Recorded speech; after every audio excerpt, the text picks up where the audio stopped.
The meme is like Cher 1972 versus 2022, and she looks the same. It's Ob's Photoshop, but the other theories discusses are pure comedy gold. I know. I mean, that's ridiculous. Like she looks different now. I mean, she's gotten a lot of work done.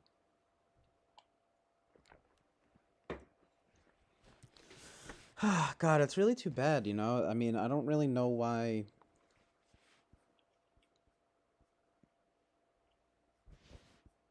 so many do it.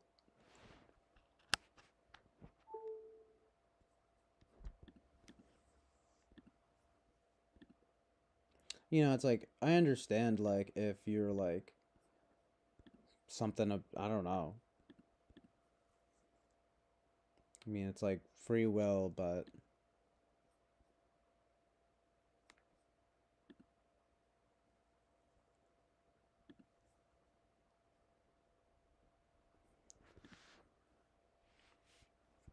it's like, you know, it's just like, would she really, like, look so bad without plastic surgery? I doubt it. You know what I mean? Like, she was a natural beauty. Like, why not just age naturally? Like, I don't know.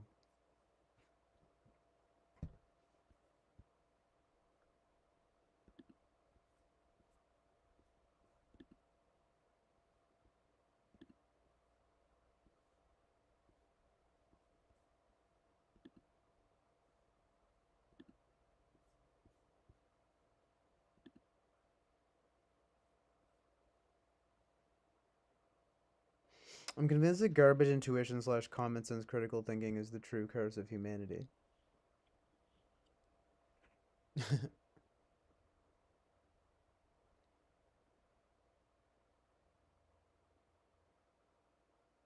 Mm, probably.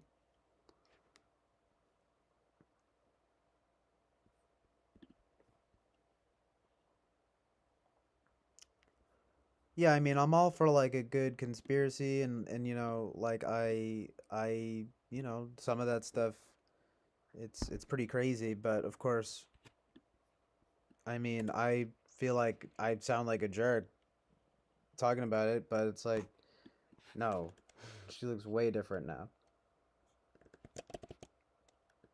But, you know, that just leads me into another discussion of like just like, well, that's wrong too because people have the right to get plastic surgery. Yeah, sure, I guess.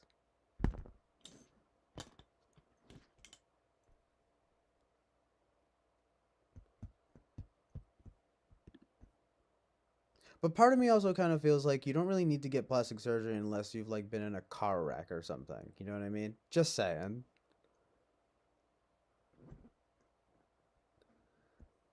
It just seems like 9 times out of 10, like it just makes you look like an unrealistic, like just like uncanny valley person. And it's just like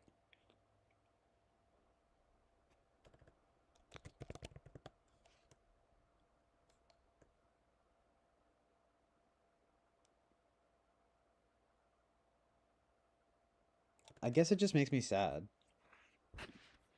Just because I feel like people shouldn't feel like they have to do that. You know? And again, it just seems as though 9 times out of 10 that these people look better before they get plastic surgery.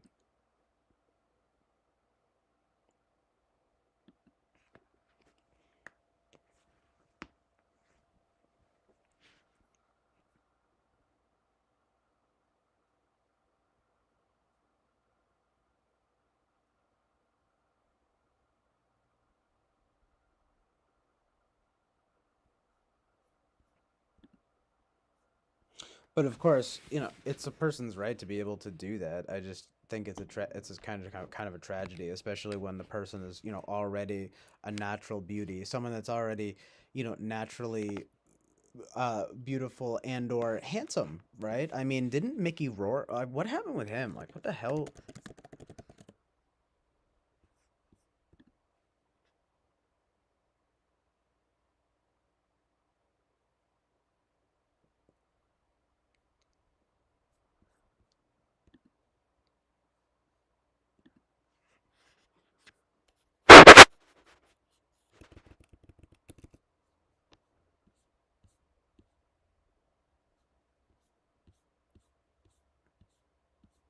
Did he get like messed up by something? Like, what happened? Um,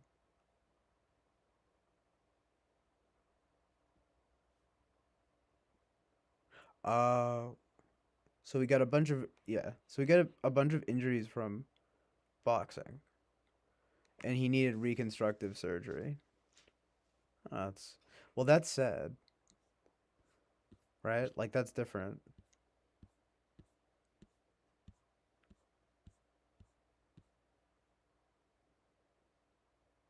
Anyway,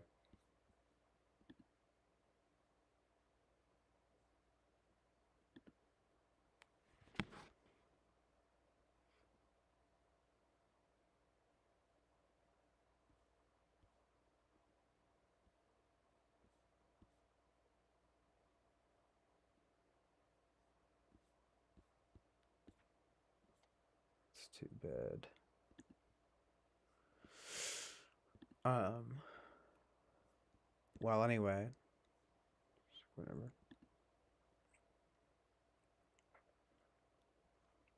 In the uncanny valley, good ones are yeah, right.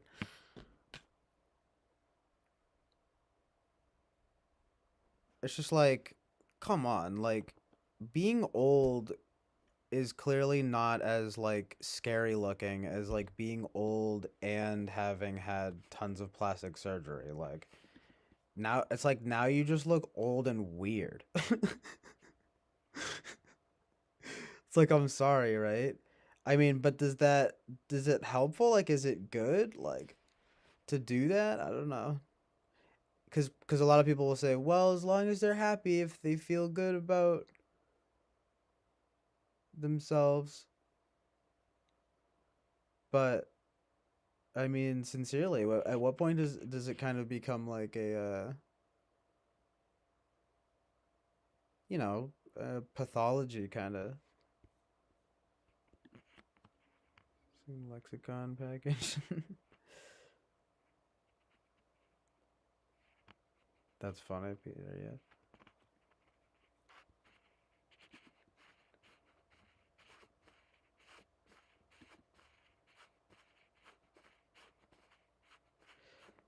It's a different thing, of course, would be like makeup. Like I feel like it's like it's just this thing of like you shouldn't feel as long as people don't feel like they like have to. It's like not like it's less tragic. Like I don't know.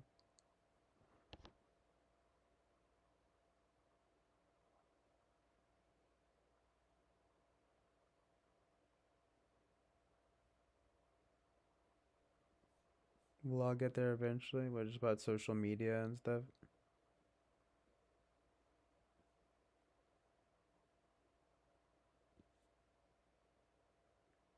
Only the cool die young.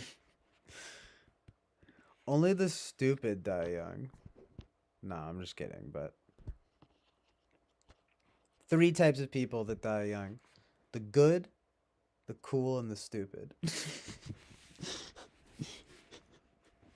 It can only be one of those three.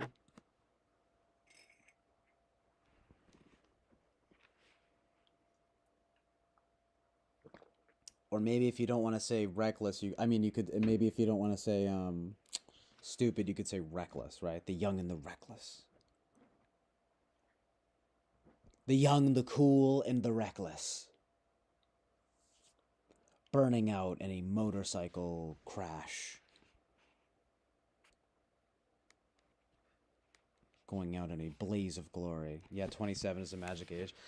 I know. I'm like nervous to turn 27. I'm like superstitious about it.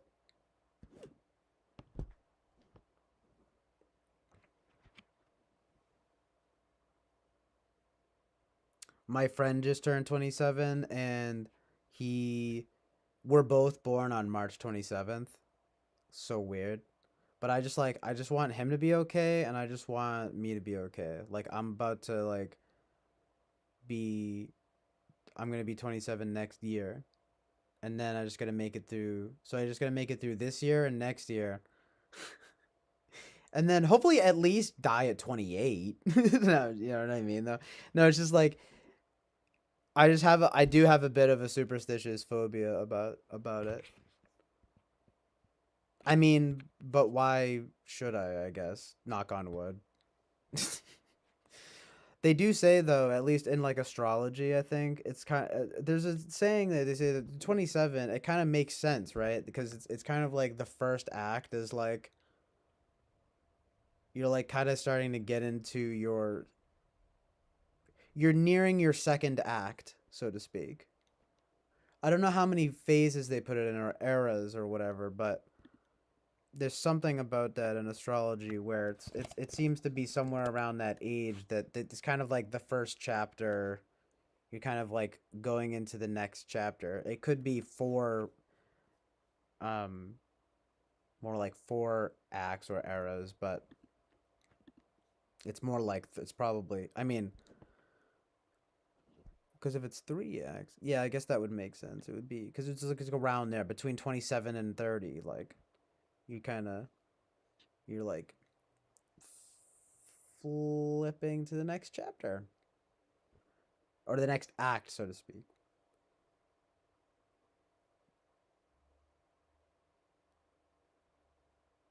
And then that goes on for 30 or so years. And then the next goes on for 30 or so years. Hopefully you live to be 90. You know what I mean? Yeah, exactly. Astrology has it roughly 30, 60, 90. Amazing truth and reality. Young either before or after 40. Yeah. Oh, wow. Two. I like the three act thing of like a play or a movie. Um, but the two act thing, if you wanted to be really specific, yeah, right?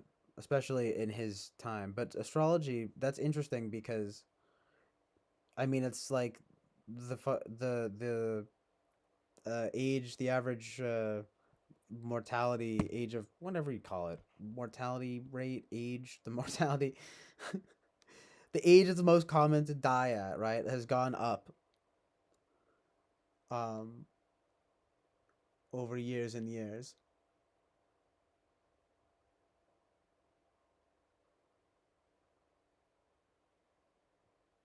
Yeah, I mean, you kind of went there here. I was thinking about body dysmorphia too, like, that's like the sad truth and reality of the plastic surgery thing. I think it really does stem from a lot of times like body dysmorphia.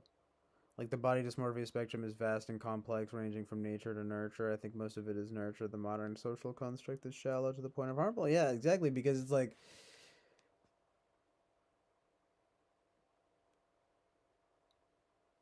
just this is just like a tried and true like point. But yeah, unrealistic beauty standards.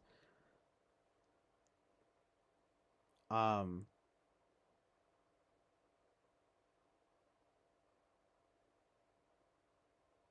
and it must stem from a kind of body dysmorphia because I figure like,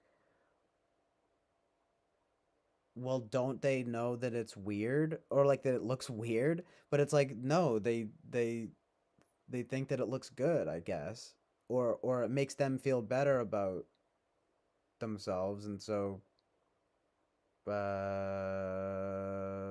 fucking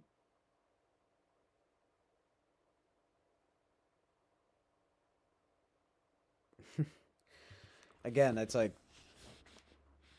it's like I mean, and it's different too. I mean, it's like if you get like a little Botox or whatever. I mean, I'm not saying it's great. Any of it's great, but we are obviously talking about like levels of plastic surgery here, you know. But I know, right? Though the 27 Club, of course. I mean, that's why I care about it, or that's why I'm superstitious about it, and because of being born on March 27th. You know what I mean? But hopefully, it's just some weird schizo vibes. No, I'm just kidding. But um, it's like numbers. Ooh, ooh. Right, I'm gonna fucking live in fear because 27 Club and fucking I'm born on March 27th. Like, oh, okay, fuck you. You know what I mean? But still, I'll be fully over it once I turn 28. Dude, imagine though, I get hit by a bus the day of my 28th birthday. That would be a funny April Fool. I was supposed to be born on April Fool's Day and was born on March 27th, which of course, as I say, it was an April Fool to my mom. Hi, I'm here early.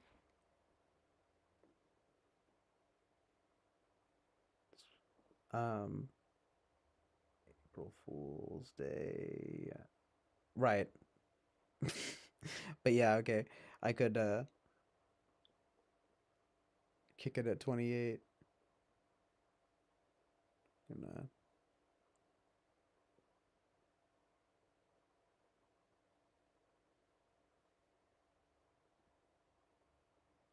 that would just be the April Fool, of course. Would just sort of be like, haha, yeah, you made it past 27, but you died at 28.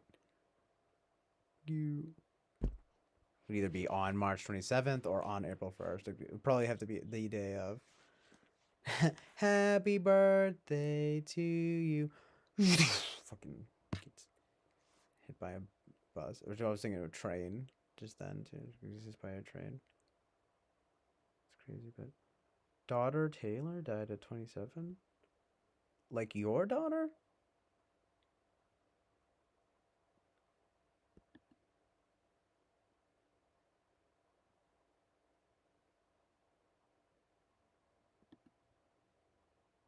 Boba Fett says, "Are you actually that cool, but?" Question mark.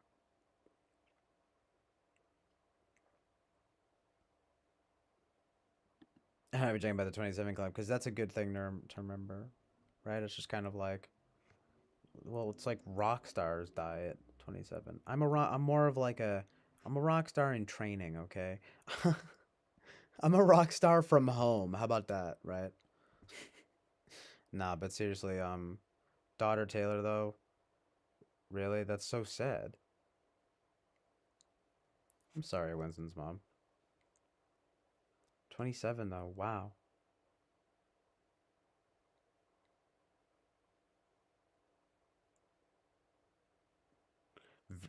Imagine that the significance though. That's unbelievable. Just because we're talking about this right now and you experienced that. That's terrible. Dead 27. I know. Yeah, Eric. No, yeah, but no, obviously no worries. Winston's mom. She says the time brings way more smiles now with memories. Or sorry, but time brings way more smiles now with memories. That's that's a lovely sentiment, Winston's mom. Much as that makes it just a Gregorian calendar coincidence, you can toss that one. I was born on Friday the 13th. Wow. Amazing. I know, right? Phew, makes me feel better about it, right? Nah, but that is funny though, right? Yeah. I don't know if that's any indication of my type or something, but I can be superstitious and I can definitely be not sure exactly where to place with coincidence. I mean, coincidences happen with me all the time. All sorts of coincidences and synchronicities, but the thing that I tend to have trouble doing is, in some sense, discerning. I don't know. Maybe that is that polar TI. I don't know. Right? Like in some sense, I have trouble discerning what exactly is important or what exactly is to be taken seriously, and you know what I mean. Um, But I know, even as I'm explaining it out loud, I'm thinking like, well, yeah, it's like, come on, 27, like March 27th. Ah, yeah. It's like, yeah, that's clearly just a coincidence, but it is enough to. I don't know. I guess I am just Enneagram 6 as fuck. No, I don't know, right? Something. Um.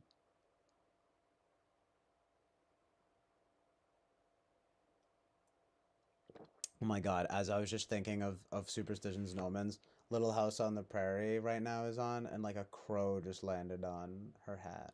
See, but that enough is like, I'm like, okay, that's fucking weird.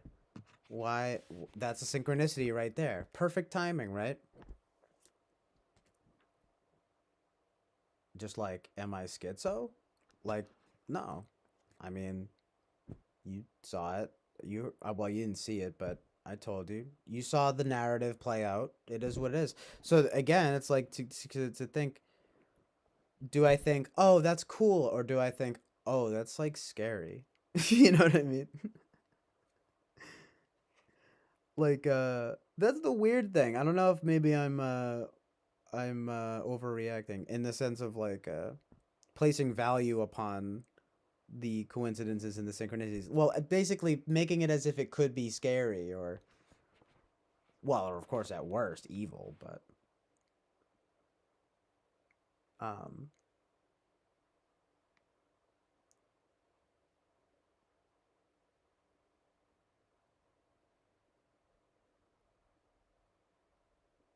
5 and 8.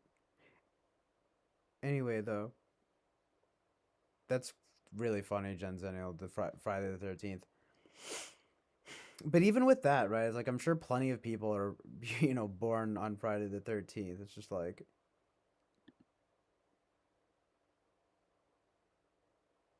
um, I'd love to see some data on that to see, how that and how it affects people's lives. It's like, I'm sure. Well, I don't know. Knock on wood, right? Which itself is superstitious, right? But I'm thinking, knock on wood. But I'm sure the differences it makes are slightly marginal. I mean, of course, I'm sure you could get more out of it. Get more out of astrology. You know what I mean by. But if I don't know, what do you think about astrology, Gen Zennial? I don't know if I've ever heard you say. Well, you might have earlier. I'm getting tired, so I don't know. But oh, also, I'm on the regular chat. Hopefully, this has been updating. But I was on the website chat.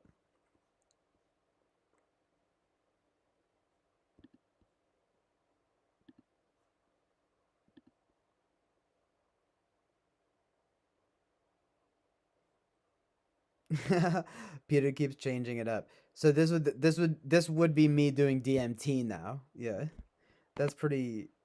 Uh, that is probably definitely true, right? Like, at the very least, right? Probably definitely. I say probably definitely because I've never tried it before.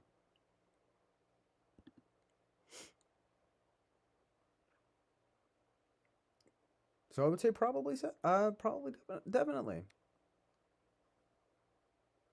Suit me.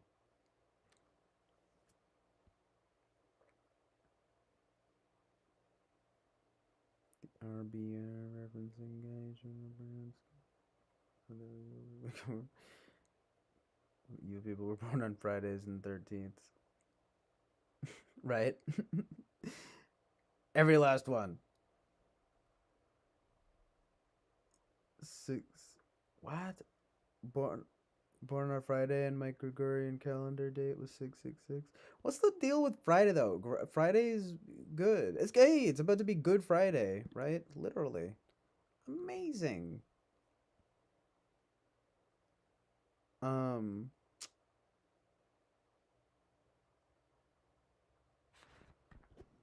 uh yeah. I'm going to say amazing God in Christ. So good. Um, I think you graduated 06. 606. 06. Yeah. That's pretty funny. But yeah, like Friday's awesome. I don't understand Fridays. It's probably just because of school. Is it this?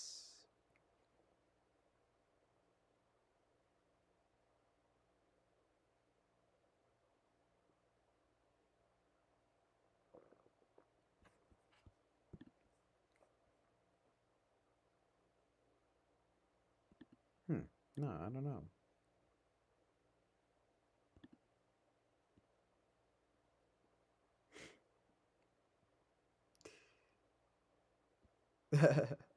The Gen Zennial says, Winston's mom, plug your ears. CJ, astrology is BS.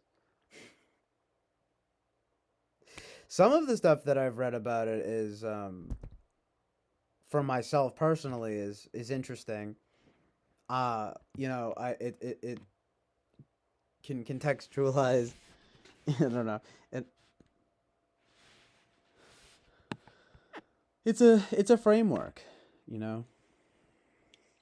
But there is plenty of stuff that also doesn't really add up, but in a sense, enough of it does to where I'm thinking, yeah, this is interesting here.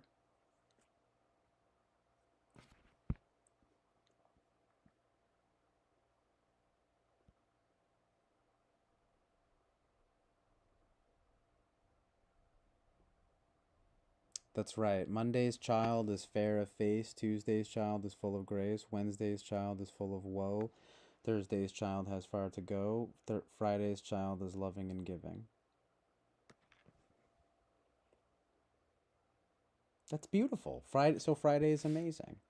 That's why I love Friday. Am I a Wednesday's child though? I hope not.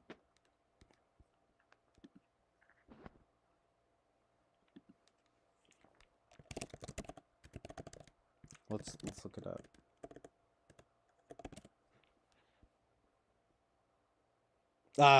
I knew it. It was a Wednesday. Fuck me.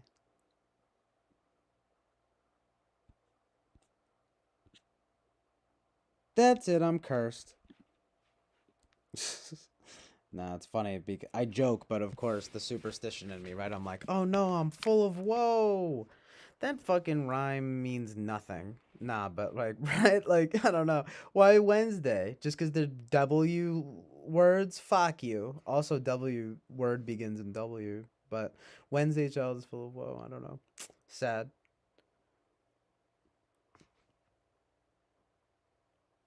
I can be edgy. Oh, just like, oh, so I'm an INFP, right? It's like, well, at least an ENFP. No, I don't know. So funny. FI vibes. Enneagram 4 vibes, too. Amazing truth and reality. BS films. Yo, what's up, Jonathan?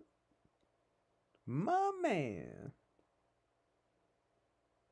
I know, you in the time that you left and went to sleep, I've been streaming. But I literally am going to leave and sleep very soon. But I'm gonna chill for a little bit. We're talking about some fucking like amazing truth and reality, as usual. Just a little bit about astrology, a little bit about just all like numerology. You know, like oh, what do you guys think about numerology?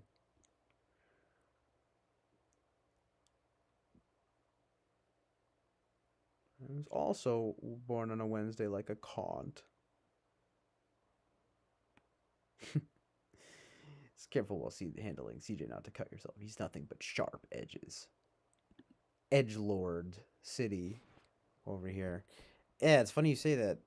I don't know if I said it already, but I was gonna say that would be the thing, right? I'd be an edgelord, so it'd be full of woe. I'm a goth. I go to Hot Topic. Hot Topic, of course, being fake goth. I like how in South Park they like burn down the goths, like burn down the Hot Topics. The whole like goths versus emos thing. So good and true.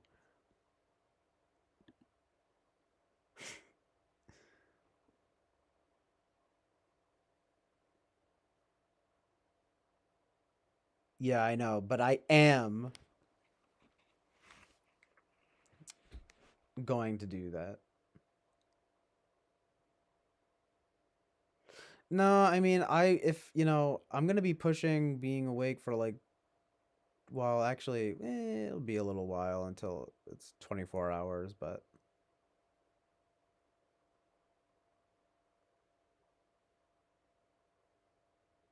I mean, I got up at like 1 p.m. yesterday.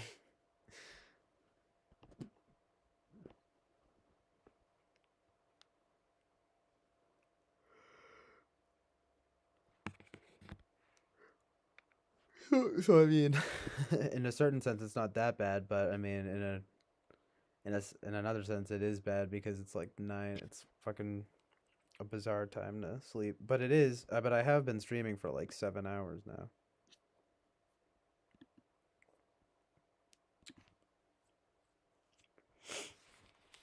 Yeah, I mean, Hot Topic will have like a few good things, and then it'll just be like a bunch of other like bullshit.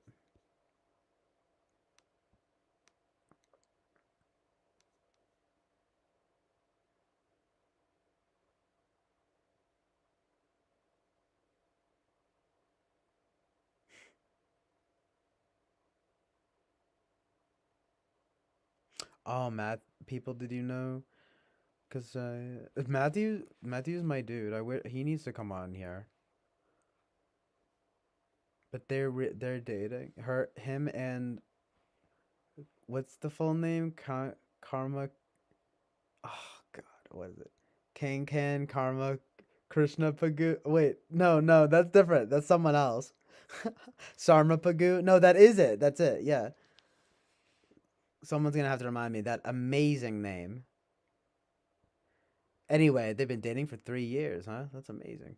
He's way more streaker with me now than I like him. But yeah, I know, right? Though, Eric, I know that took me a minute. I was like, what? But yeah, literally the chicks vibe.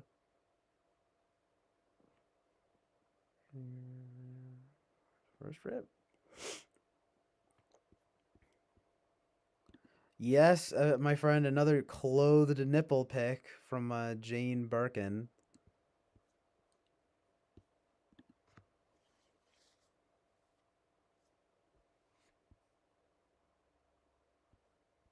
It's always right. It's always there.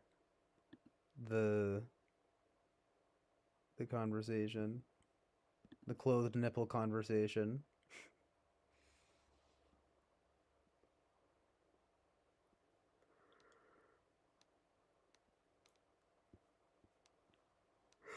Kenke Krishna Sarmapagu.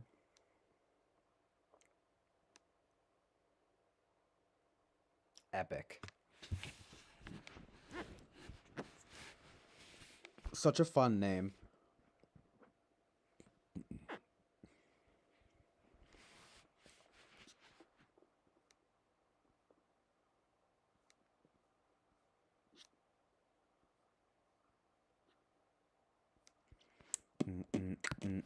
Can Krishna Karmapagu Sarmapagu.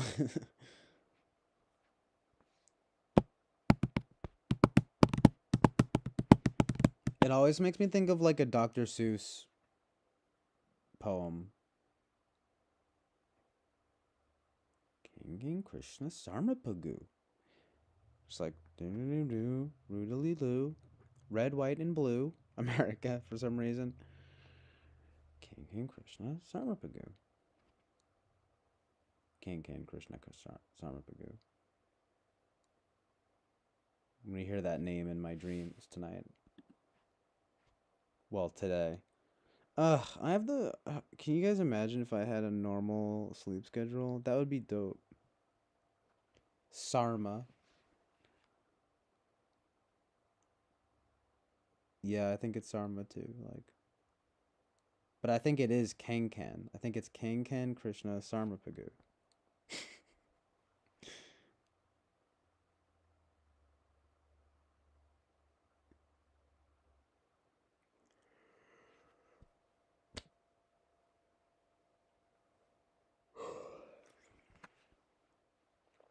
Peters goes, nope. Sorry, sir.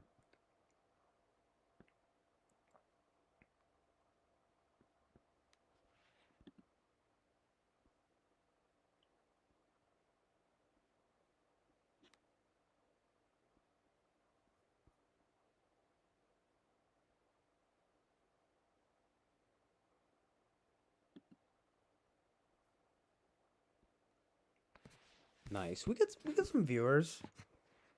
Just lost a viewer, but it's cool.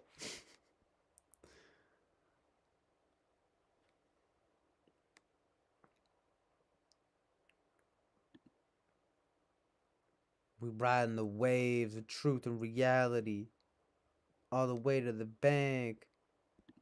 In the booth with the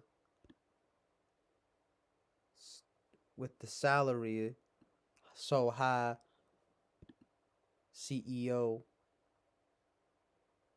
so dope.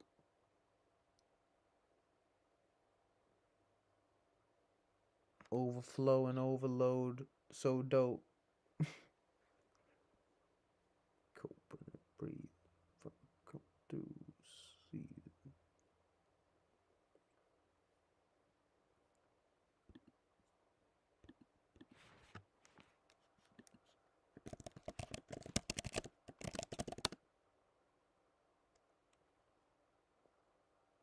It's like, what else rhymes with reality other than mentality? It doesn't even rhyme. Like, nothing rhymes with reality.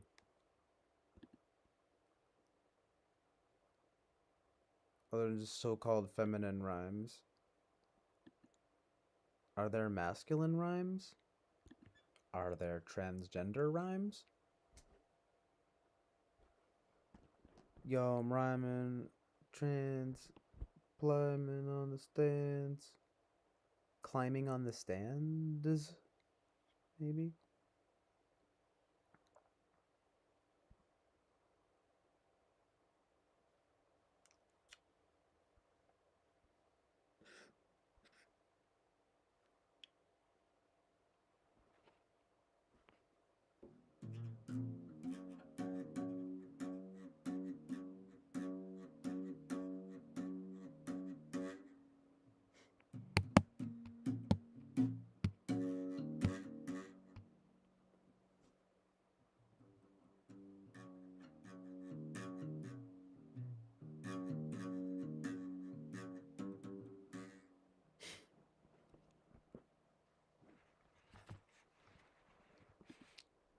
That's the thing, though. I need to like diversify my rapping portfolio.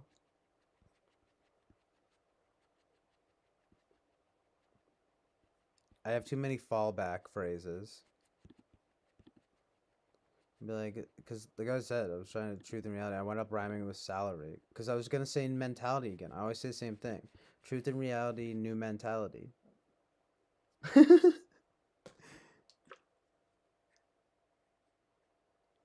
Actuality. None of them really rhyme. So I don't know. I like that. Salary. Oops, there goes Mallory.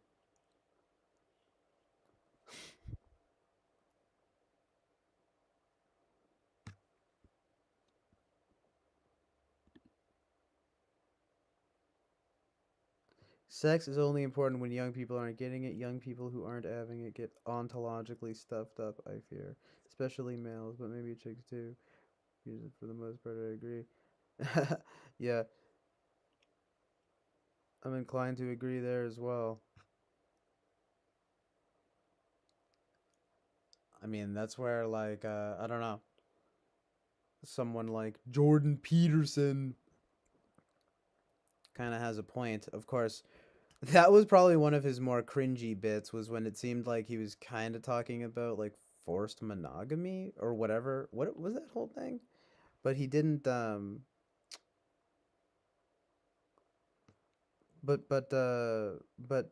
I don't know if he actually said that. You know what I mean? Like I don't know if that was just the headline. He thinks we need to force women to marry people. It's like, no. I think he was just advocating for the goodness of truth in reality. No, I don't know. No, Eric may continue the label to become what? Okay. Yes, Eric says, "Oh, CJ, you're describing my struggles with needing multiple rhymes for the word intuition." Yeah, like fruition, which again, it's not the same, but fruition, abolition. I mean, you wind up just having to do things that say ishin, which is fine, but intuition, intuition, kintuition, tintuition, bin, bin. Yeah, that's a tough one. Forced.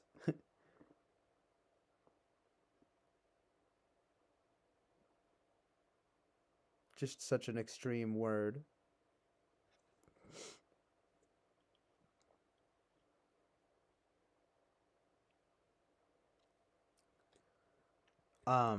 If you reproduce like a plant, then yes, you're asexual. No, I'm just kidding. But yeah.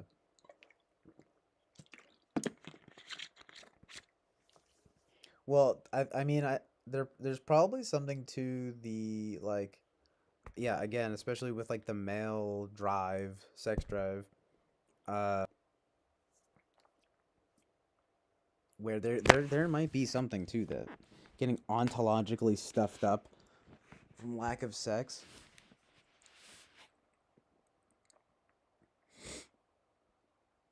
Freestyled about BTI for multiple hours and realized I need more rhymes in the bowl for intuition. As you end up needing a bowl full of rhymes ready to go.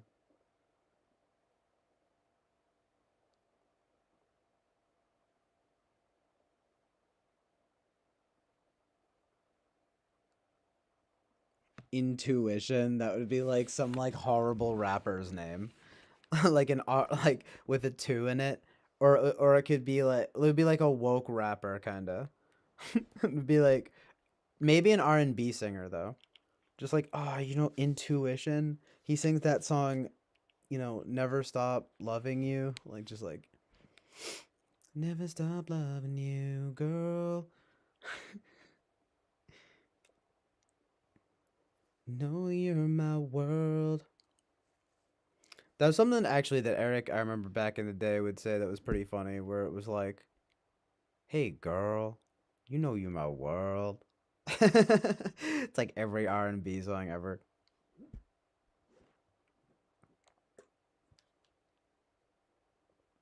Oh yeah, Sky Gear? I don't get it. I don't fucking get it. I get really angry when I don't understand jokes. Into wine. Ride that function. Water into wine. Yes, Intuition is definitely 1998's R&B one-hit wonder. 1998 for sure. Legit. What a time to be alive. I was 2 years old. I love 98 Degrees, my favorite band, my favorite rock band.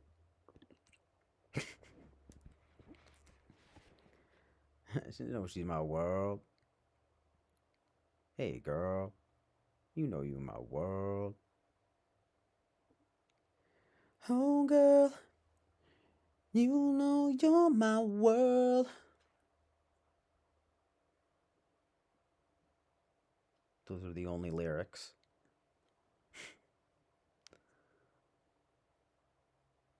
Moby Dick, call me. So you stop saying "oh yeah," which naturally manifests an avalanche of "oh yeah."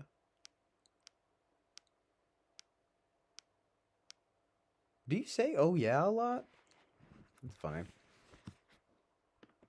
See, because I'm not annoying and I don't notice people's you know, language quirks. No, I'm just kidding. I do, but like, but oh yeah, people will just like criticize any old thing. You say oh yeah too much. It's like fucking okay.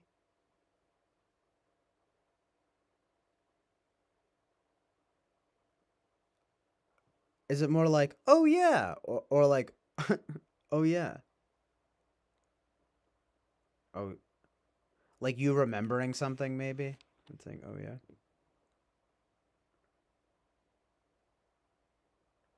What do you mean watch it, CJ?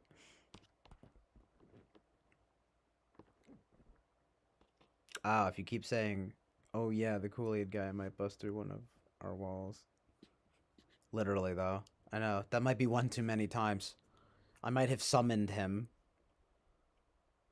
Is the Kool-Aid man an angel or a demon? Question for the chat. I'd like to think that he's an angel. I think he's angelic.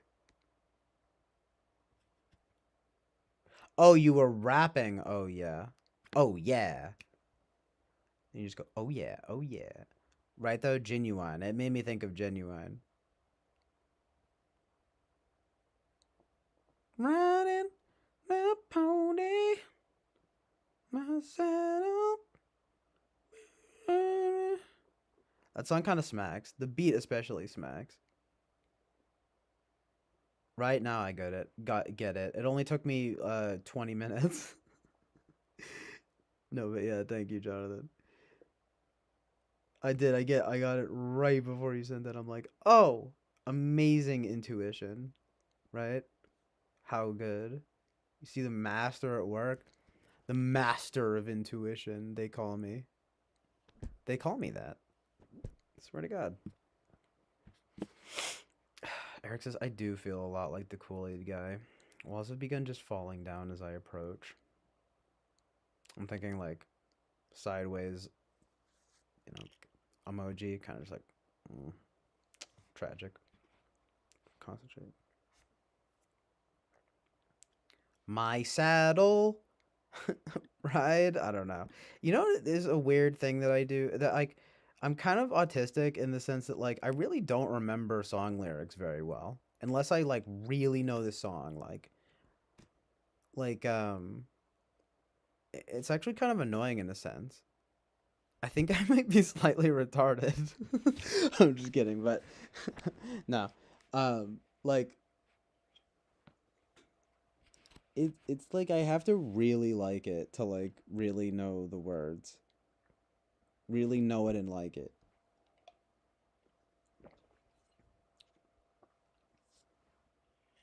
It's just like there's so many songs though where I just know the tune. I mean, even songs that I like. I'll just be like, yeah, that's the thing.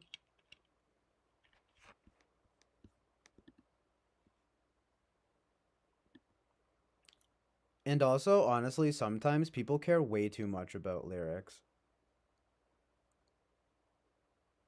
It's like, yeah, but how does it sound? Does it sound good?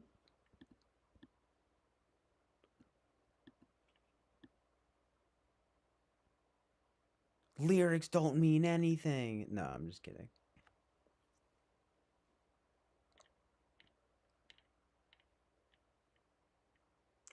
Hee hee.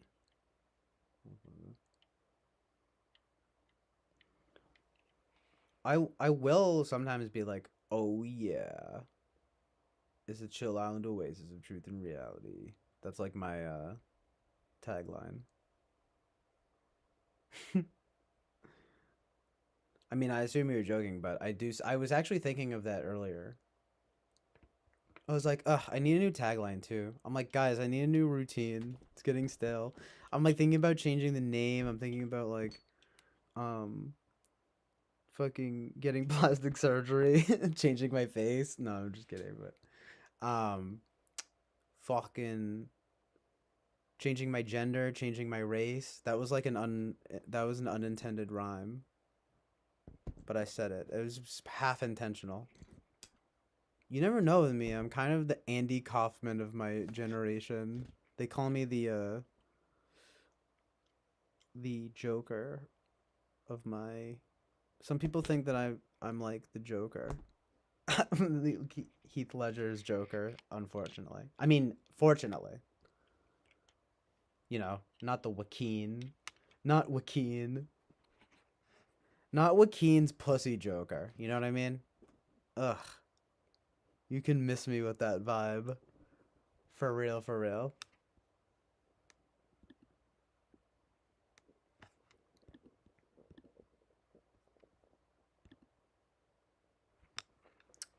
Ugh.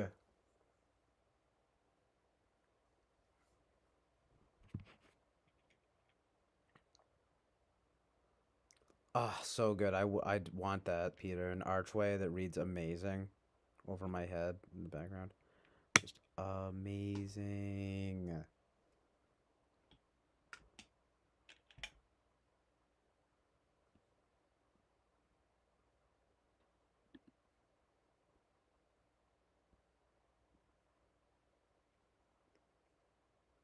I don't know. I go back and forth, Winston's mom. Like,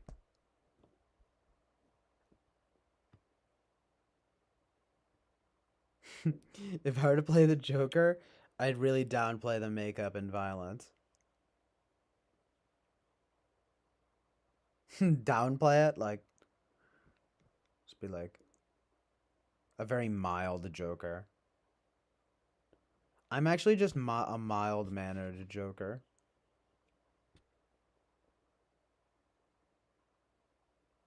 Hi. I'm here to blow stuff up.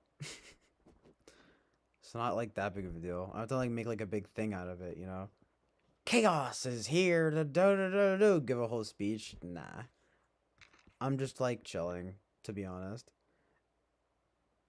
But I am gonna fucking like blow up a hospital. Can I get in trouble for like saying that? Even I'm being the Joker. I'm being the Joker, okay? Don't get it twisted. When I talk about blowing up the hospital, I'm talking about being the Joker. I'm talking about being the toker. I want to make the weed parody. How's that? Is that good, Annie? What do you guys want from me, you know? How about it's the toker, right? Fucking do something with it. It's Joker, but he's smoking weed. That's it. That's the bit.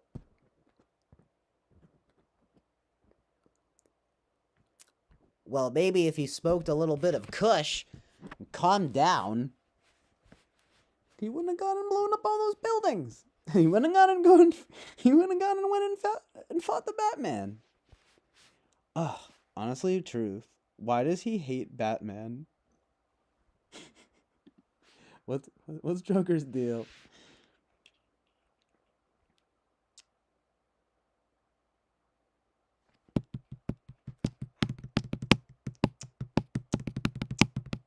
Oh, I mean, in rap songs, I just don't.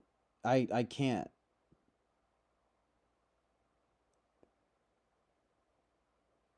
I agree. I tend to care more about the way it's rapped than lyrics themselves. Like, um,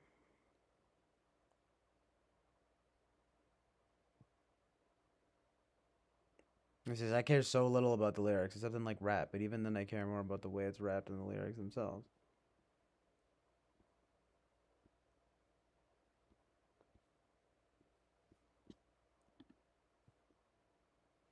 Yeah, I mean, not to be an edgelord or whatever, but fucking one of my favorite bands is the Cocktail Twins, and she just sings amazingly, but it's nonsense.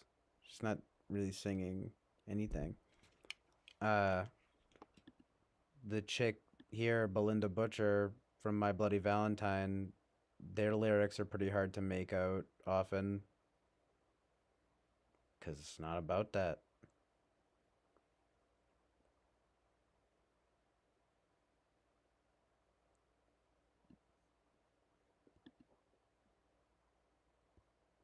It just has to be an empty hospital, yeah.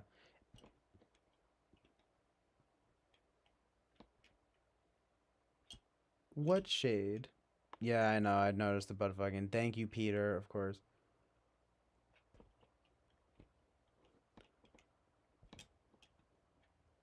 Okay, Winston's mom. Sorry.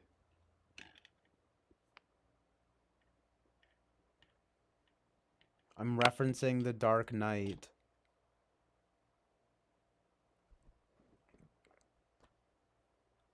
It is an empty hospital, though.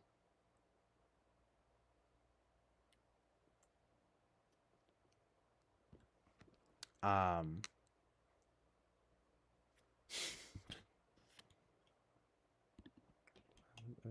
But the Jakar. Indeed, though, it does come from Jean Cocteau.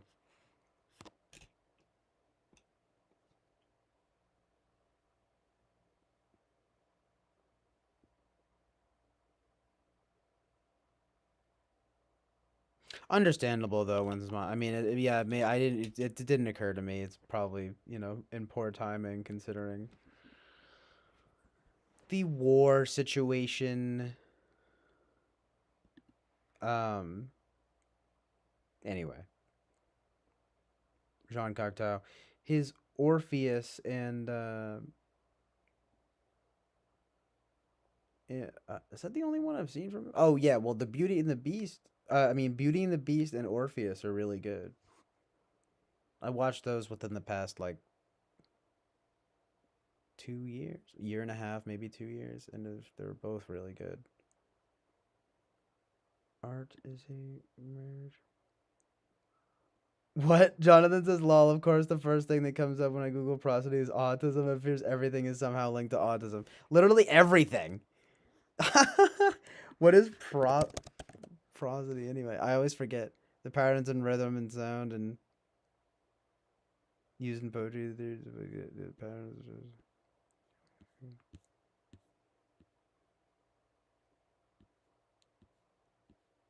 Yeah, I guess we're both a little autistic, Jonathan.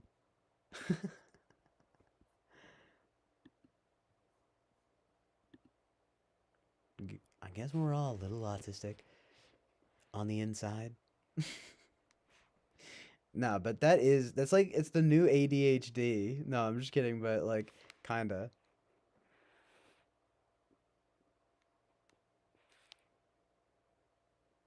That feel when you're neurodivergent. When you're I'm actually a neurotypical. Art is a marriage of the conscious and the unconscious. Well, also, well, yeah, amazing truth and reality. To eat my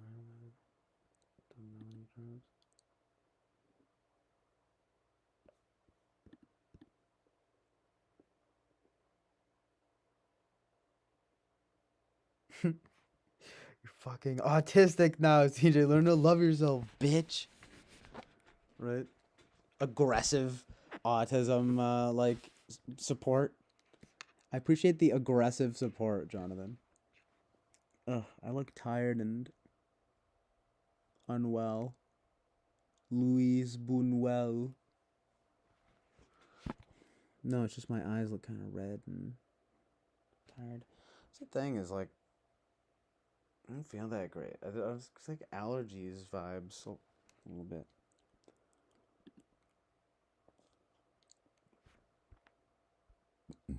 It probably is some kind of like processing thing. Yeah, it's like the thing about the autism thing. But it's like, yeah, no, I've been feeling like I've been getting a cold all night. But it might be allergies. But either way, I'm tired. I've been tired since I started, but now I'm really tired. Amazing truth and reality.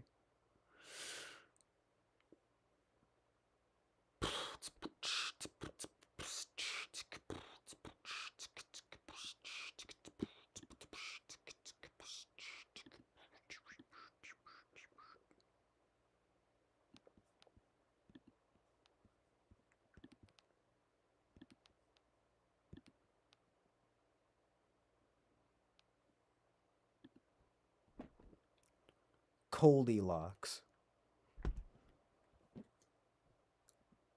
Right? How you like them apples?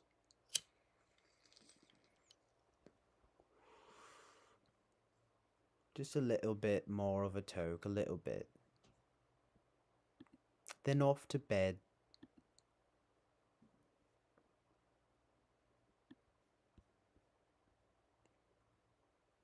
I definitely am about to sleep very soon. It is now officially 10 a.m.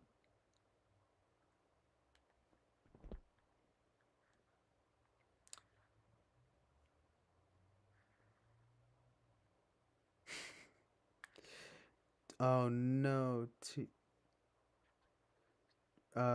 Tiredness, fatigue is an autism symptom.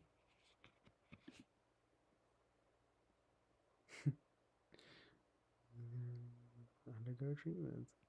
Literally. I know, I mean, I am starting to be like skeptical in a sense about like that autism might become like the new like overly diagnosed thing. Do you guys know what I mean? Like, I'm not like belittling it at all, especially severe autism. Maybe Asperger's. I don't know. I don't know. It'll just be like, I'm sensitive to how food tastes, so I guess I'm autistic. I don't know. It's just like calm down. You're not autistic. You're artistic. Everyone's favorite thing. The Isn't that hilarious though that they are like the same word?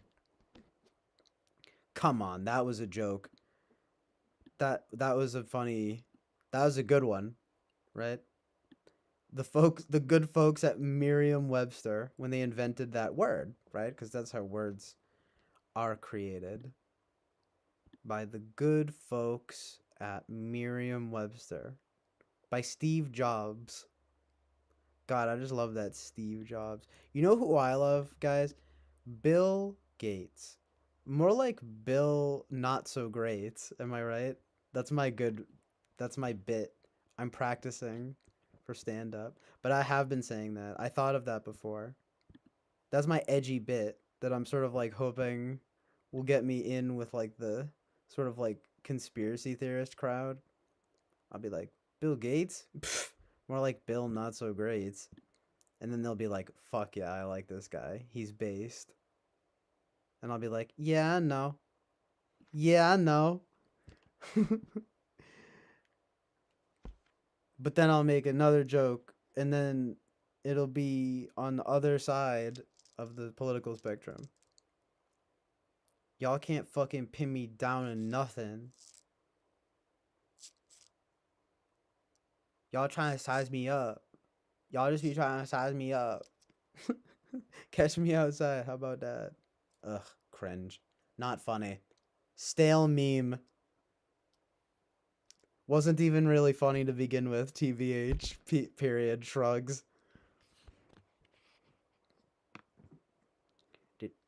Honestly, what's funnier, I think, is Dr. Phil being like, catch me outside. How about that?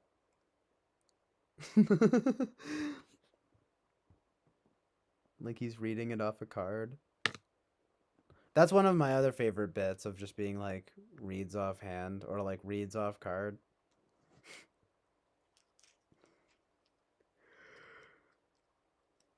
I need to do the process. I need to get into prosody. It's the next level for me.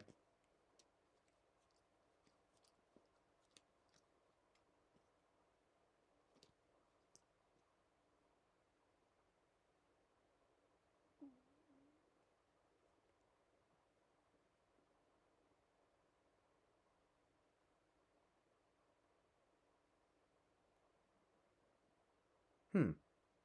They did a study with groups of neurodivergent people and neurotypical people to look into the communication breakdown barrier. When mingling amongst their respective control group, there were no issues.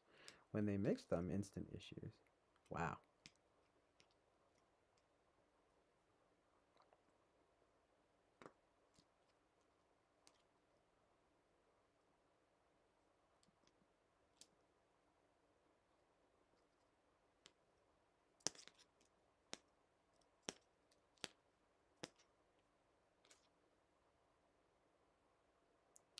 Of course, whether you're neurotypical or neurodivergent, um there are going to be people who are just bad at communication. You know what I mean? But that is interesting. I mean, I don't disbelieve it. Oh, which moron? Um, Eric says you talked with this complete moron the other night on Omegle CJ. I was impressed by the hiddenness of what must have been irritation beneath your pleasantness. Says nah, CJ was having a great time from what I could see. That guy's dumbery drove me away. Was it the gun guy?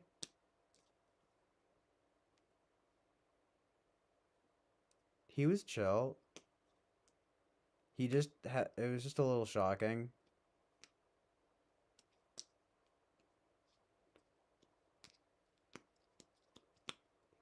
He talked about something, right though, John? Just like, lol, which moron? Like, just like, yeah, I mean, I also talked to the devil. No, I'm just kidding, but it was just like some guy with a devil mask on. But he was just like, and like, honestly, like, he was like not funny. That shit was not funny. Him just being like, you should change your name to the Chill Island of Lust. I'm like, all right, someone likes to fucking cosplay the devil a little too much. Get the fuck out of here. He was like a fat like 12-year-old boy. It was weird. Fuck you, devil. That actually turns out that actually was the devil though. He's like, I am the devil. I'm like, fuck you. Get the fuck out of here.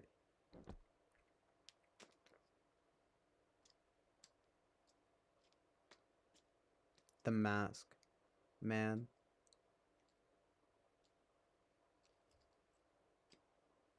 But yeah, true though. Within their respective groups, there were no issues at all. Are you like, sure, like, bro, like, you really like enjoying it?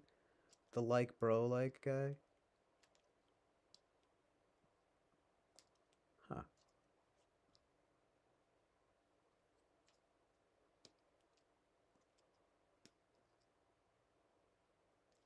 The bro, like guy? Is this the same guy? I mean, it must have been the gun guy.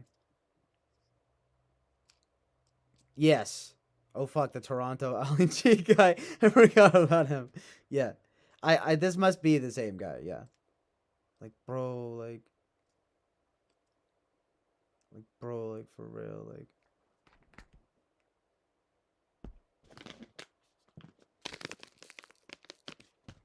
I mean, it was a little much, but it was like I don't know. He wasn't that bad.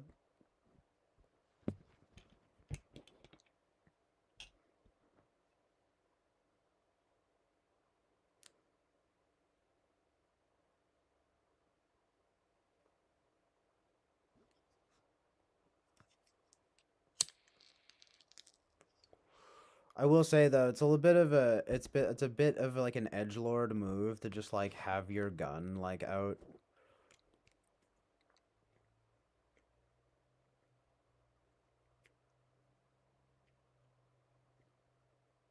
If I wanted to, you know, I honestly in the moment I was just thinking like, oh right. I mean, it's like this guy probably just like expects everyone to, like, I'm gonna be like shocked by his gun. Just like, no, not really. No, you can talk to him and he was chill. he was like, man, like, you're doing a stream, like, people need to, like, that's cool. Yeah, that was him. Exactly. Oh, well, I guess that was actually two different guys. Yeah, you're right. Oh, okay. Yeah. The guy's cute because he was talking about, he was like, Jake and Aaron Paul, like, they started off doing ever. Yes, super nice. So we're talking about a different guy. I'm pretty sure gun guy was different, and then and then yeah, exactly. And then this guy was like legit, bro, like, yeah.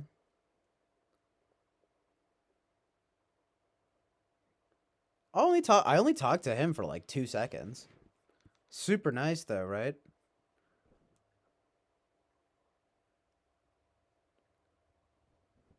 I don't know, it doesn't bother me. Yeah, exactly. Like, this guy was urban, lol. Quote unquote urban, yeah. That's the nice way of, like, it's the non-racialized way of putting it. It's like, yeah.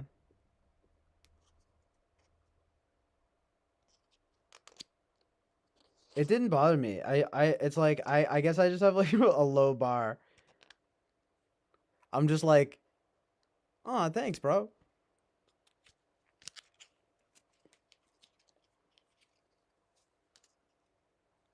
Yeah, I was definitely not irritated by that guy. Only because we talked for like 2 seconds.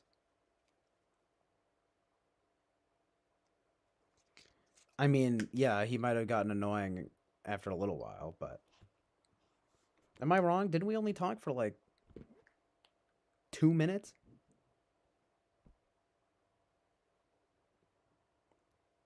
The Jake Paul. I know, right?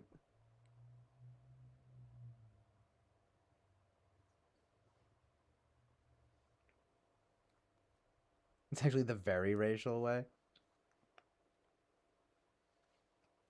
I mean,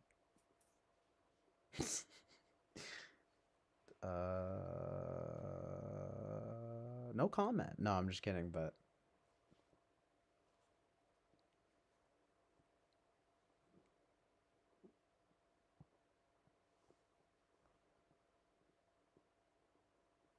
I guess if you're like even making the correlation or something, I don't know. It's I think it's anti-racist. You're amazingly anti-racist. Yeah, I mean, that's like understandable though, Eric. In fact, it does remind me, as I just said it, I need to say like less. I say like a lot, I say literally a lot. That was funny in Eric's chat. We were talking, I mean, we were just talking about that stuff. People saying like just filler words and just like things like that. Um,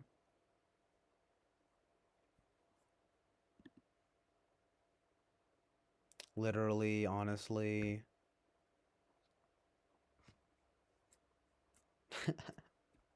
That was good though. I think Eric wound up making a video, doing a little short out of that. So I saved it to watch it. Um,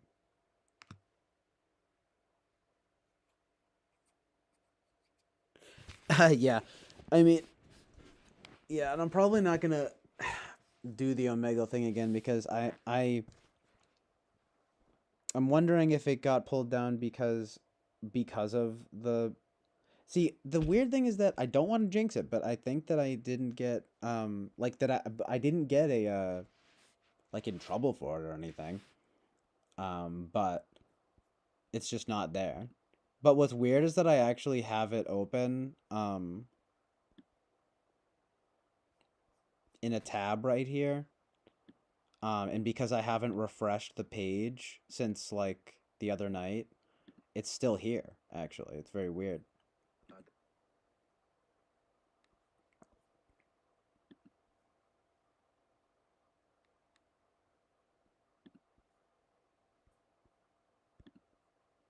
Amazing truth and reality. Ugh.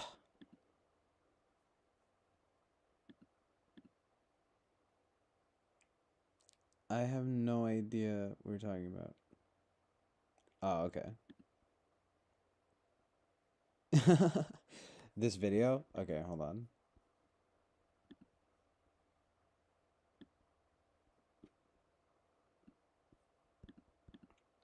Let me peep this vibe. Hold on, I have to... Oh, wow, this is from 2015.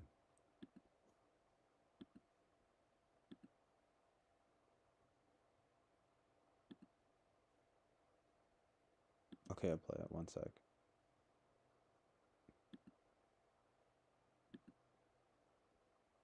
It's Gregory in disguise.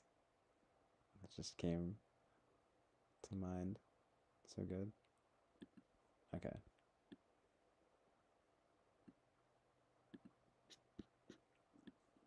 My name is Liz.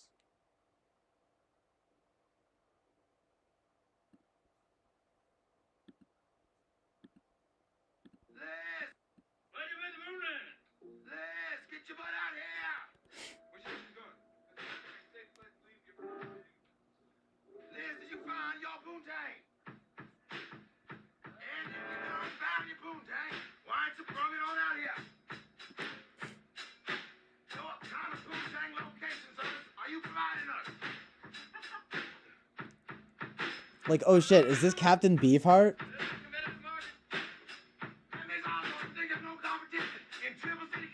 This is like...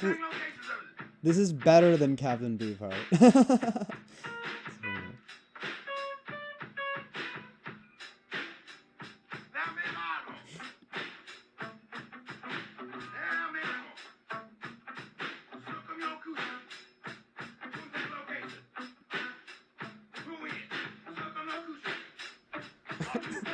The definition.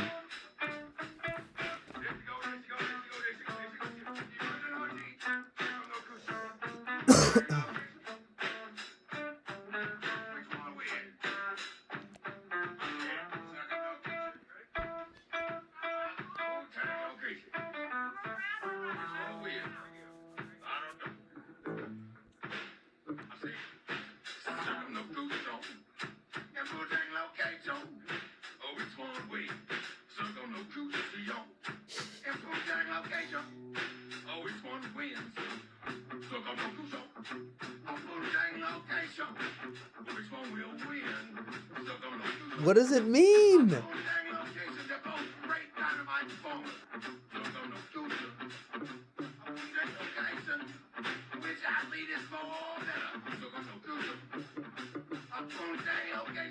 Oh, really? This is 20 years old? No way. Well, actually, I guess that's not that. I'm thinking now, well, this also is from the 2000s, yeah.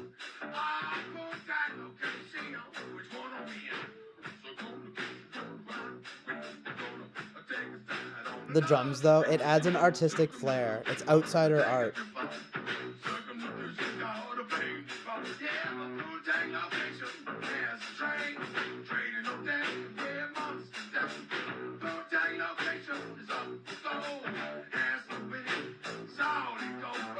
Oh, nice. That was like good.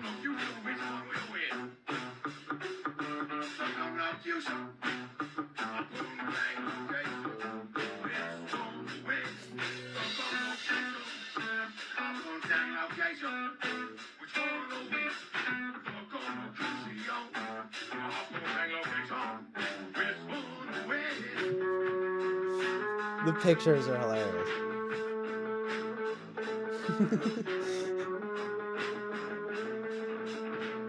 Fuck yeah. That solo. That was bizarre. And I liked it. And I loved every last second of it.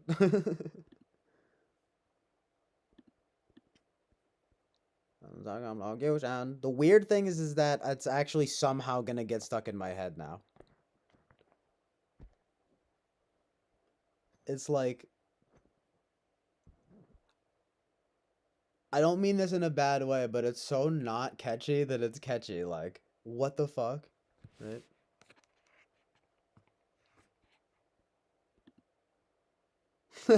Yeah, well, that's like, that seems like your outsider art song.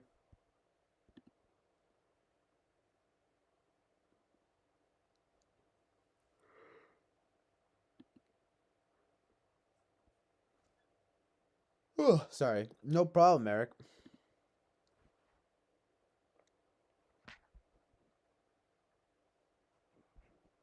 I'm the best. I'm the greatest. What I like about that one is that it's like you're yelling, but you're kind of whispering at the same. You're whisper yelling. Circumlocution. Moving location. Boom, boom, boom, boom, boom, boom, boom. Boom, boom, boom, boom, boom, boom, boom. An interesting little jam.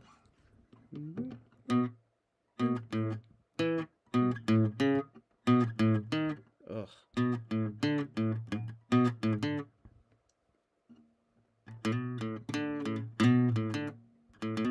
It turns into like a Rage Against the Machine song somehow.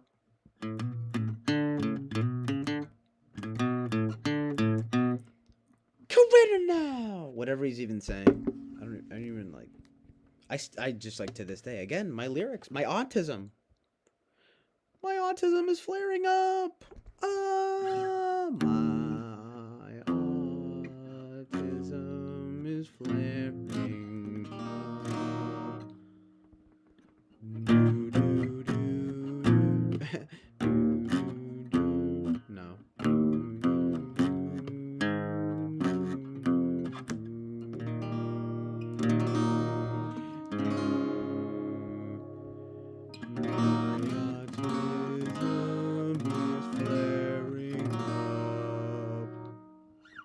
Oh, that was of Ken. So I believe him. I believe that it's him yelling. Is he whisper shouting? Yeah, that's funny. I feel like I knew that, but I forgot. Silly me. It's part of the TWFP lore. But I remember him from the frickin'... He would go on the whereabouts.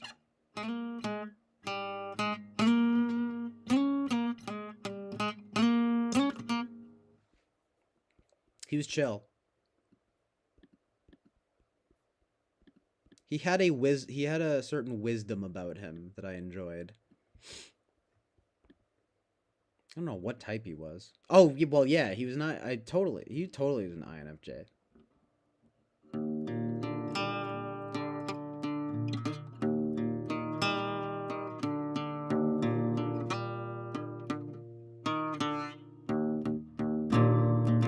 That's what I was thinking, but of course you said that. I'm like, doi. Yeah, sure. Oh yeah, Jonathan.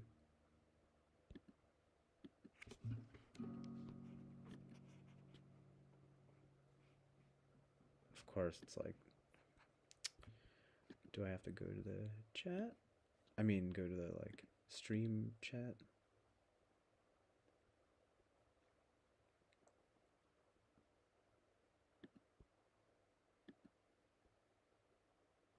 There you go. There you go, brother. We've all got wrenches here.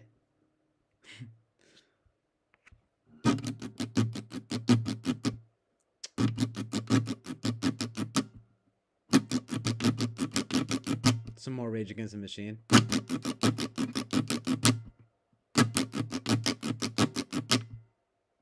Right? Why, how dare you? I like Rage Against the Machine. I like Rage Against the Machine.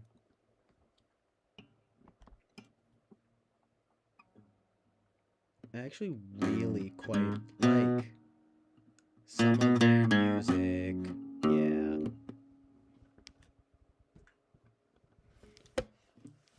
Bruh. Bruh, no cap. Bro, like, you know, everyone starts somewhere. Like, fucking.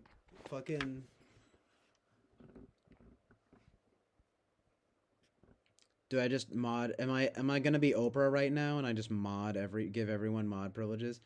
You get to be a mod. You get to be a mod. Everyone gets to be a mod. Guess what, Gen Zennial? Boom! Moderator. Who else needs mod privileges? If Fly Guy was here, I'd give him a wrench too. Give him a wrench. Oh, give your old boy a wrench, huh?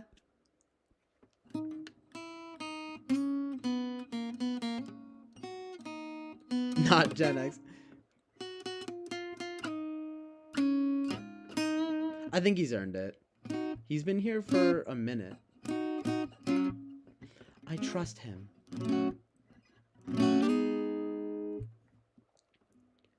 I trust you, Gen Zennial. It's a song I just wrote called I Trust You, Gen Zennial. I trust you, Gen Zennial, to make the right call. Wait, no, sorry. To make the right calls when the duty of moderator calls. No, calls. Well, that was horrible. Sorry.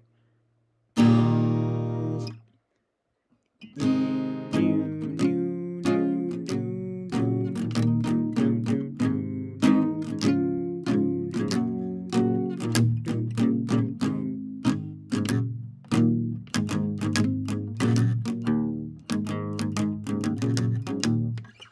Right though, Eric? The weird thing about it though is that that's everywhere, right? That people without wrenches can't send links. That's a bunch of bullshit. Oh. If that's a real thing, I guess I'll unmod you. You're so humble, Gen Zennial. No, but like, okay. I can very easily, you know, put it back whenever, so. Privileges redacted. No, I'm just kidding, but.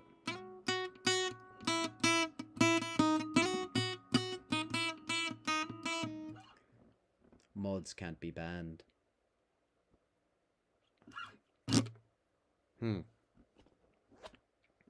Uh-oh. Well, I guess I have to unmod Jonathan Basanti. No, I'm just kidding. Right. Well, you know, because I might be banning you for treason and lies and reasons and and crimes. I'm banning you for crimes against humanity, Jonathan. I'm sorry.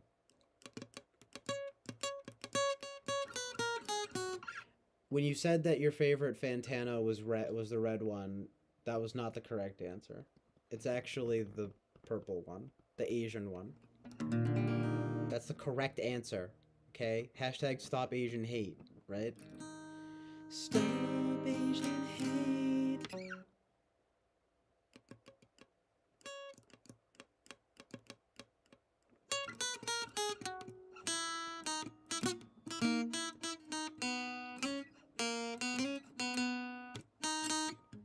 Retracted? Can you say? I like the word redacted. Yeah. Okay, whatever.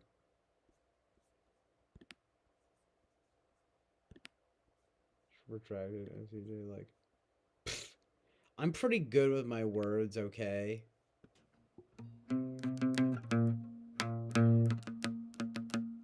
You could be censoring or obscuring it, but yeah, I guess the technical correct word there would be retracted, yeah.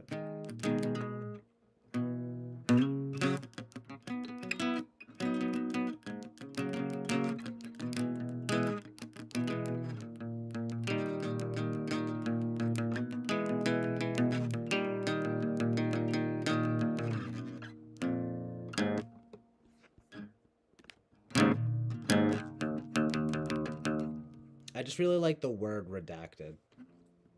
Yeah, though it is to censor, yeah. Stop Asian hate song. Nice. I'm glad. Words sometimes is the thing that brings joy.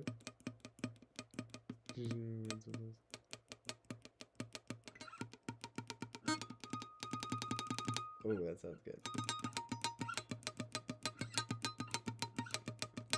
Punk rock.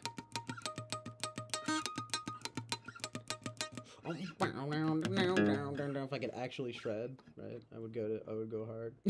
Just imagine a dope guitar solo. Just then, right? You can hear it in your head. Perfect. Thank you guys. No, but word subtypes. What do you mean by that, Peter? What do you mean by that? That's not like I don't like misuse words often.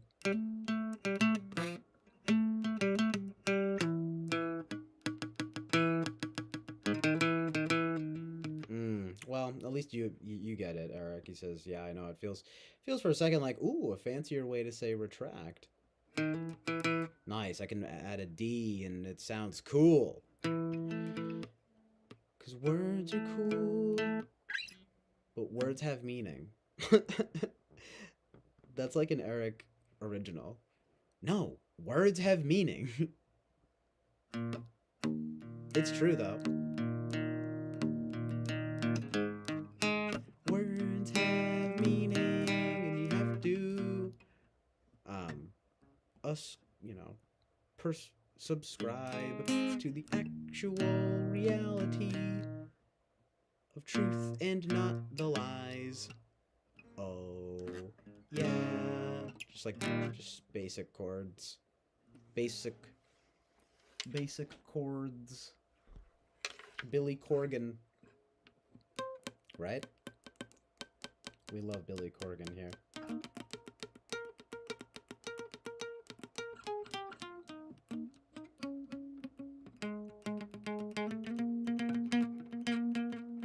Asian hate culturally appropriate. Asian hate, culturally appropriate. Asian hate. Me marching down the street. Right now. Today.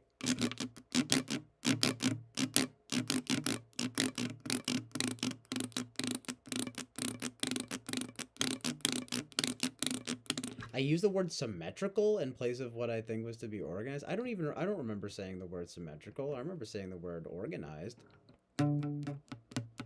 When I was doing the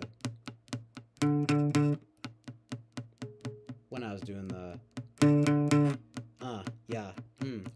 the personality test, we're gonna find out our personalities today.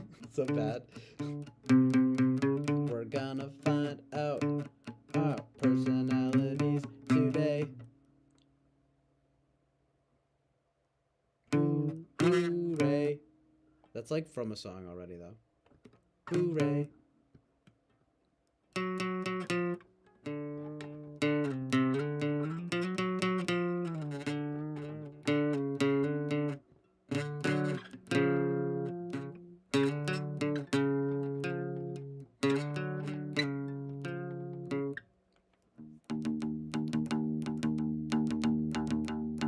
No, you don't. But when you do, talking about me. Well, I think that at least is to me. But yeah, that's funny though. Sometimes it's just too tempting to use the word. Sometimes you have to make a leap of faith, you know? You have to be willing to, that's what I like to say to excuse dumb stuff I say, is you have to be willing to be a fool to become wise, right? So let me just say a bunch of stupid shit. Bunch of stupid shit. And then no one can call me on it.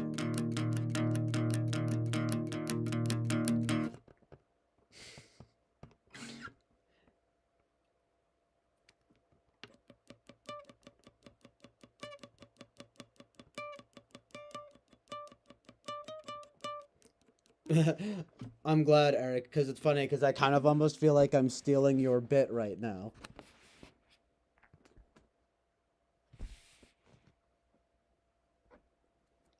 Just in a sense, because it's like, you know,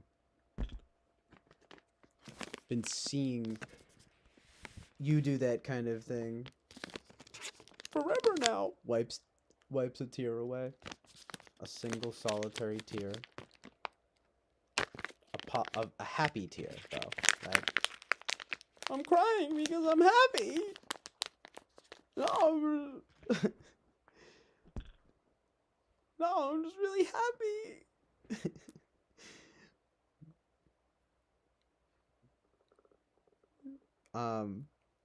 You have to be wise to be a fool, right? Yeah, no one ever brings that up. Conspiracy? I think so. Somehow.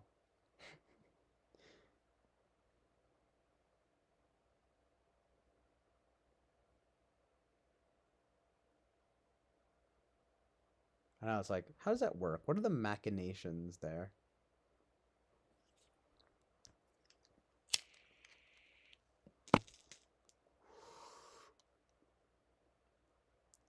That's funny, alright. Come on, you know it's funny. It's enjoyable.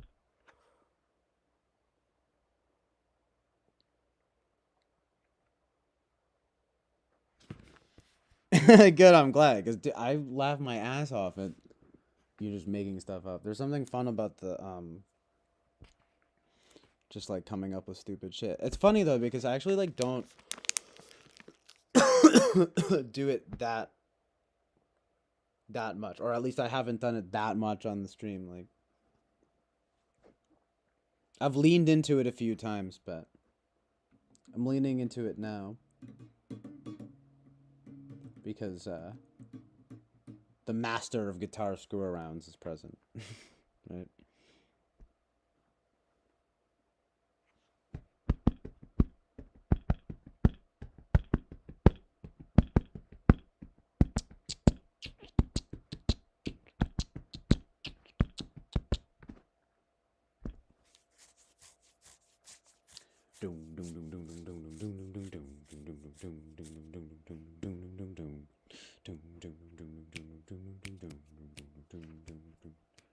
Of course, the chat like isn't caught up for some reason. Okay, there it is. Oh, there it is. Oh yeah, like love to see the YouTube studio vibe here.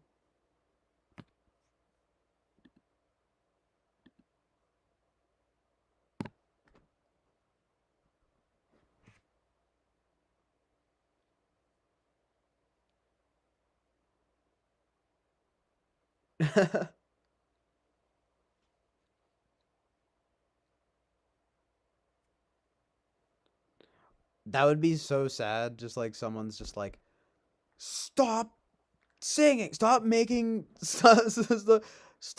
up silly words and singing now. Just like, wow. Somebody hates fun. Puts on America sunglasses. Right? Fuck yeah.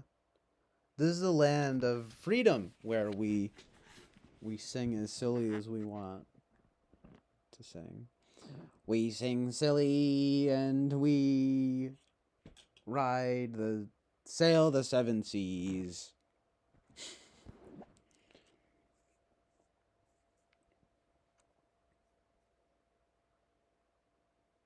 It's fun to embrace the novelty vibe, though.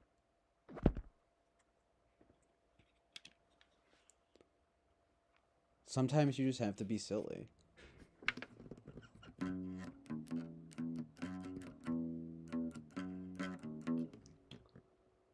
course, this stupid annoying thing here.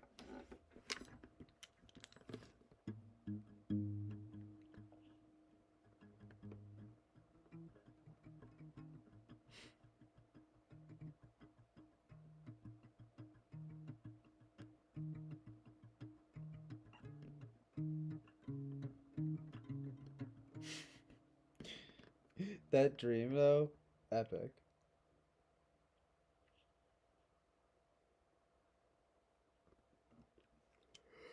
Turning Japanese, I think I'm turning Japanese, I really think so. That's it. It's the only it's the only lyric I know. What did I say? No lyrics like that. It'd be random as fuck though if I just knew all the words to turning Japanese. Are they called half Japanese too, or is that a different thing?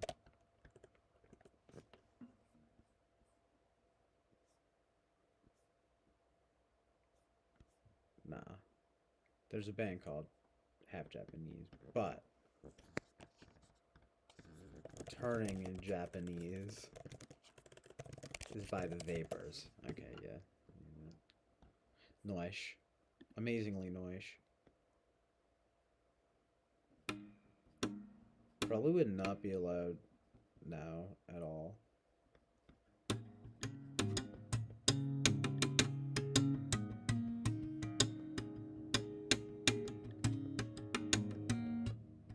Let's go.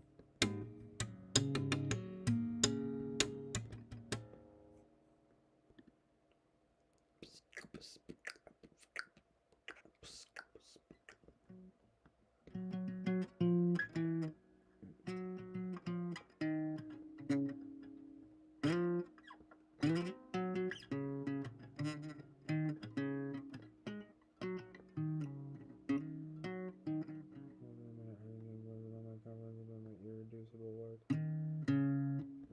Much confidence in another persists in the absence of affirmation.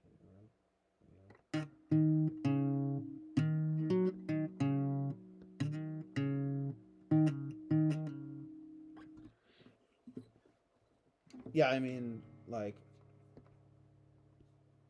I feel that everyone needs affirmation.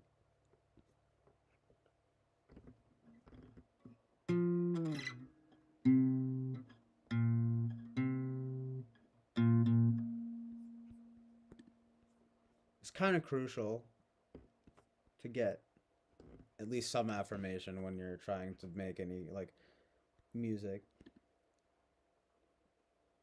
I mean, I guess even if you're being funny, right? Because it's just kind of like, I guess it has to be funny to be funny. People, you have to know. You gotta have feedback. FE equals feedback. I don't know. So funny.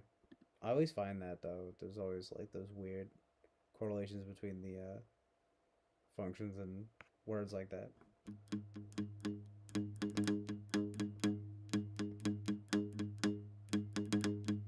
Okay. Again, probably other just meaningless coincidences, but some of them are very funny. I thought of another one for FE earlier too, but I forget now. I'll have to think of it.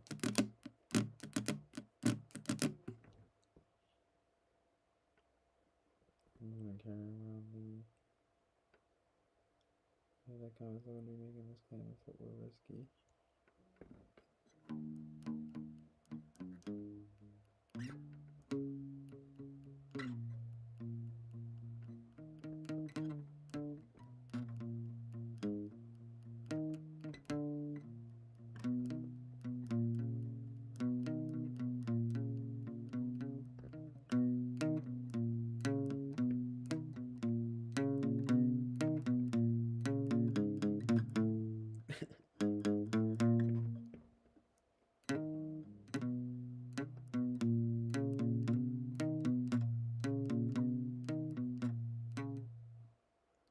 Oh, I get it. It was taking me a second to understand that last part, but yeah, it's like you wouldn't be making this claim if it was risky.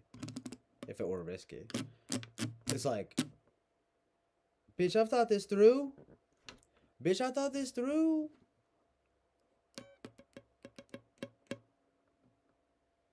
I've thought it through enough to mention it. I've thought through enough to mention it, to talk about it. What do you fucking think I'm fucking stupid over here, kid? What do you think I'm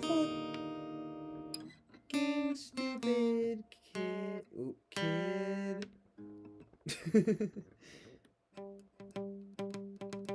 Not funny, didn't laugh.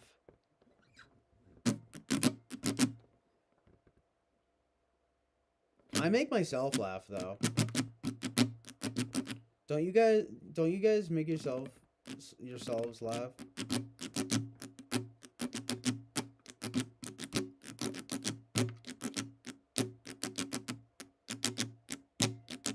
I feel like at least Eric makes himself laugh. But it actually helps to make things funnier. You know what I mean? Jelly bean. It's like maybe that's just like it's like some FE vibes, but it's just like nice. When it's funny enough to make the person saying it laugh. Oh yeah. It better be funny. No, I'm just kidding. I don't know, you can't really explain it, but it's the same way improv makes things funny. It's the same way, like, it's just different tones. There's something funny about the person saying the joke, laughing at their own joke. Not just because of it, but I don't know. Just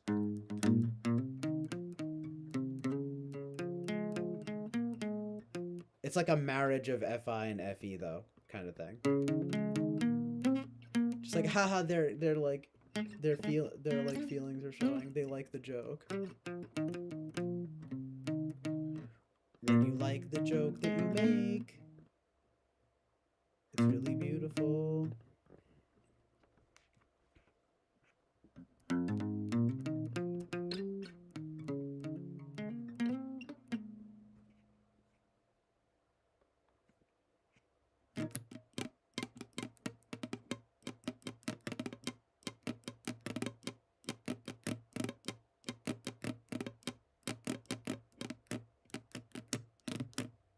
It's the amusement. If someone laughs, even if something that someone says is not that funny, but then they laugh at the end of it because they amuse themselves, that makes it at least a little bit more funny to me. I'm like, well, that's funny that they think it's funny. At the very least, right? Either A, it's making me appreciate the humor of the joke itself, or B, it's making me laugh that it makes them laugh. But ideally both, right? That's the best humor. That's the best example of a post-joke laugh. The post-joke laugh, TM. I've coined it. There's a Wikipedia article on it now. It's being written by Boba Fett immediately.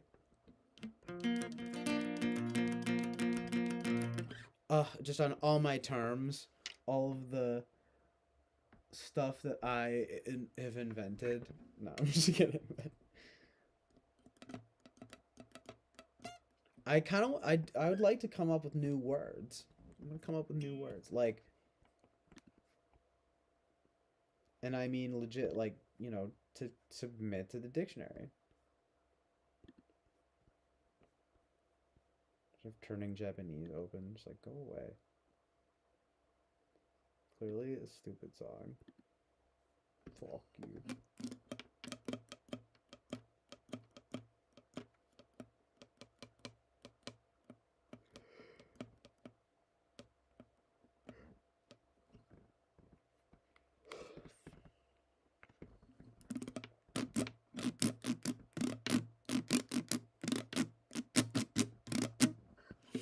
Right though? It's a nice thing to just like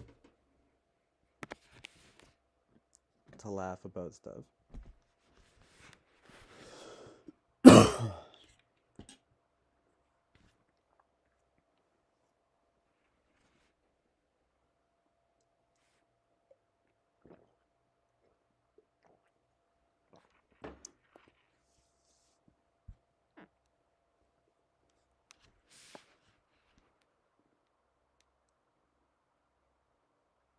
Super gay.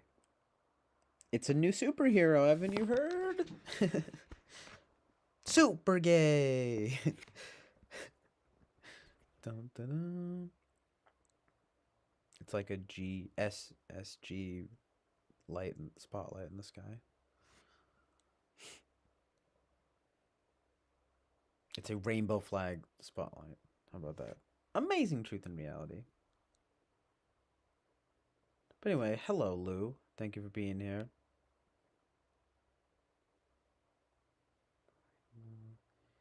Enola Gay. I don't know who. What is that? I'm like that name. I know the name. Guess you're that. I'm a little stuffy. What's going on? What's going on, big guy?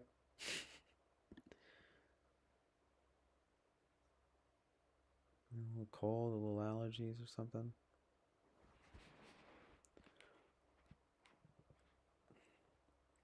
Yeah, I am tired, so I'm probably gonna head out soon. Eric, you stream now. I have been going for like 8 hours, almost 9. No, 8 hours.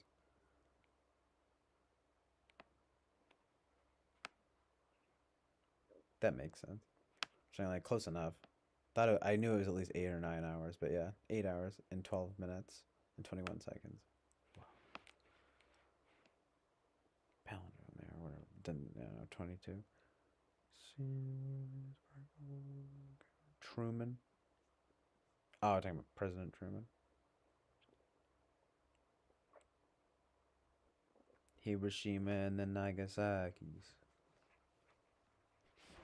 Yoicks. Haha, yikes, brother. No comment. No, I'm just kidding, but. Oh, that's funny. And wait, like what? Hold on.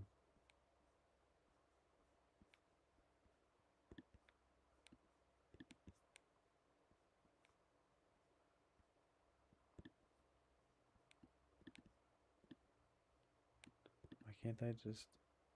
Okay, there it is. Oh, LOL. You know, like I almost thought that was a person.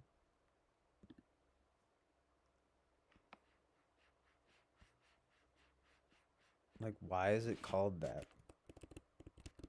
Oh, named. It is a person named after Enola Gay Tibbets, the mother of the pilot, Colonel Paul Tibbets. The fuck? So horrible. The usage. It's like a Hiroshima bomb. Oh, that's awful.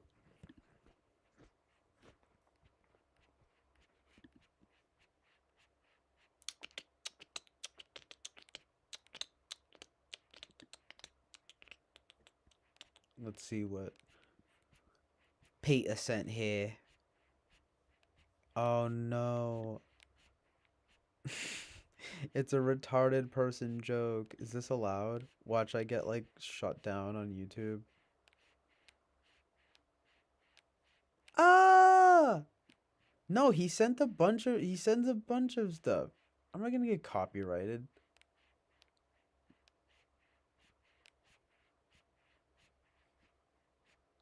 Oh, the last thing that you sent? Okay.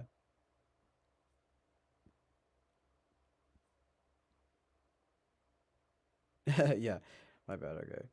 Do that. I won't open it on live. Yeah, this was just a meme that Peter sent. It's funny though.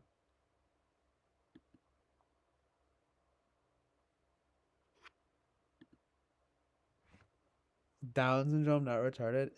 Well, aren't they the same thing?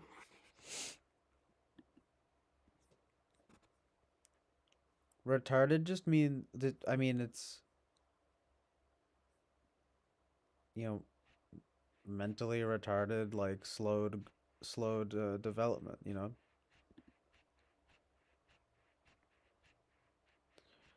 Funny enough, though, second time now, I'm thinking of Norm Macdonald's bit about like he's just like you'd have to have Down syndrome to have that, and then it wound up being worse because he was trying to do the PC thing, and he was trying to like say the right thing in that scenario, and he made it worse by saying you'd have to have Down syndrome to think that. It's like no, Norm.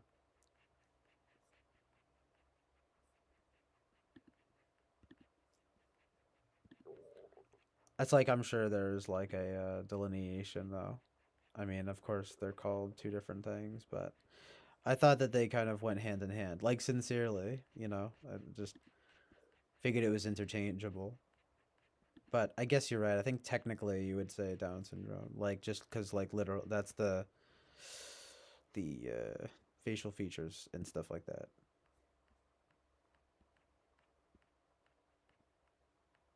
Sort of that's like a different thing.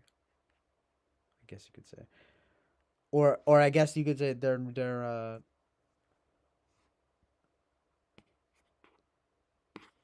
you could be ever if you have Down syndrome, you're retarded, and but if you're retarded, you don't necessarily have Down syndrome. That's how it works, right? Legitimately, amazing truth and reality.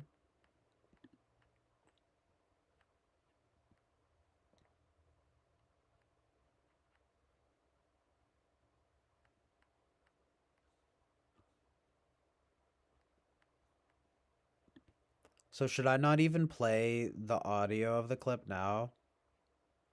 Like I'll like watch the video and then watch the.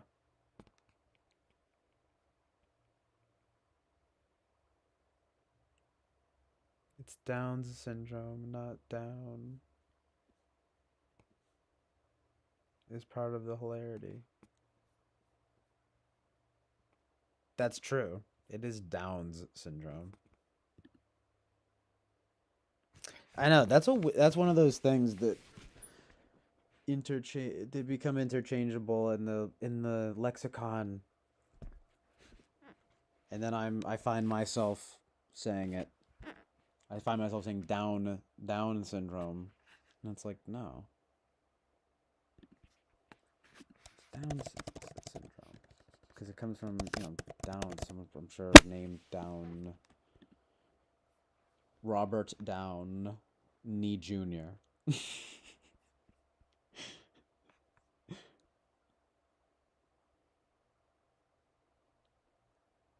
Robert Down, Nee Jr.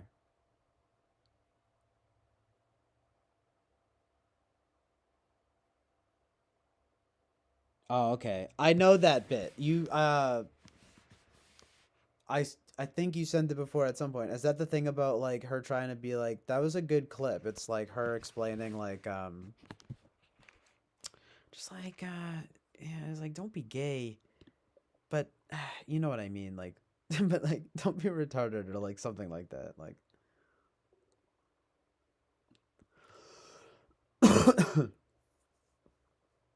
and it's like to like a gay guy, and he's just like,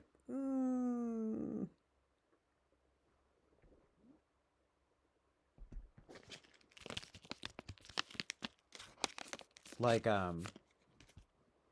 that's the thing that's sort of like unfortunate and true about like how these words become, not to lean too heavily on the whole South Park argument kind of thing of like, oh, it's just, words change and everything, but it's like it's kind of true, they kind of do. They kind of take on their own aesthetic or something, and then suddenly you're well, it's more of a slang term than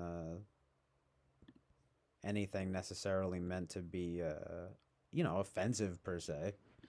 So it's like you've got this girl kind of trying to but she's trying to explain like literally the isness of those words, like the essence of those words, and it's like you can't explain it without saying the word. I don't know, there's something deep. I was thinking about this for weeks. Jordan Peterson. He sees that clip and he's like, this is interesting. No, this is actually a very enlightening clip. Okay, but like, why can't I get Robert Downsy Jr.? Hilarious special ed character, so good. I need him to play a retarded person now, and then people can make that joke. Of course they won't, because of hashtag PC culture. No, but literally, and but the Downsy though. Oh yeah, that's also hilariously related to Tropic Thunder, of course. So you never go full retard while he's in blackface, like legendary.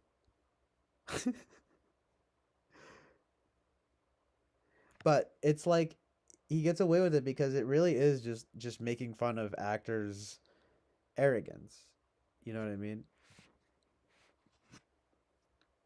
That's what he said about it. Of course, I think it was on Joe Rogan, but it's like, yeah, amazing truth and reality.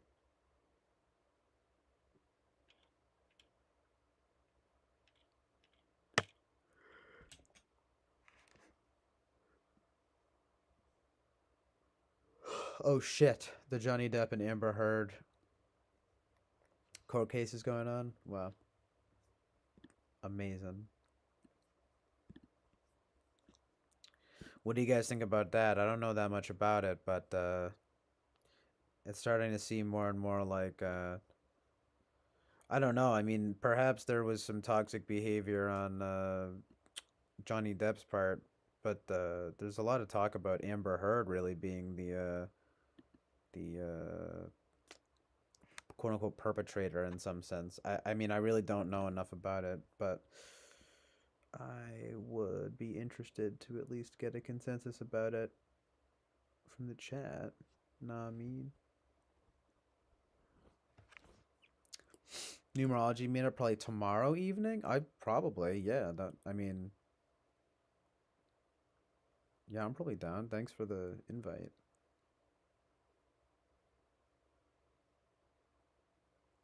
I can imagine it though with Johnny Depp. I can imagine that I could see it when you say now that you mention it when you say he's not he's a mean nasty drunk. I can actually kind of imagine it. So yeah, there probably is some uh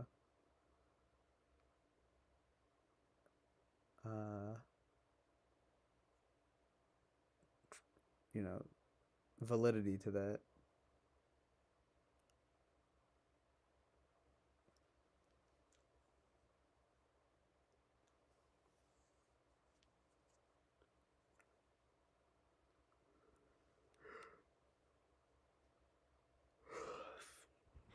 Johnny Depp keeps checking me out. Stop. And he's throwing bottles at me. I'm just like, what the fuck? He's so complicated. He's so dreamy.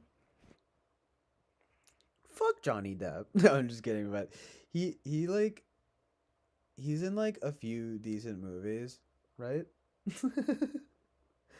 But it's just kind of like meh.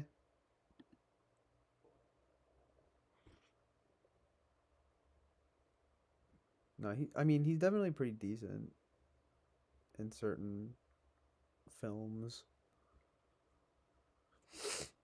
Ugh. Yeah, so tragic though. I'm getting like stuffy and tragic right now.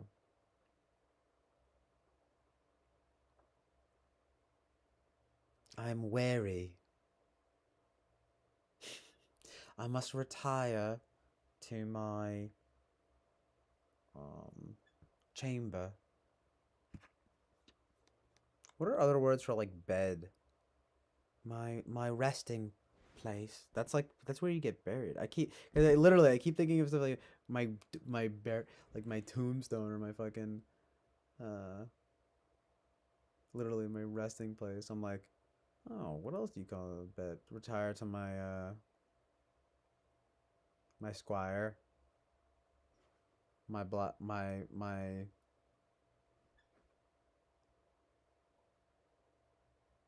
yeah. Can't think of anything.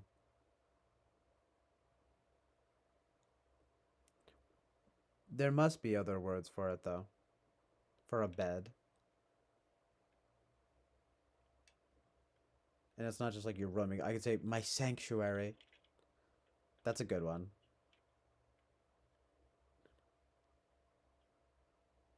My safe haven. No, literally. Bed is pretty amazing. Shoutouts to bed. Shoutouts to going to bed, you guys. Right? And yes, going to bed and going to sleep are two different things. Like, we will be making a distinction between the two. We're TIing the fuck out of it. As in the rapper, you know? We're gonna be rapping like T.I. all night long in our dreams and in a field together, frolicking, all of us. All of whatever this is called, right? The Chill Island Oasis of Truth and Reality squad. Fam. I really do need to shorten the name. This is so funny though. I guess it doesn't change, you know. I'll have this collection. But I think I am going to start like changing up the titles and stuff.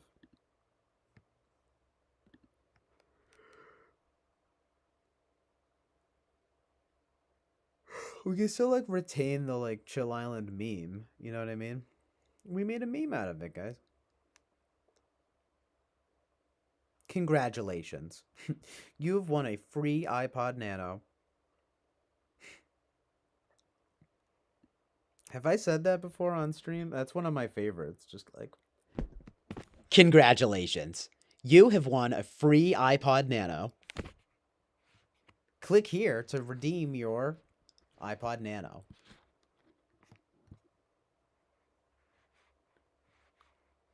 Click here. I'm Ben Shapiro. For iPod Nano. For Apple.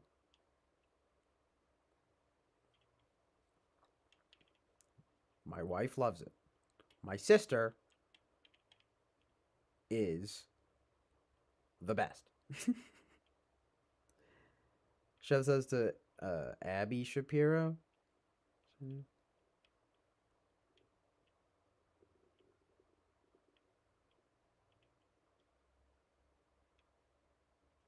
Wow, nice rhymes.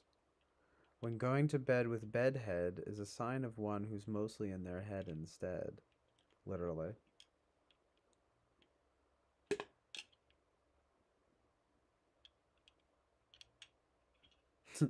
Do I look like I have bedhead?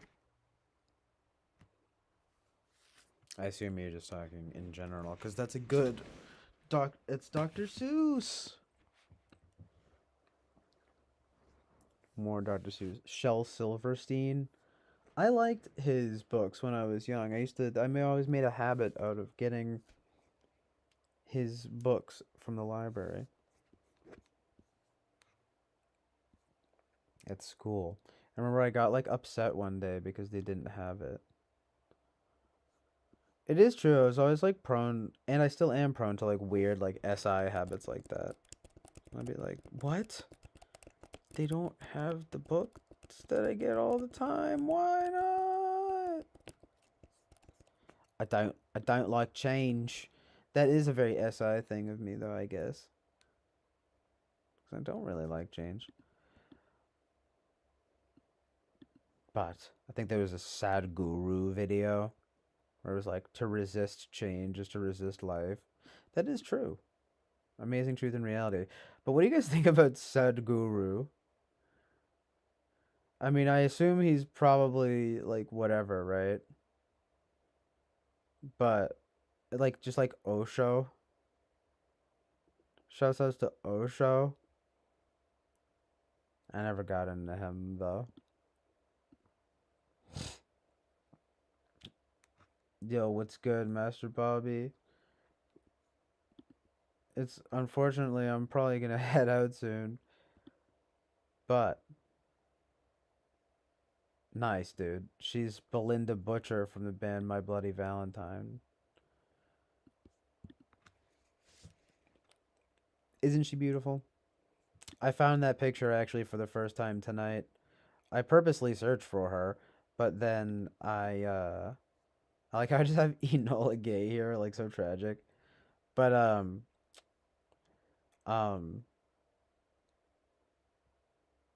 what was I gonna say? Oh yeah, but this was the first like time I had seen this picture tonight, and I was like,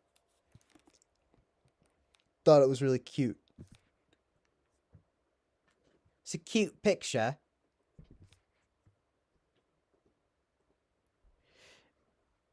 Shout out to some My Bloody Valentine. They're an Irish band.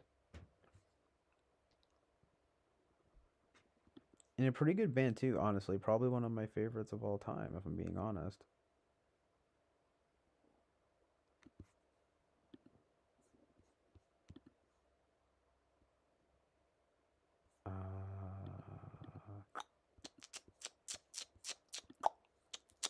What are you up to, Master Bobby?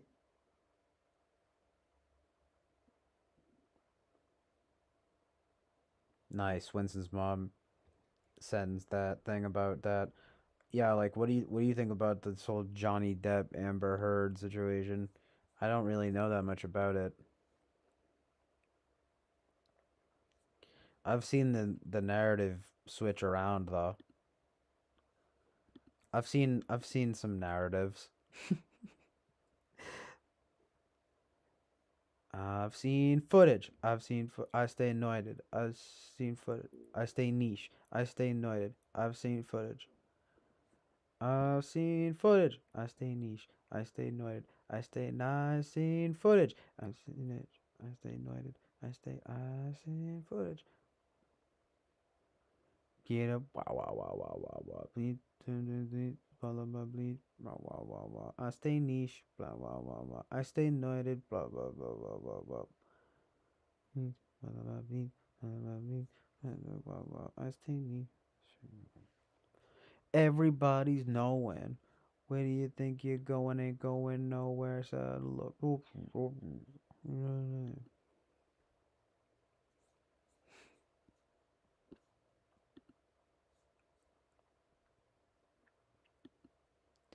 Boy, yo, yo, yo. Boy, yo, yo, yo.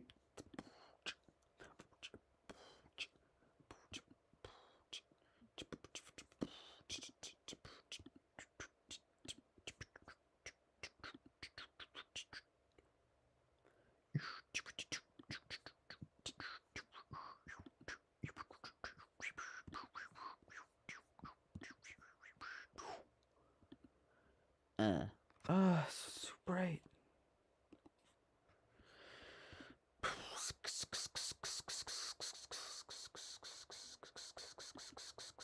Yeah. I must, as Eric says, go to bread soon. But I'm just closing out some tabs. Ambient, it's ASMR. You can watch me. That's usually part of the closing ceremonies. It's like the winding down session. I wind up closing a lot of tabs. We're just it's an ASMR. It's an ambient ASMR experience watching me close my tabs.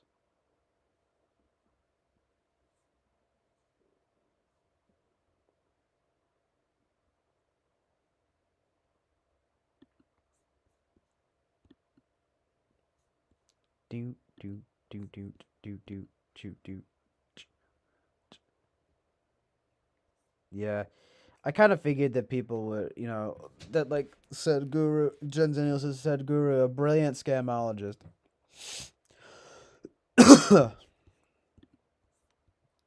I sort of, I feel like I've seen the sentiment around that he's kind of you know, what do you, a scammer or a con artist.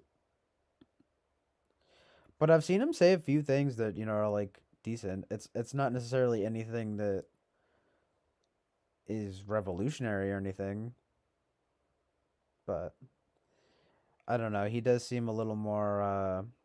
What would you call him? Like it's like I mean, like I could just see it basically. I can kind of just see him being a bit of a like I hate to use the word, but like charlatan. You know what I mean? But it's not like he's like known for his intelligence. It's just I guess so. But he's more known, but it's more like wisdom and like it's like spirituality.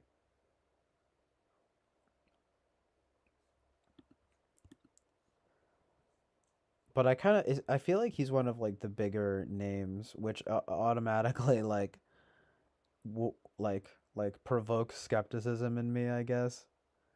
Hashtag Enneagram 6, hashtag Noided, hashtag niche, hashtag I've seen footage.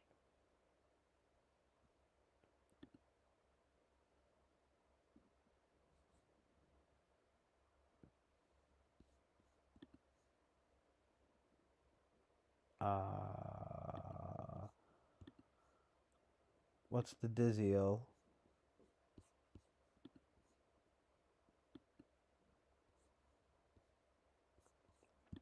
Okay.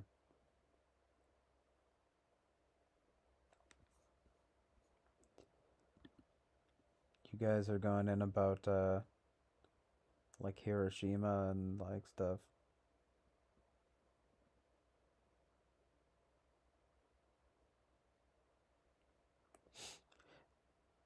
Yeah, I mean, Master Bobby, like I've seen the narrative essentially change. I've seen a lot of stuff about it really actually being, Amber's fault. But Winston's mom did mention I don't know if you saw it. I don't know what how I could just I can imagine Johnny Depp be she said he could be like a mean nasty drunk and I was like, I could kind of imagine that. But I also can totally imagine him just being like fucked with by Amber Heard, whoever the fuck she even is, you know what I mean? Whoever that is. Jonathan Depp, though.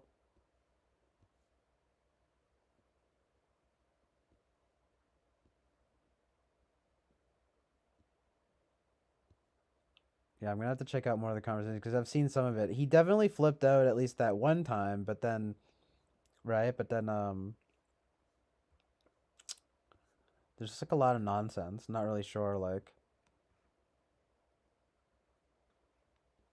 what to believe. That's why I asked the chat.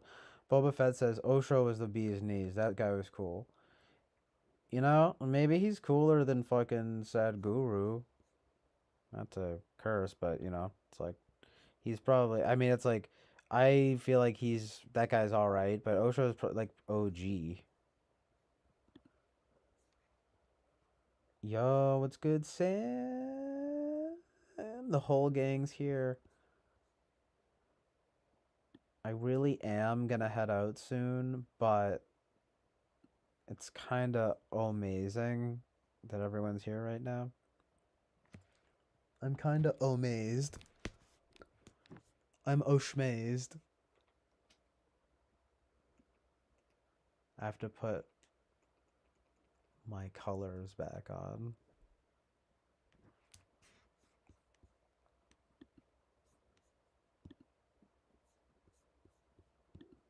Even just like doing my tired position, which is like this, has given me more slightly more energy. 10 viewers. That is like too much, you know? Too many people. Some of you guys are gonna have to leave. No, but the funny thing, the joke there is that this is like a lot. That's like a lot of viewers for me. Thank you guys so much. I'm fucking touched. You guys are touching me. Stop.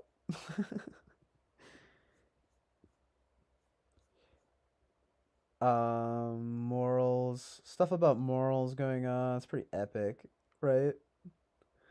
Um, nice though. Sam says, "What's up? I'm in a meeting. Not gonna lie, on my retarded shit recently. Unfortunately, dude, I feel that. There's been some retardation talk tonight. I think we're all getting retarded in here, as the Black Eyed Peas once so eloquently stated in their magnum opus. Let's get retarded. Did people realize, by the way, that the original song, let's get it started in here, right? The real song is let's get retarded in here. I mean, is that common knowledge? I feel like a lot of people do know that, but I feel like it might be kind of niche. This picture. I feel like it might be kind of niche. Ugh, dude, I just want to say niche. I feel like I sound like our mutual friend Rob Sam when I say niche.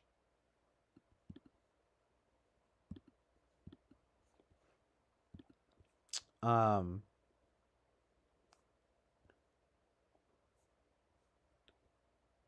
Um.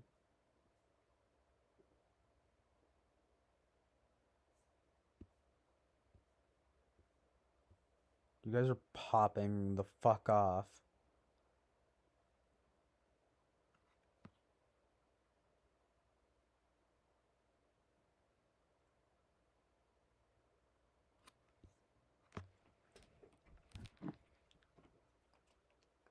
I'm crying.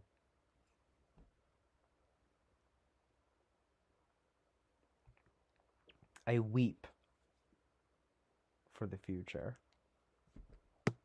No, I'm just kidding, but yo, y'all are wildin'. Well, I have Johnny Depp right here on an interview on Skype. On Skype.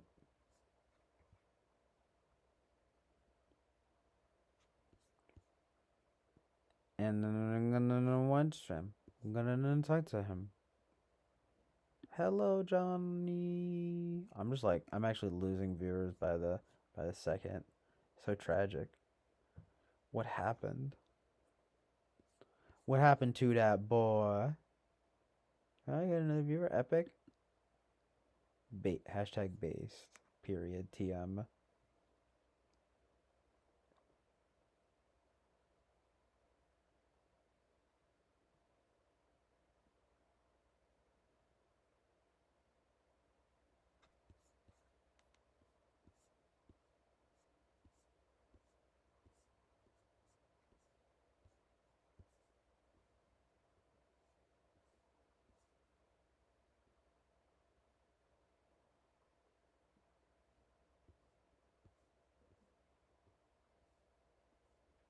Oh, right.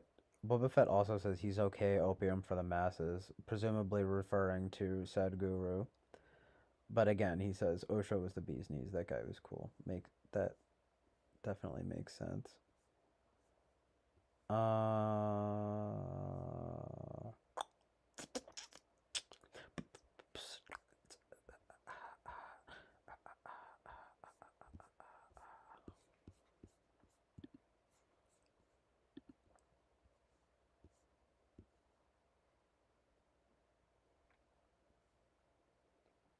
Some links for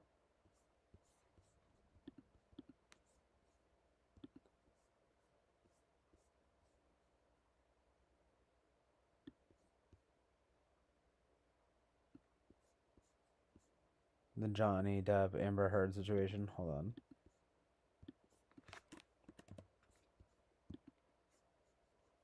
That we After had you last fucking night. got physically violent with me, I texted Travis. I said, "Come up here." No way. This is super clear audio. Bro. Nice. Good film. Kino. Kino Noir. Okay, but wait.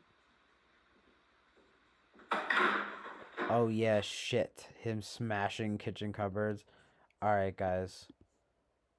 It's here. The most fucking ridiculous nonsense of all time. No, I don't know. It's just, I know this shit's just about to be crazy. That's the thing. Well, here's the audio. Perfect title. Well, here's the audio where Amber Heard mocks Johnny Depp. That we After had you last fucking night. got physically violent with me, I texted Travis. I said, "Come up here," because No, I didn't want anything to happen. I mean, yeah. It's coming to what? Save me? No, go ahead. Continue. You. Travis to the rescue. No, that was the last one. You can go. You go. That was the last insult. Oh, yeah.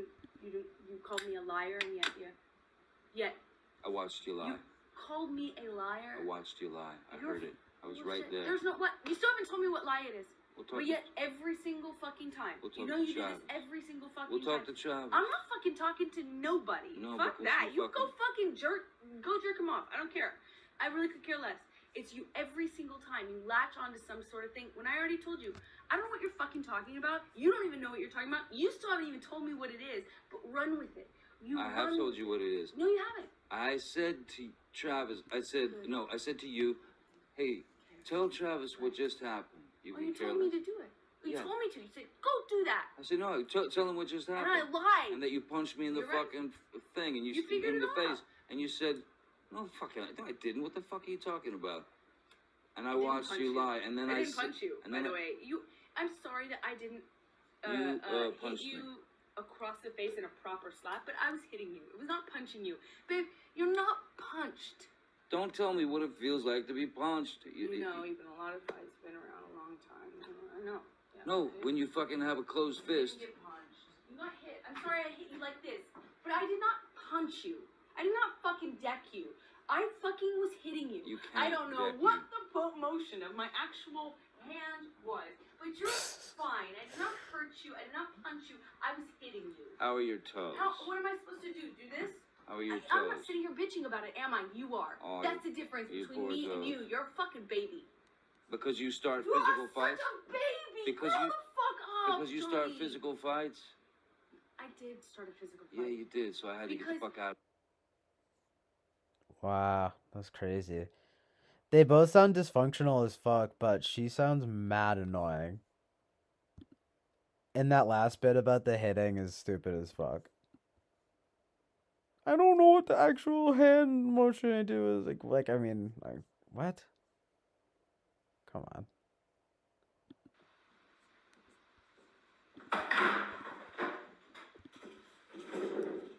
But here's fucking full version Amber Heard filming Johnny Depp smashing kitchen cupboards. What happened? What the fuck? Me randomly on a fucking just like a Tuesday morning.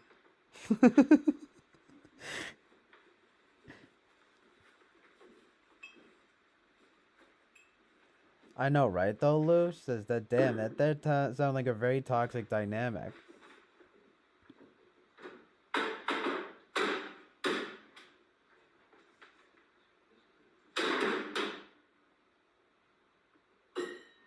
I mean, you know, it's like, oh, Nothing happened this morning. You know that?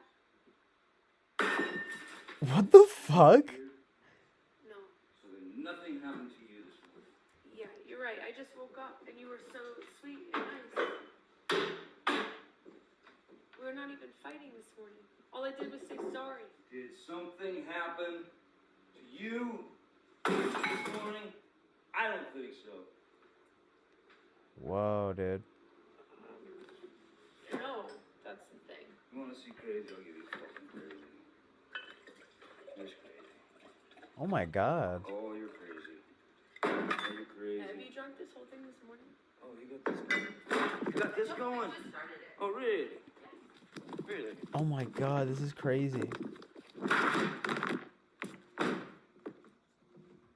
that shit on me, No, motherfucker. I didn't. You were smashing shit. I never saw this full thing, but this is kind of unhinged. Actually, I might have seen it a while ago, but I don't know. I forgot how unhinged this was.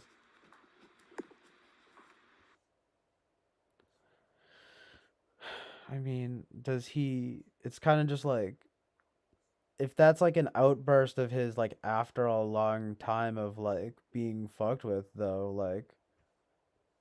It's just kind of like...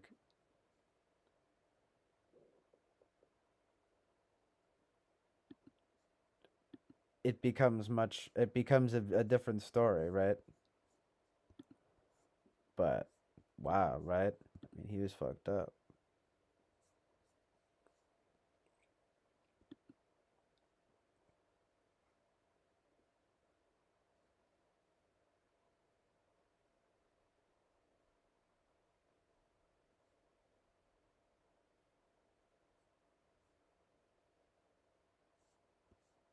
Seems like the people are really on Johnny Depp's side though here.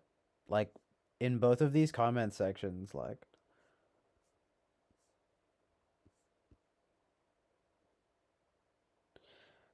almost seems kind of like proto Will Smith and Jada Pinkett Smith. I hate to say it, but I kind of wonder, you know.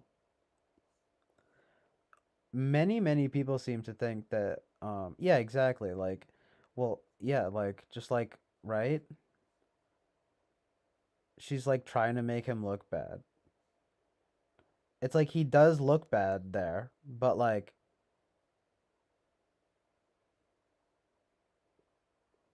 right though, Eric?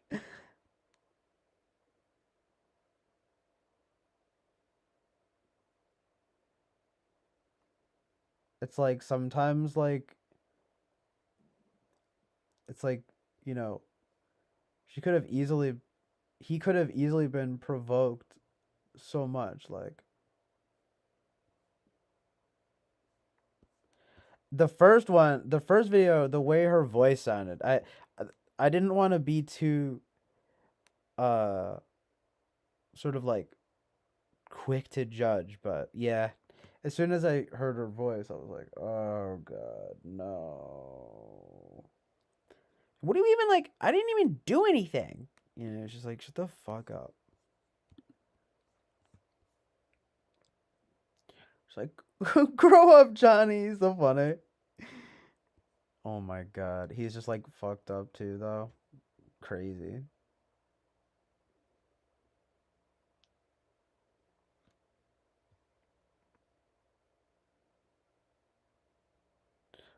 Well, like, yeah, unfortunately, that's the thing. I mean, it's not like it's good, but that's still better than hitting people. That's what, like, people are saying here in the comments and stuff. And it's just like, so I guess there's a lot of shit. Like, this guy just is like, imagine being in the middle of a mental breakdown because your mom died and money was being stolen from you, and then you catch your wife filming you secretly in a moment of weakness. I don't like Amber very much. There's, like, a lot going on here. It's like, my God.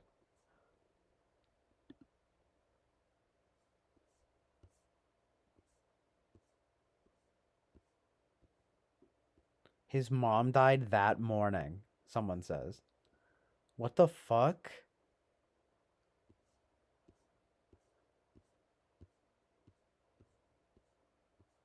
No way. Hey, even this chick here says, like, her slight laugh at 153 is her character break. Funny how that when this was first released, we conveniently didn't hear that part. And this other chick goes, there are so many things about this video she made of him that disgust me, but that laugh is the worst. Wow. So crazy.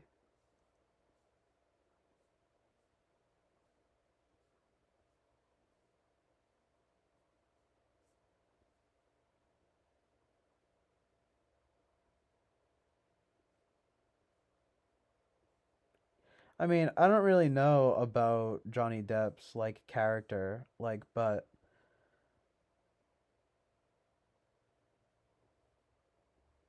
like, I don't know. I'm gonna have to read a little more about it and like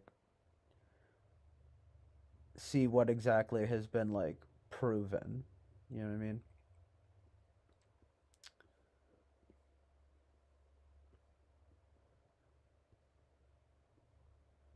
Certainly a toxic dynamic.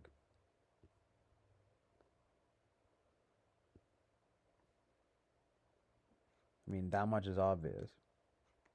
But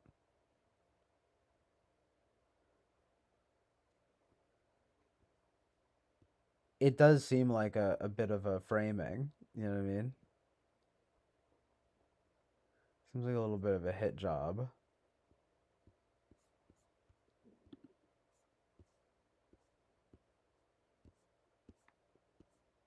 On Johnny Depp, of course.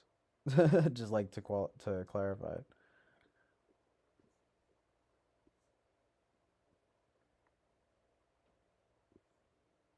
I mean, there seems to be there seems to be a lot of overwhelming proof that like but it's like so I don't know what it means, but like everyone seems to think that Amber Heard is guilty. So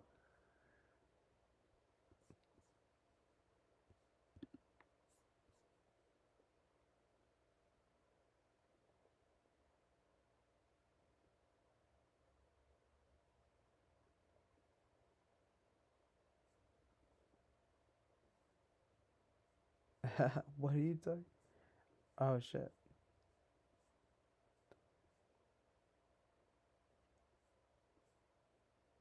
Kind of like missing a few things here, but it's fine.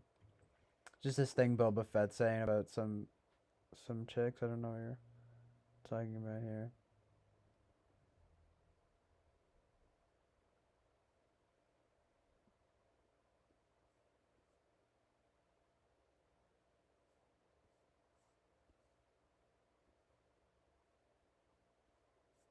And then Peter says, "Being upset was a thing that came from her from us."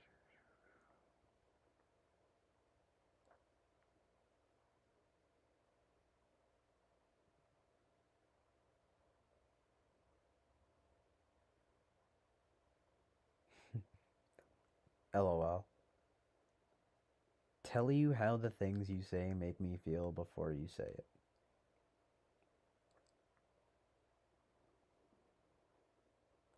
I would say no. I mean, tell me how you feel after I say it. Well, how could you know what I mean? I don't know. That's a seems like a silly question. It's like no, actually, I mean, it's like a conversation. That's kind of how a conversation works, right? Like, I say a thing, you respond. You say a thing, I respond. You can't. How can you like preemptively judge in that fashion if you haven't said it yet? Or am I just being dense?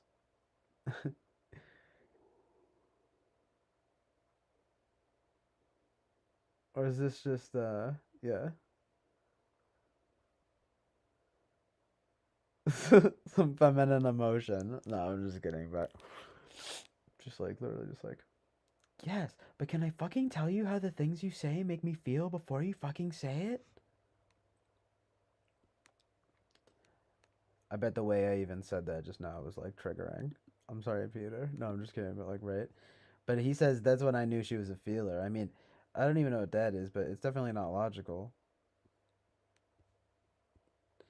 Yeah, I will agree though with the Genzeno. He says he needs to stop drinking though. That would help control the anger and allow him to have the wherewithal to walk away instead. Yes, exactly. That much is definitely true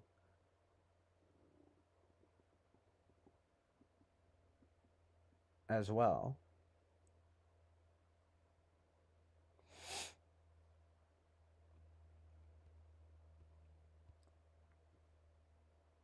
Winston's mom says Amber says she was supposed to receive a certain portion of their shared earnings, which she pledged to several charities.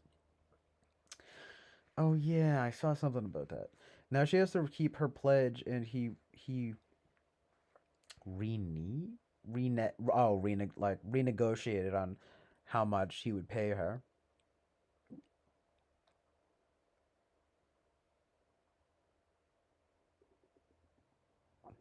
Hmm.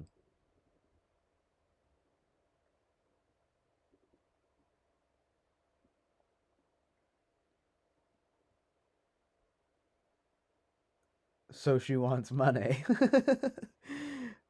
Nice. Um, of course, to be fair, I mean Johnny Depp is obviously a way bigger name than Amber Heard. No one's heard. No one's even. That's my joke. is that no one's ever heard of Amber Heard. So, yeah, I don't know. Maybe he could have been a little he could have been unfair in his profit sharing or whatever you want to call it with her. It's a charities thing. I don't know. That's interesting. This is, I mean, it's an interesting case. Yeah, that's why we're on trial. I mean, that's why they are at trial.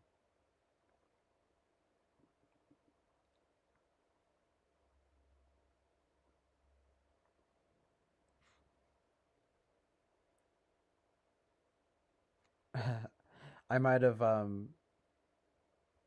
missed the exact message, Master Bobby, but thanks for typing it again because he says only now after the. Oh yeah, I did see this, but I. Oh no, I just saw a comment on here too. Anyway, whatever. I should that's definitely worth mentioning. He says only now after the audio tapes were leaked after our people on Johnny's side because it's the truth. Before all this, Johnny was literally cancel cultured. Yeah, but yeah, that is important to note that like you know we didn't have these audio tapes right at first, but he was basically proven guilty. But well, innocent. What? Sorry, guilty before fucking proven innocent. Whatever. It's the opposite of how it's supposed to be, right?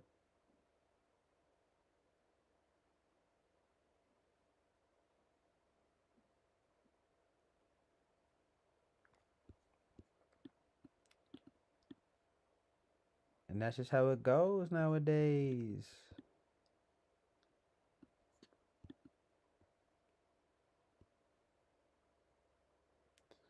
It's really pissed me off. She knows exactly how to push this button. And I know there's a lot of button pushing going on. Yes, in the metaphysical abuse. Fuck that lady. She allowed me to say what I wanted to say would then negate her issue was the thing because she would be made aware that it never happened.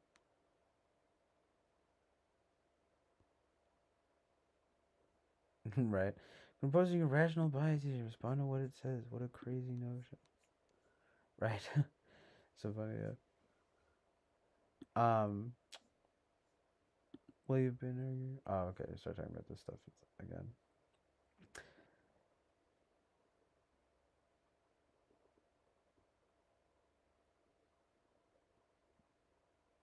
Amazing.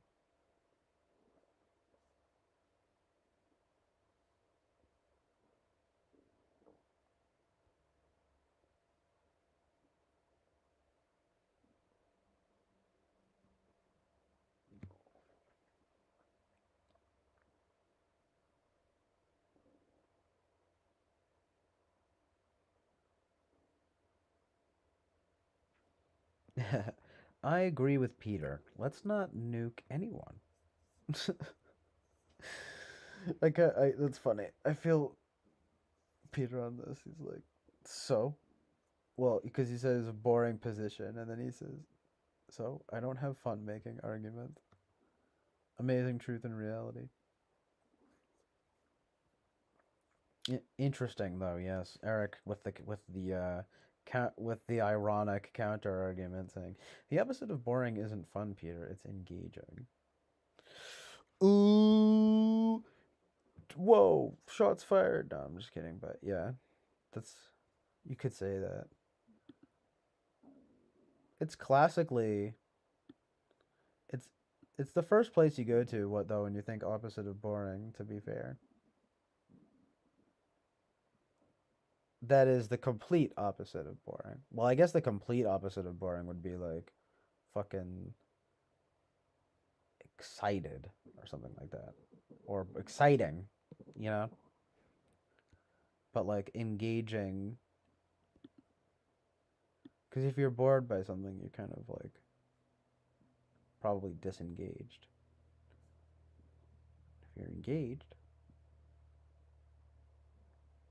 It might not necessarily be fun, but you're engaged.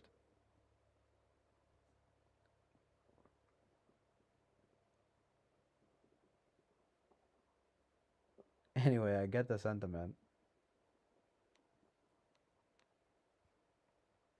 Hello, Rachel. Good morning. Thank you for being here on the chill island oasis of truth and reality. um,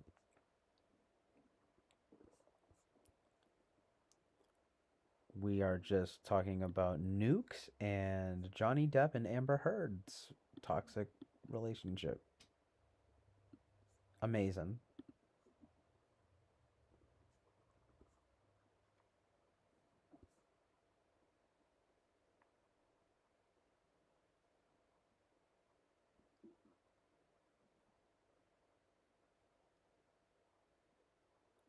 Yeah, I almost said, and I am going to head out soon. Y'all just keep the party going.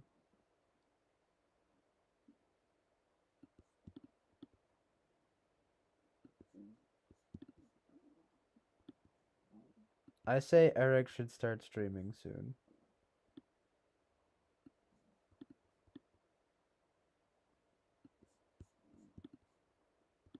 Um,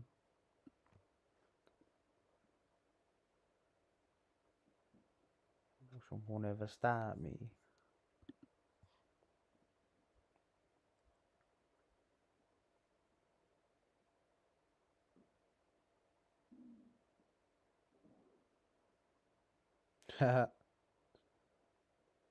Ha ha though.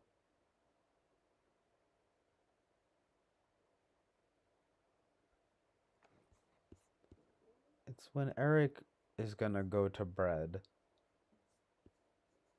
Exactly.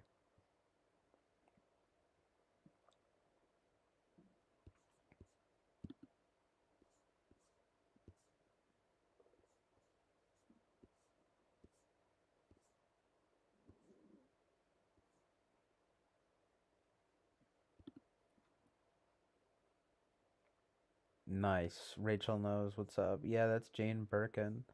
The other lady is Belinda Butcher from the band My Bloody Valentine.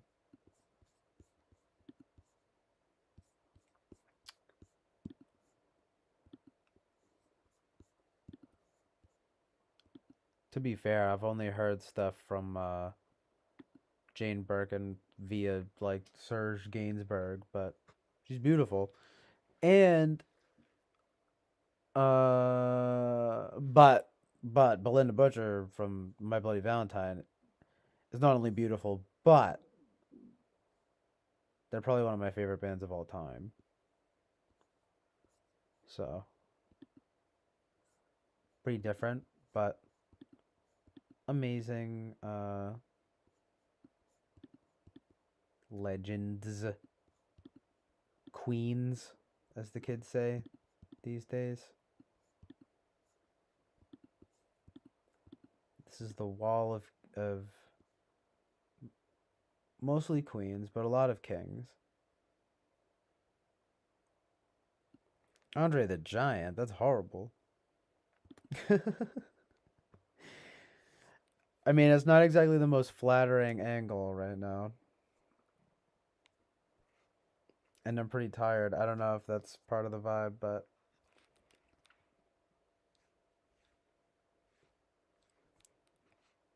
just like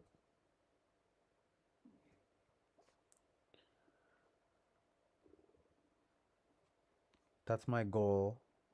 He's my looks goals. So true though, Eric, about jumping into the cold water of action.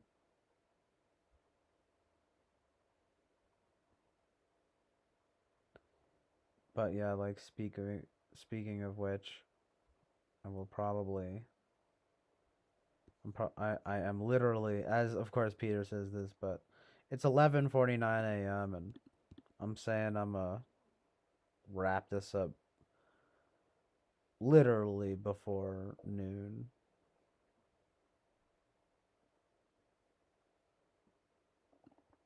Um,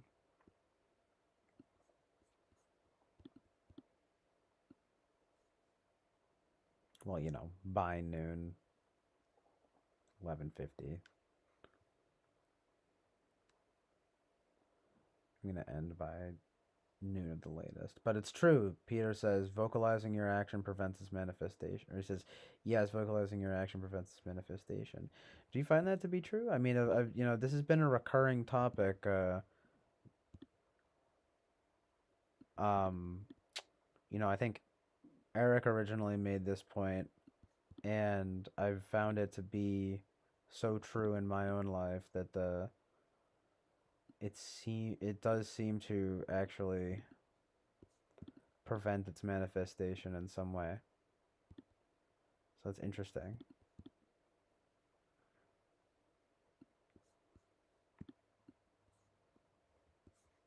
And yet I put so much weight on speaking things. I said this in Eric's stream too. I'm like, I want to be someone who's known for, like, I want to make good on my word. But in that sense, isn't it best, right, to like be honest? He basically was saying this too. It's just like, well,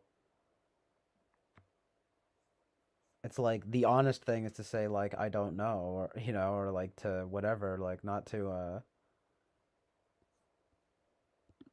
set a time like disingenuously, if you know what I mean, or something like. He didn't say that, but but that's the gist of it. It's like you don't really know. If you don't really know, just be honest. You don't have to fucking, you know, set a fucking time and date or whatever.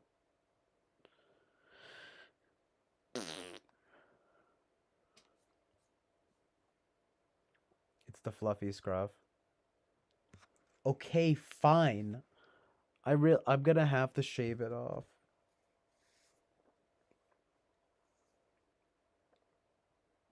T.I. Tiger. Exactly. People say what they want. Peter says people say what they want to do and are what they do.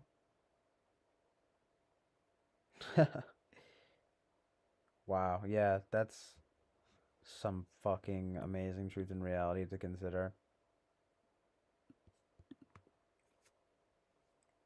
Yeah, that's why it's so important to have your like your intentions and your actions line up. And I'm kind of learning that myself. Like I can be guilty of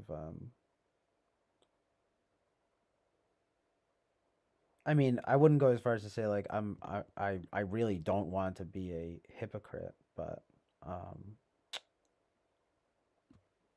that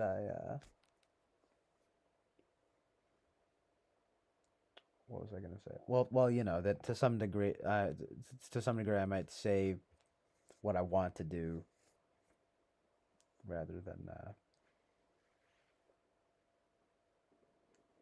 what I do in some sense. I don't know. Anyway, it's good to have your saying and doing line up. I'm trying to I'm trying to be about that life. You know what I mean?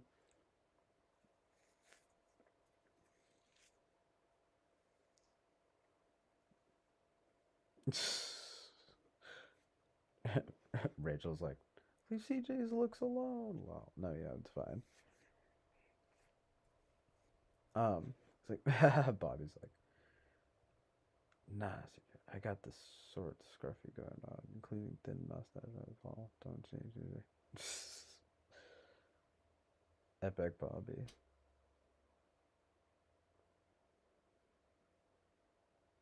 Feel it, bro? Yeah, that's the thing too. It's like annoying that it doesn't like fully grow in. It's like, come on. Come through.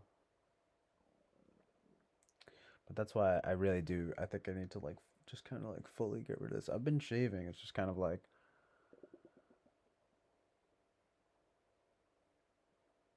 it's annoying like getting rid of all of it, but yeah, yeah.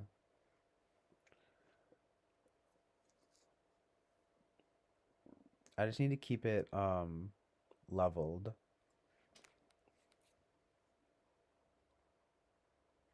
More chin, less neck.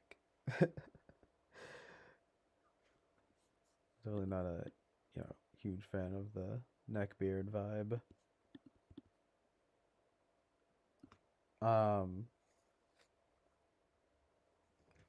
Brad New Grove says, just saying, Andre Slade, if I can be honest, more than just one.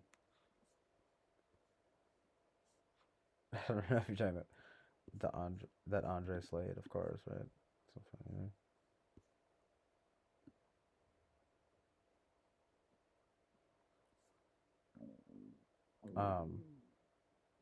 That's true. That's true. I'm gonna dream about Japanese public transportation. I wonder why. Huh.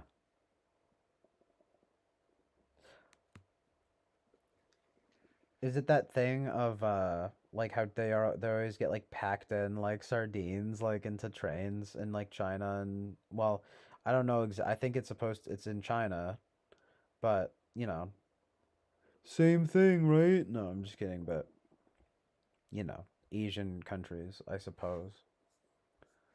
Probably especially in China. Well, I mean that's because they're, the population is outrageous. The population is outrageous. So I'm bringing the understanding that so it's better than mine though. If I grow to look like a jihadist, a jihadist. Wow, not just any terrorist, but a jihadist. No, yeah, I know what you mean though. I mean,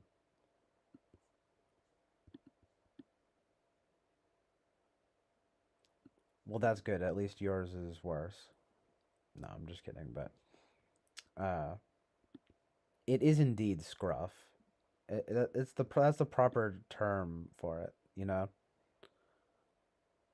It's a lot of scruffiness. It's snuffleupagus. It's my fur. So disturbing.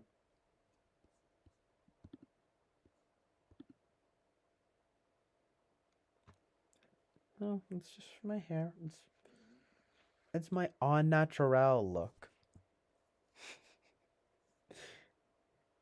Hashtag let me be me.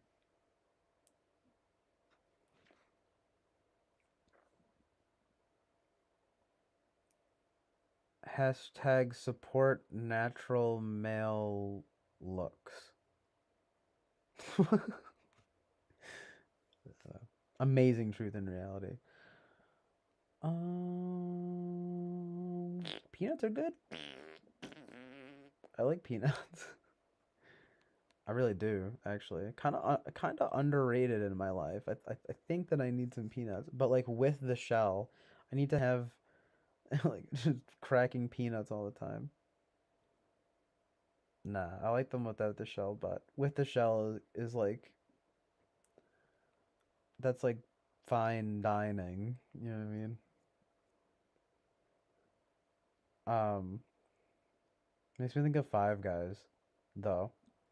Five Guys is the best. I mean, I like Five Guys. I don't know. It's the mixture of everything, in my humble opinion.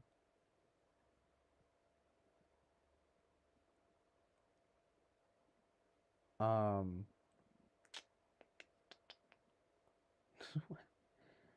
Peter's real name Peter's real name is actually Alfred.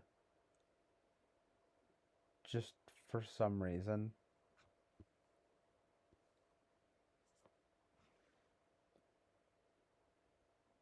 I can imagine it. Yes. That's what true based folk do. Eat the shells, toss the nuts.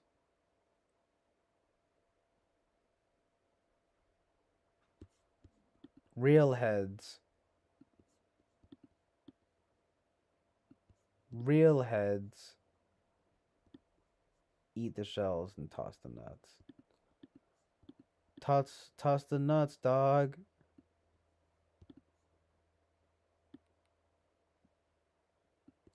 I'm yelling, toss the nuts. Yo, toss the nuts, right? Yep. We agree on that. Fucking. Fucking.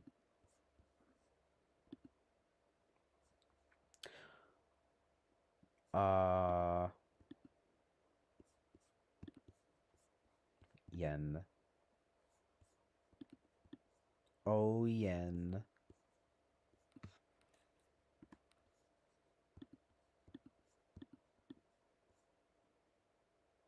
Perfection.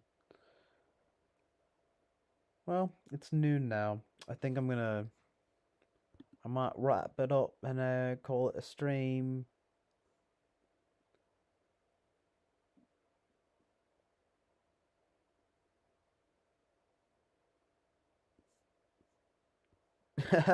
Master Bobby is in love with Belinda Butcher. Her name is Belinda Butcher. And I do believe that that's her real name. From the band My Bloody Valentine.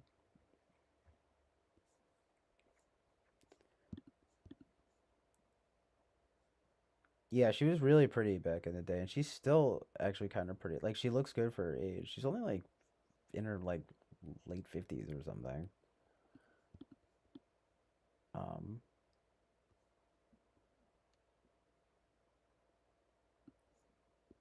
yeah.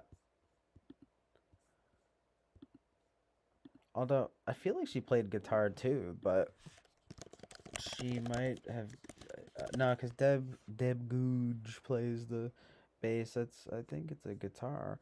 Well, in that picture, it could be a bass, but yeah, I don't know. It's a guitar. I mean, I think she's plays guitar. But funny enough, I was actually one of the girls I looked up earlier too is Tina Weymouth from Talking Heads, who plays bass. And indeed, right, girls who play bass are always hot. Well, I mean, maybe not always, but basically, bass plus lady equals hot.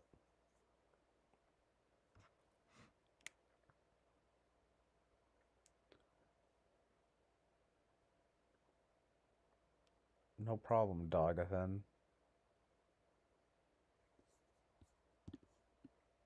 Bass. That's a silly joke. The Genzennial. You guys are so silly. I know, I like it. Much thanks.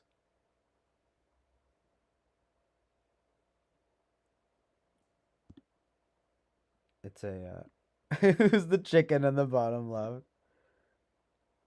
I almost thought, dude, because I was almost thought you were talking about this duck.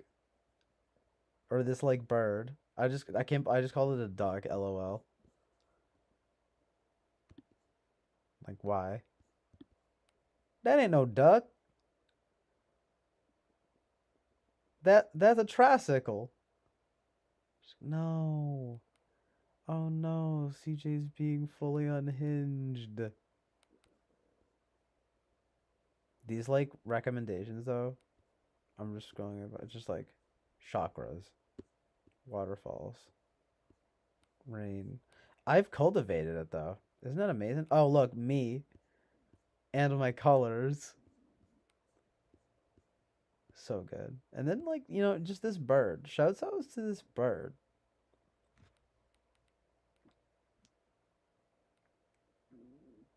Um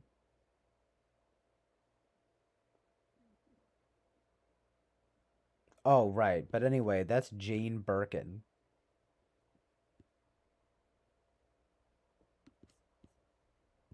She was I really only know her from being with Serge Gainsbourg. And they worked on some music together that's pretty good, but it's like at least only like one song that's good. Because I think it was like Bonnie and Clyde. But but right, Belinda Butcher though in the top right is from MBV, like one of my favorite bands of all time. Jane Birkin though is just gorgeous. Like what the heck? What in the Sam Hill?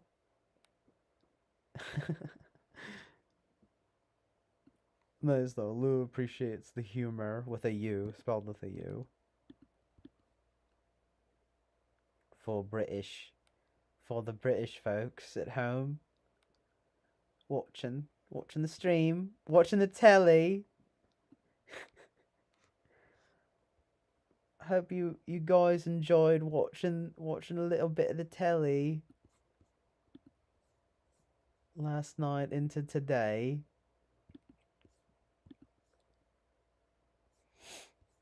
Yo though, what happened to my Aurora Borealis?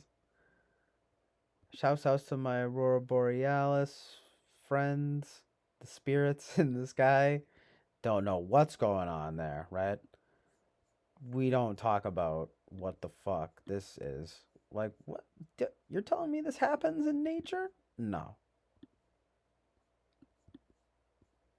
And yes, I'm talking about Jane Birkin and uh, Belinda Butcher. No, I'm talking about the Aurora Borealis here. No, I'm talking about myself, actually. And my handsomeness. They call me handsome. Handsome Jones. No, but real talk though, like these spirits though, can someone explain this phenomenon? Like, I mean, I know that there's like a scientific phenomenon, but it's just like I don't accept that it's anything other than like legitimate angels.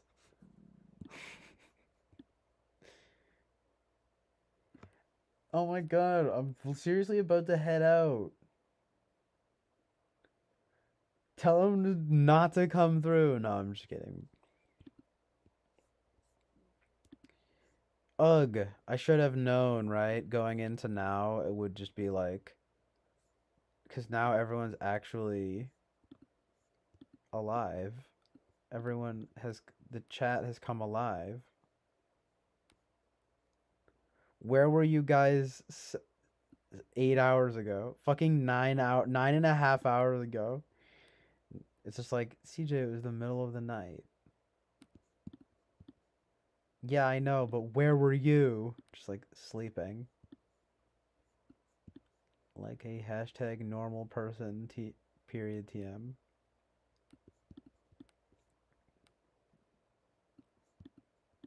Right, Rachel, I do refuse to believe that this is anything other than angels.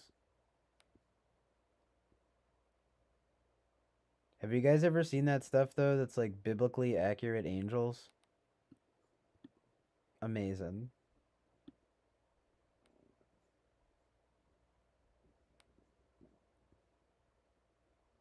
They are epic though. It's just like a fractal with like an eye on it. It's like really amazing. Ah! Angels.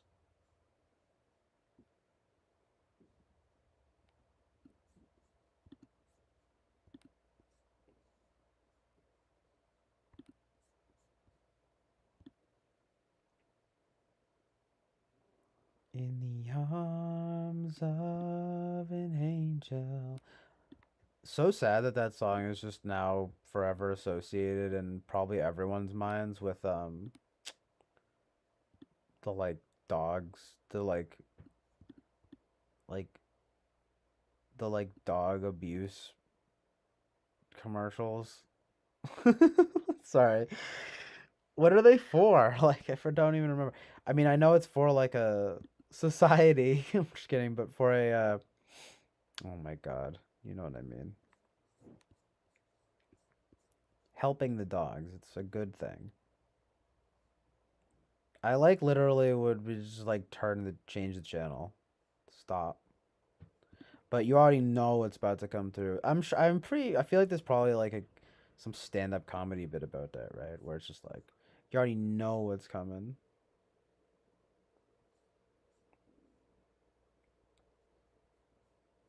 I wasn't talking about demons, I was talking about angels. It's the opposite. Talking about the good spirits.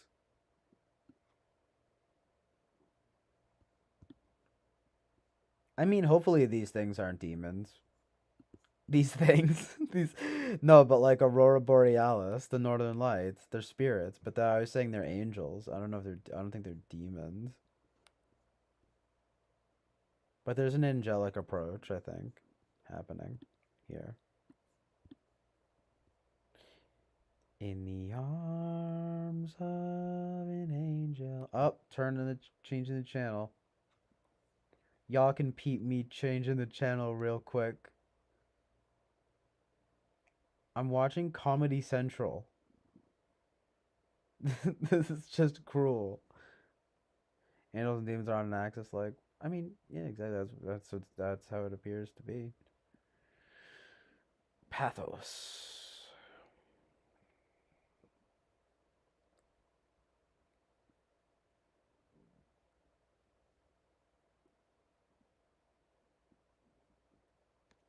Yeah, it's all good. I don't think I said. Maybe I said like they're not demons, they're angels. I don't know. I don't know.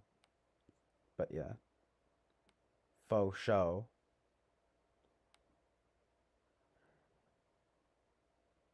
I ain't trying to have no demons up in the chat. You feel me? No, like up in the on the stream, up on the stream. You job feel? I mean in the chat either, but in the fucking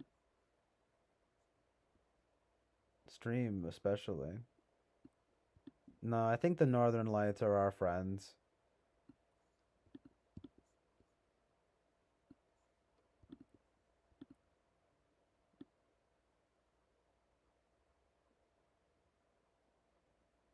The Northern Lights are our friends.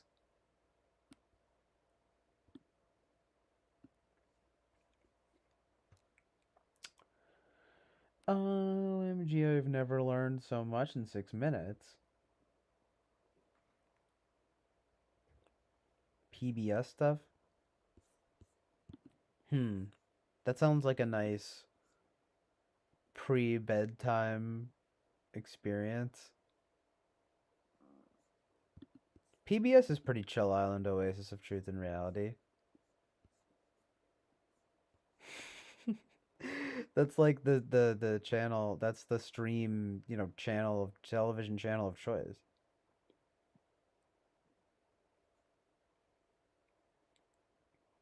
If not just full-blown public access, community access. Amazing Truth and Reality. But all right, let me see, 6 minutes. Let's just see what this is.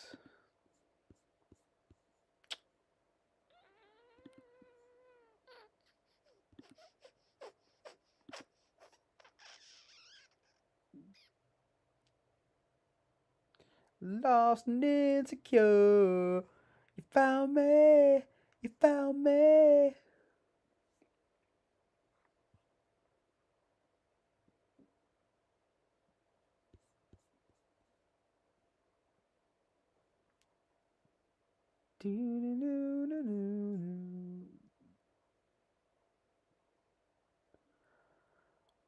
Oh, great, Master Bobby. Ruining the Aurora Borealis for me. Demons masquerade themselves as angels of light. I have heard that before, though. Yeah, true. Angels of light. No! What about the sun? The sun is good.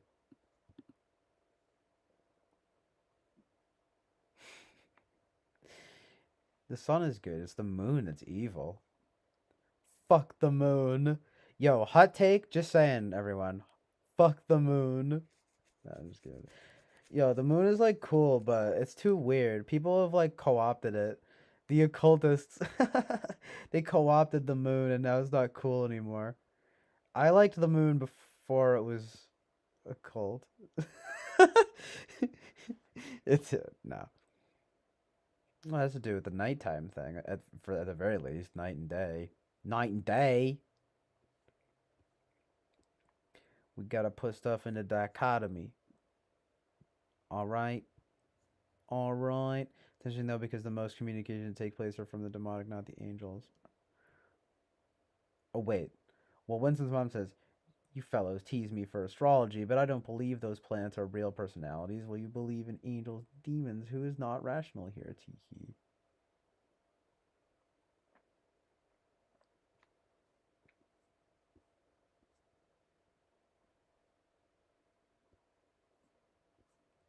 And Master says, "Random side note unrelated to the Aurora Borealis thing." Oh, unrelated. I'm sorry. Damn. I'm sorry. I just like. I totally thought you were like. But it is. I hopefully it's not related. But he did say unrelated to the Aurora Borealis thing. Demons masquerade themselves as angels of light. But yeah, it's like that's true.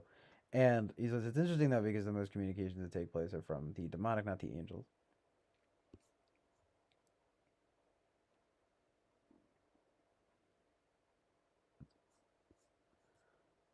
I mean, that does seem to be the case, or at least once I like got keyed into that, I was kind of like, oh. Of course, I would be more. I if like what was occurring during the vision or something is more objectively good or something like that, then well, perhaps it was angelic. I mean, who's to say why is it always why is it the most?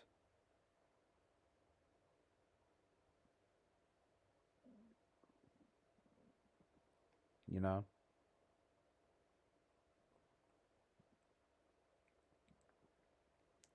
Oh yeah, LOL, the demons and angels thing, like in the fucking I didn't even think of that. Like Dave's superpowers. You can miss me with that vibe, for sure.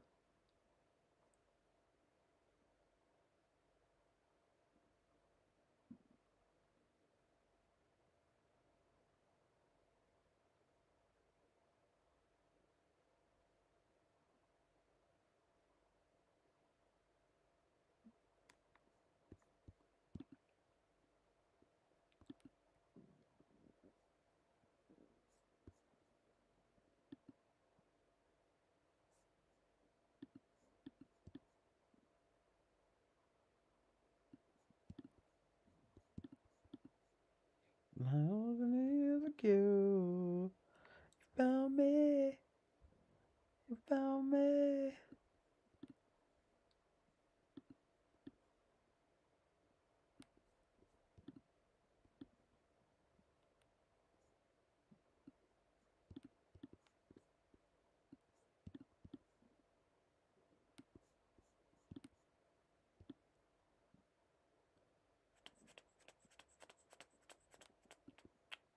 Yes, I need based content.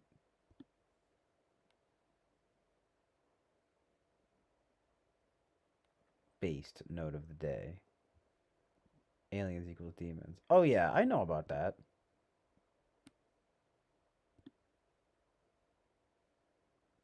We've talked about that. Maybe not a lot, but oh yeah. I got keyed into that some minutes ago.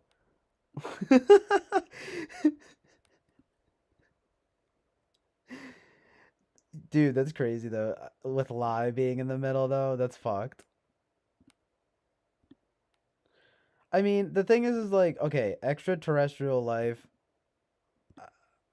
uh, you know, that's like a conversation to be had. Well, like other life, like life that exists outside of Earth, um, could be debatable. I don't necessarily know if it means full-fledged demonry or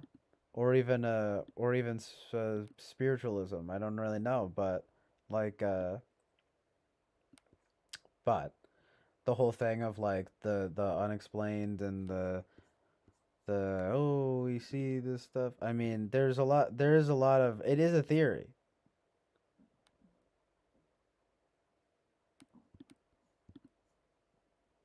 and it's a bit based because, you know, of course, well, people would basically rather believe that it's aliens. I mean, I haven't like delved too deeply into that rabbit hole, but I've seen I've seen the sentiment, you know. And that was probably enough for me.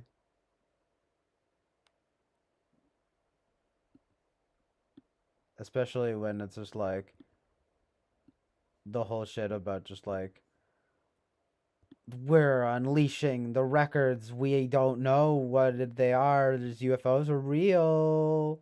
And it's just like, you mean spirits are real? You mean I don't know if they're all demons though.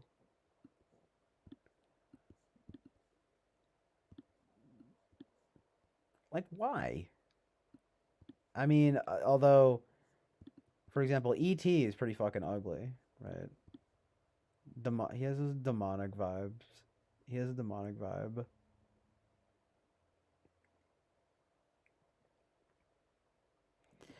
You know what was really weird with Biden when he was like, "This is the battle for the soul of a nation." I'm like, "Can you not say that?" Hashtag trigger warning.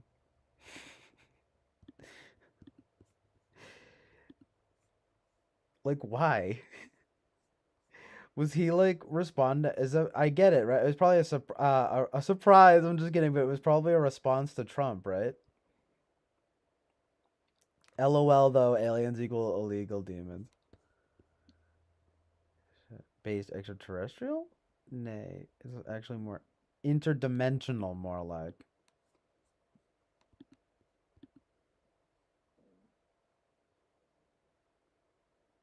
I don't know, but yeah. I mean, but anyway, yeah, it's like New Groove says. I mean, who's looking after our spiritual borders? He says until Biden doesn't care about your soul. I doubt he even has one. One these days. And I'm thinking like, yeah, remember that weird soul tagline? Oh yeah, I remember. Pepperish Farms remembers. No, but yeah, literally.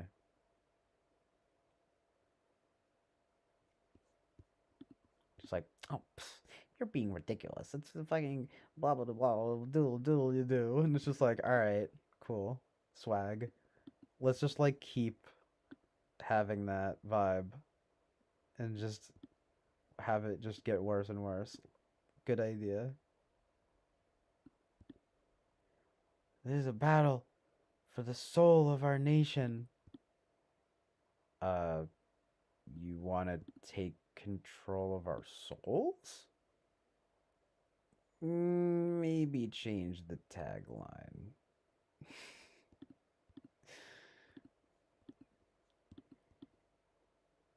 I'm just saying, like, come on. Do better.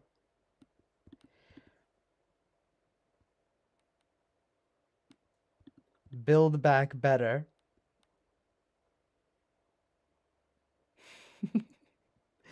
Some people try to like also make the B's into like sixes, and they'd be like 666. I'm like, oh, I don't even like to say it on like the stream, like 66.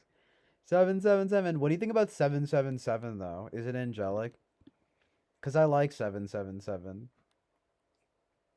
That's my friend. You know what I mean?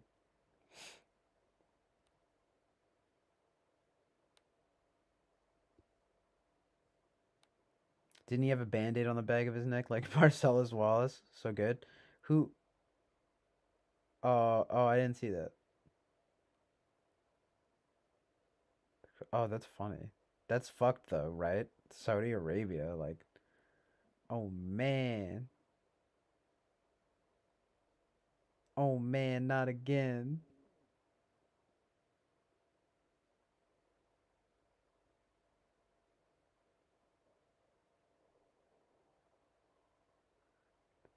I mean, the thing is like he used to be sharp, but he's just like senile now. Tragic. I just feel like he wasn't the person that the DNC should have nominated. Very silly. Why have another establishment guy come through? And then furthermore, to have the nerve to be talking about our souls.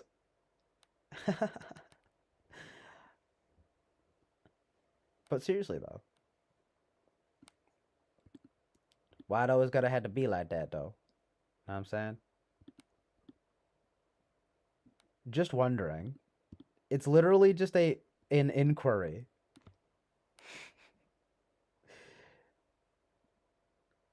Alex Jones propaganda. I mean, it's just like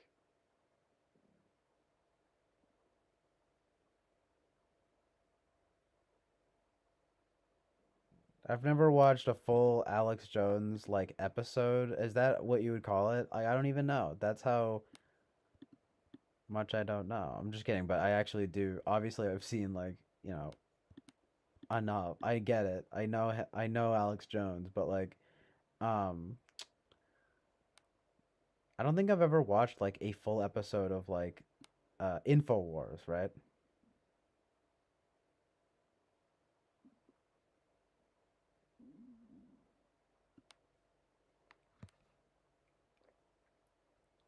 The thing about the Bohemian Grove thing though, oh, right though? Well, yeah, like Republicans went there too. Obviously. Oh, geez, as Winston's mom brings up owls and wolves. Masonic. Bohemian Grove vibes, for real. At least the owl stuff, unfortunately. Sorry, Winston's mom, it's just bad timing. That's what happens though, like in like Twin Peaks, they're like, the owls are not what they seem. It's known though as being quote unquote crypto Masonic. It's just like it does open up another level of conversation. It opens up portals. I'm just kidding, but right? Literally, nah, but for real, it's like it opens up the other conversation of like the knowing, the knowing co-option of the occult stuff. Like, um, there is that element obviously of like people trying to be edgy. It doesn't make it good, but I I suppose that's something else to remember, right?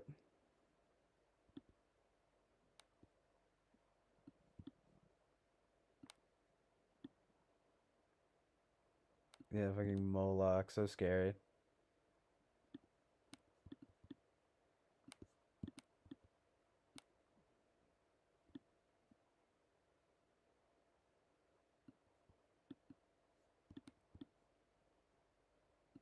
Yeah, Alex Jones is cool. He just has like a pro wrestler vibe.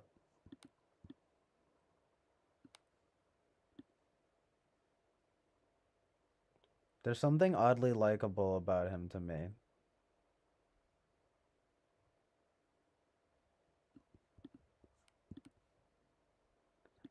I can't imagine like seeing him and being like,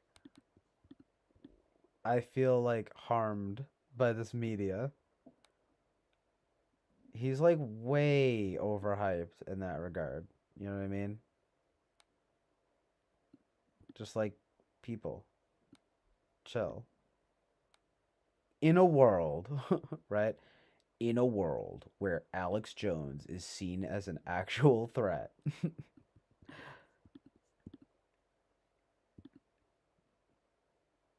Total nonsense.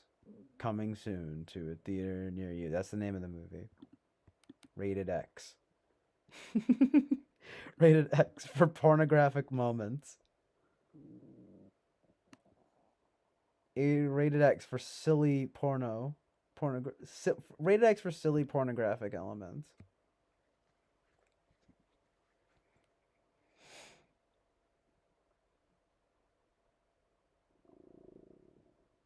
But I mean, basically, Genzennial, that's why it's just like.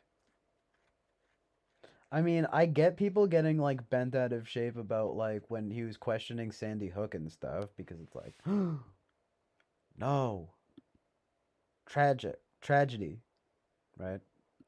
And he even like recanted on that, but that was a little annoying in my opinion. not that, but like just not that entirely, but mostly just the you know, was it because I think in court he like said that he was like being a character.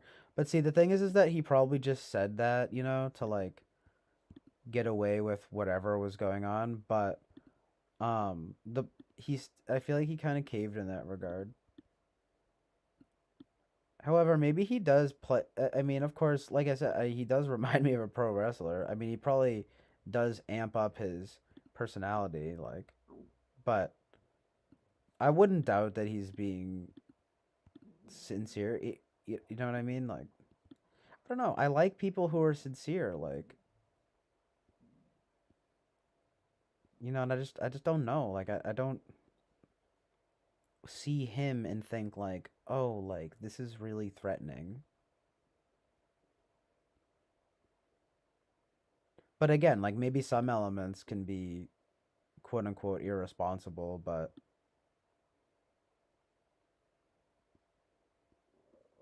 it's just like we've got a lot more stuff to worry about in the world than Alex Jones. You know what I mean?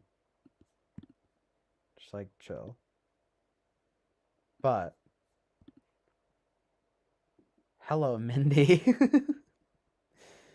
It's so cool to see you streaming again. Heart, kitty, heart eyes, 100, 100. Mindy is so nice.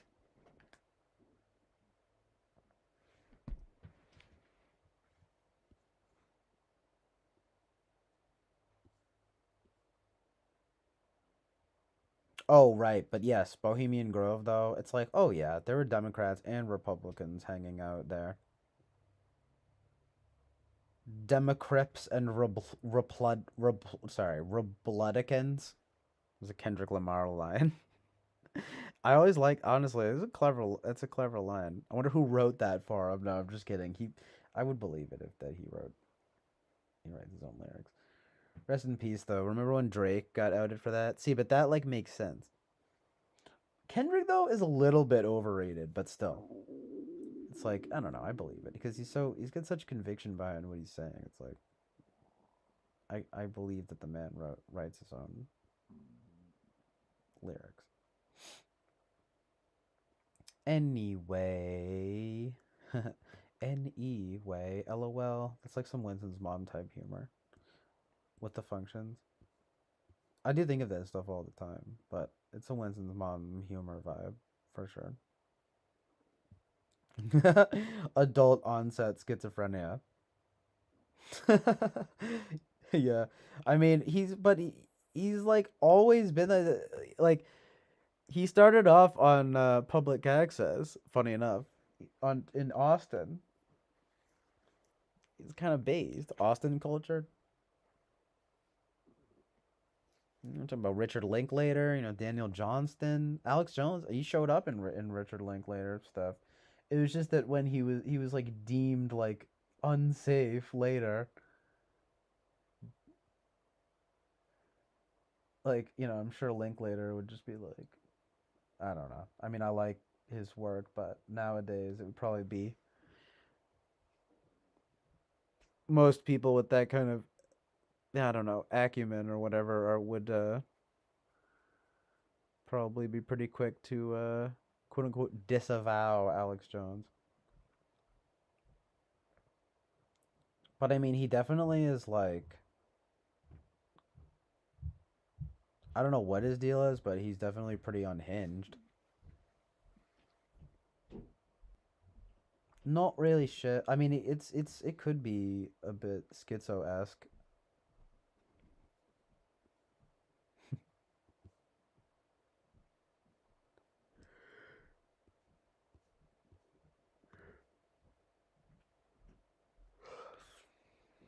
He's interesting for sure.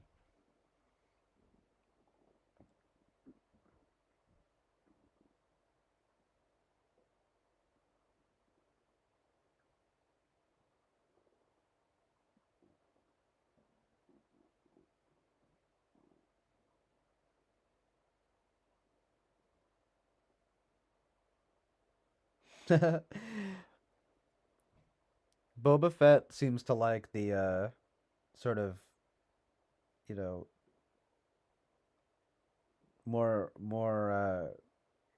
I don't know what you call it. It's kind of like the more quote unquote radical uh elements of American politics.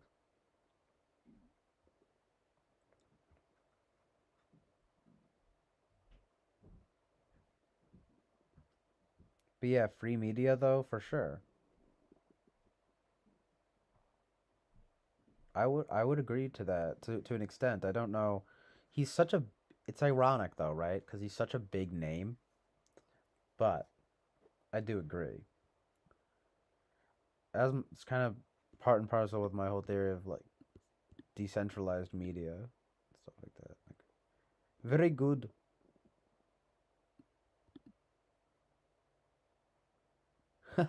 I guess I guess that was actually kind of an Indian accent. No offense, Boba Fett. That wasn't about you. I'm just diversifying my portfolio of accents, of racist impressions. I'm just kidding, but very good. Rest in peace, Apu from The Simpsons. He was a good character, and PC culture ruined it. He like literally was a hardworking man, like and like a family man. That's what's so tragic because he was like kind of based, amazingly based Indian man, but because he was like a quote unquote stereotype, you don't get to do that anymore. And then you get that guy like Kumail like Nanjahal or whatever like making the movie. That's like the problem with Apu. See, the problem with Apu is that it's racist. Period. And then that's just the end of the movie. I imagine. No, I'm sure it gets into the intellectual amazement of how horrifying. It's actually this is rooted in deep anti-Indian hatred about them owning convenience stores. Like literally, like fuck you. Like there's like a fucking there's a there are two places in my town that are convenience stores owned by Indian guys, and they're nice. No, there's nothing wrong with owning convenience stores.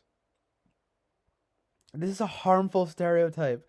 Yeah, it's a really harmful stereotype that they're like hardworking family men, right? Who like start businesses. That's so mean. Same the thing about like the Asians are good at math. It's like you're welcome. It's like yeah, but indeed, it seems like I mean the Gen Zennial does have a point. Yeah, he used to be normal crazy. Now he's bad shit. Ugh, just like everyone else, I suppose these days, right? With the fucking public platform, other than me. I mean, but that's actually laughable to even think of this as a quote unquote public platform.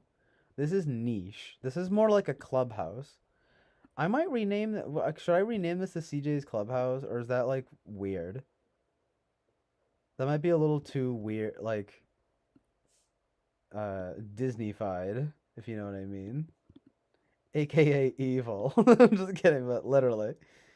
Um, but anyway, yeah, because Boba Fett likes the peak. He says Americanism, core and peak Americanism. Fuck you, loser haters.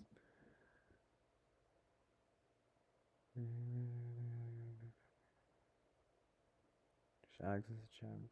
Yeah, I honestly kind of tend to believe that that Alex Jones is probably one of the good ones. It's too obvious, you know what I mean? Like people like that. It's just like really like the most obvious. It's low hanging fruit. Like think bigger. You know what I mean? Like that's the guy. I don't know. I'm just repeating myself at this point, but really, it's just like that's the guy that like you deem a threat. Like Get real. David Lynch voice. Get real. Funny enough, love to always mention how Alex Jones interviewed David Lynch, and he was like asking him all like about what the movies mean. It was so good. Amazingly NI. Kind right? Like so good. Um and of course David Lynch just like barely explaining everything. It's like come on, David. Give us a little bit of that good. Really, the viewer counts? Oh wow, yeah, 12 people. Nice, amazing.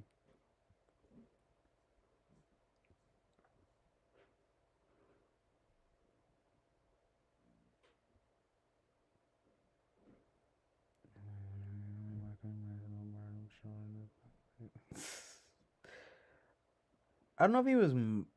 Well, I do agree that the Sandy Hook thing was pretty like distasteful. That's why I think that like he recanted on that. Not just due to like any kind of like public.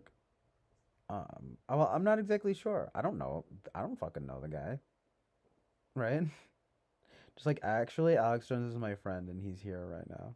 Hey, how you guys doing? I gotta work on my Alex Jones impression. But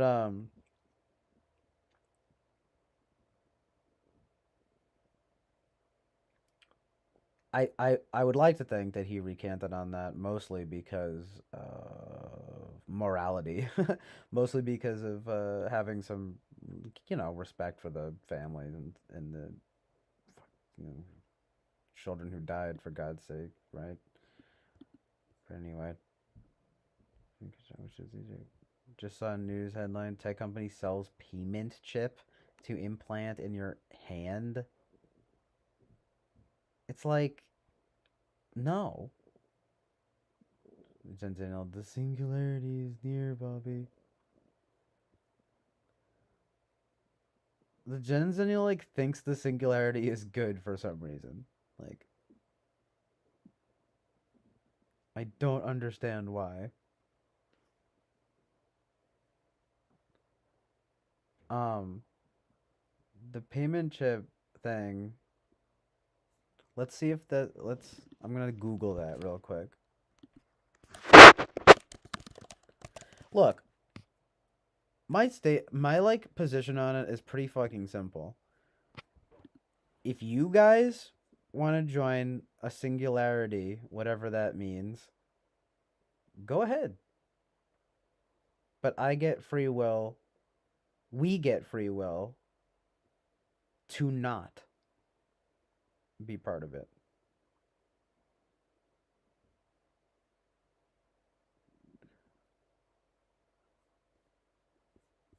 I mean, expect resistance.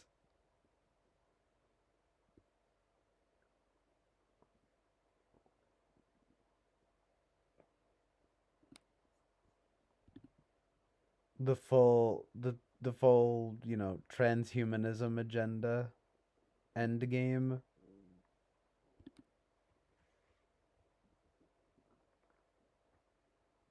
I mean, again, it's like, and I'm not against technological advancement and like, things that enable like health and well-being, but just from a purely like from a from a is a word autonomical. It's about autonomy. It's just like we ought to have the right to say no, thank you. I do not. What did they say in Occupy Wall Street? What was that slogan? It was like I refuse or something like that. I don't know. Right? And it was so cool then, right? So cool then. But not about the robots, right? No, I'm just kidding, but no, there was some amazing truth and reality in that Occupy Wall Street situation. No doubt. definitely part of the bigger issue. We were probably closer. We were probably closer to to amazing truth and reality when that was going down. You know what I mean? Even still, though, not a little, still not exactly as close as it could be, but close enough. In the target area of like who needs to be approached, you know, going up to them and being like, "Hey, stop working here." Just kidding, but right. They're like, "You know what? You're right. I'm quitting this bank. I'm making millions of dollars, but I will quit because you protested." But still, I think we were in the right area with that. We're like on the right track. Good times, right? The Obama era. R.I.P. Now we just have Joe Biden. Ugh. No, Joe. Stop. You're too old, dude.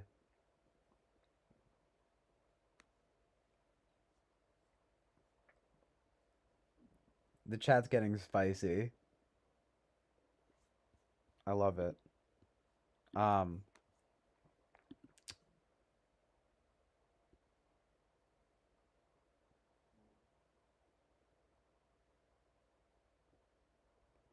yeah, I don't know who Madison Cawthorn is.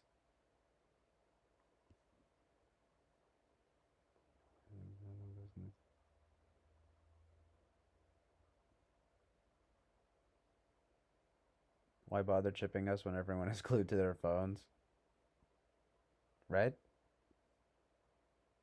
Indeed.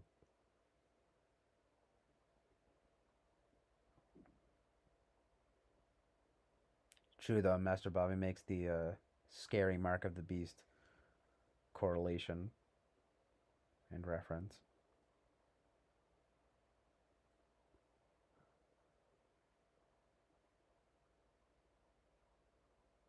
Oh, yeah. Well, there you go. Jen Zenial says, "We're not going to die unless you can opt out."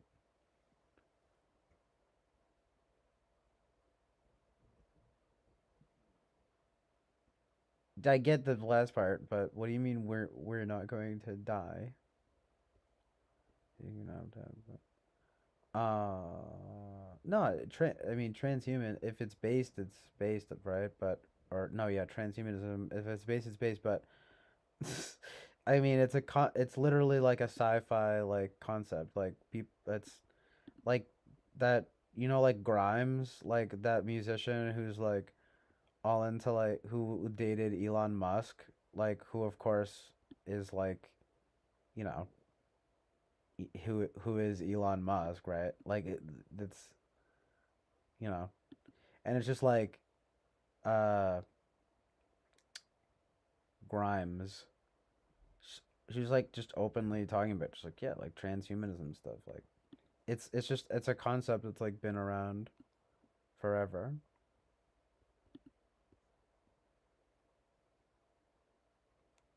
Miniscope. I learned so much from you guys. Everybody here is so smart. I'm dying. The Miniscope is fucking hilarious.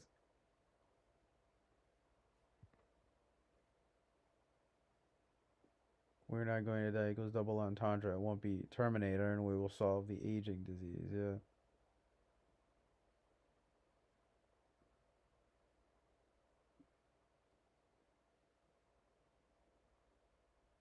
Well, that could be. It's all about the application for me. Like, but hey, all I'm saying is we gotta leave room for the individuality, that free will. Um, wow, amazing conversation. We got deep. Transhumanism, though, I mean, I don't think that that's like that spicy. You know what I mean? Like, Is it spicy? Like,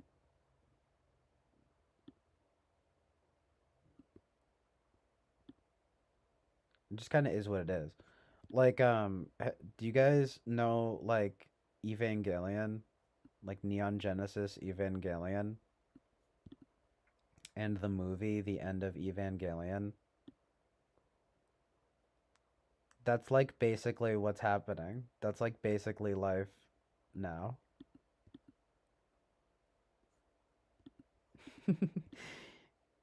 It's so good. But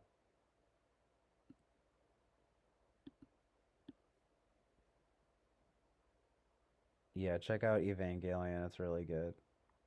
Um it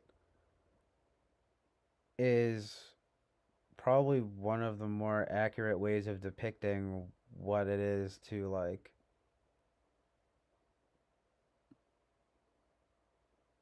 achieve the hive mind. Uh that winds up being sort of like the end game like goal for like the um I mean it's kind of hard to explain, but the famous thing from it is that everyone turns into like into like an orange liquid, and like everyone consciousness mass consciousness like is achieved by like this by way of this like this thing, but it's death, it's evil.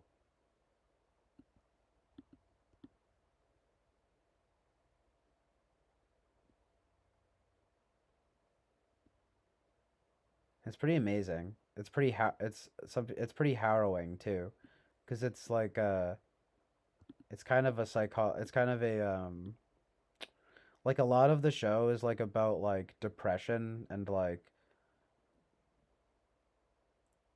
I know like hashtag edgy, but it's basically like it starts off like a mecha show, like it's an anime, and you know it's about like a kid, it's about like a bunch of like teenagers who like are called upon by like basically the government to pilot a bunch of robots, and they're fighting these things called angels, which are like basically like alien robots, and they're not angels, basically they're demons, and they get progressively like more intense as it goes, and basically there is kind of like an elite situation. It's like Nerve and like the company and everything, like it's the kid's dad, like Shinji, and funny enough too, the kid Shinji is like he's kind of troubled, uh and a lot of people really don't like him because he's kind of inactive. Like he's kind of like he seems he's very Enneagram 9 in a way. Like he like is very reluctant to like be the hero. Like, and anyway, the point being that like the sort of end game thing here is like in the amazing film The End of Evangelion, we see, well, there was an infamous final two episodes that were very deconstructed, because what happens is that people sometimes call it a deconstructivist mecha because it's like actually about existentialism and depression, etc.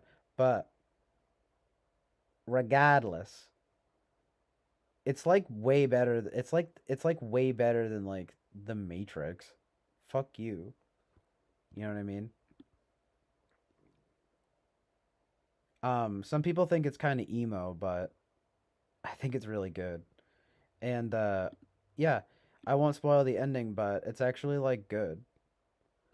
They went it's you know, the thing is like, yep, the agenda is basically to get everyone to meld into one consciousness, so as to alleviate the pain of having to be separate people, whatever that means.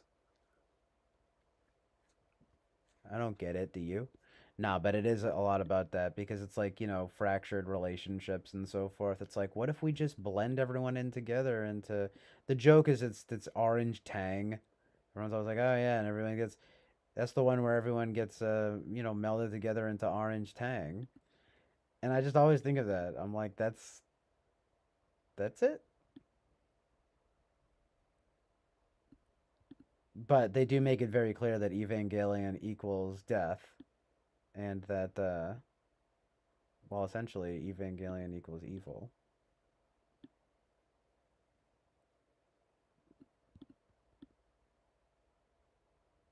But it's revealed throughout. Anyway, it's amazing.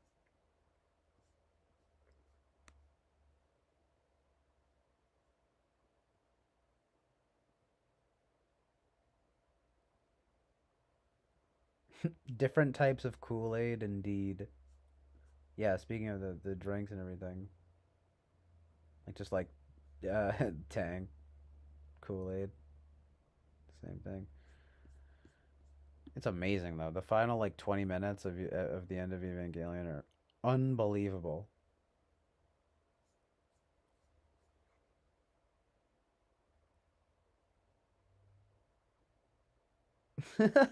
SpongeBob SquarePants movie 2004.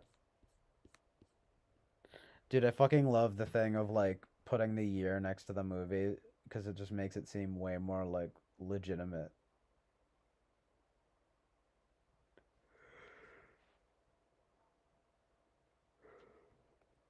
The SpongeBob SquarePants movie though, it is like the hive mind thing, right? It's like kind of based. Plankton is like doing like mind control on everyone. So good. And like it becomes a dystopia. That movie Metropia was pretty good about that kind of thing with the amazingly based Vincent Gallo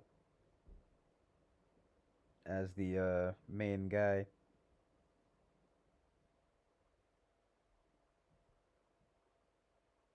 Another movie that I won't spoil but winds up being good.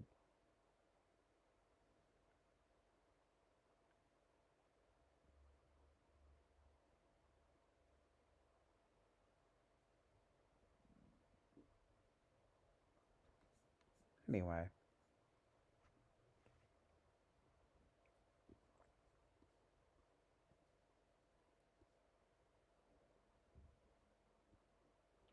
it's like The Matrix is still pretty good in its own way, but it's I mean, I don't know. Evangelion is better, but it's like yeah, Hive Mind. We're talking Matrix, we're talking Evangelion, and Chum Bucket, and we're talking about the SpongeBob SquarePants movie. That's hilarious, dude. It's true. I love SpongeBob. Plankton's so funny. Just like, well, did you know that there's an MK Ultra plotline? Ooh, Mindy's Club stands for it's MK. Ah, MK Ultra. CJ bot shutting down. Amazingly coincidenced and synchronicity, as always. In sync minds. In sync.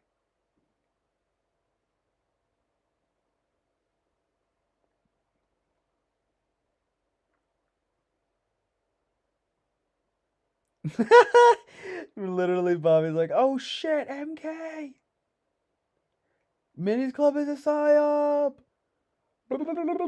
Jonathan Basanti loves that word. He's like, dude, can we find the next level for psyop? The psyop that's a psyop? Amazingly truthed and realitied.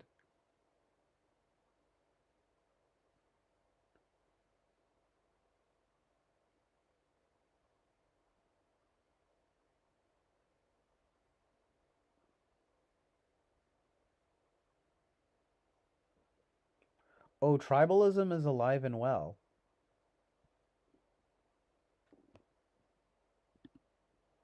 But it's not just the Trump supporters, it's literally everyone. I mean, literally everyone that is any kind of identitarian, I guess, if you want to call it that, right?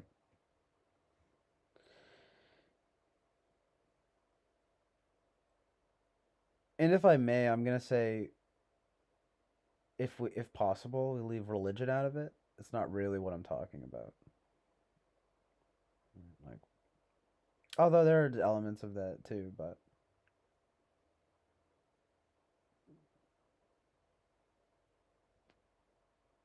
who flocks to what hive, essentially? Different strokes for different folks, as they say. Different hives for different vibes.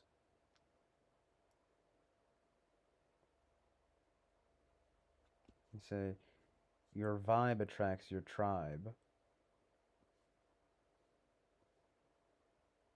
Of course, there's a $1 million extreme presents world peace video.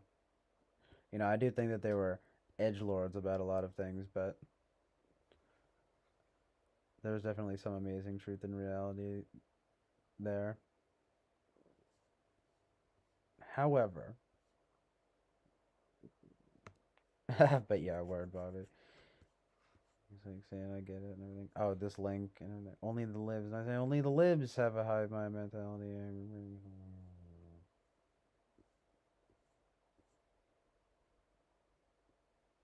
Well, it's yeah, it's everyone.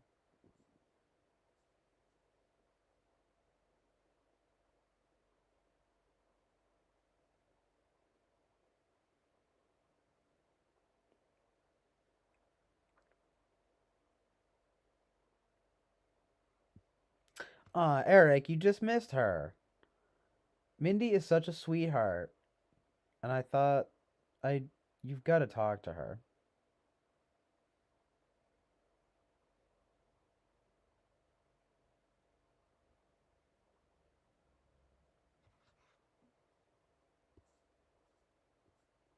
But what is the thing that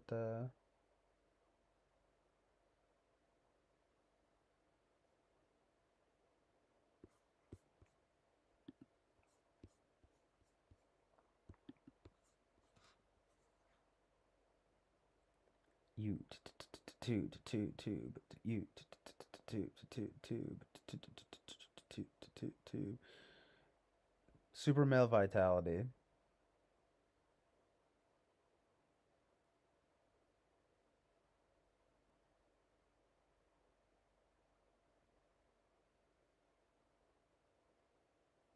I know we started getting spicy.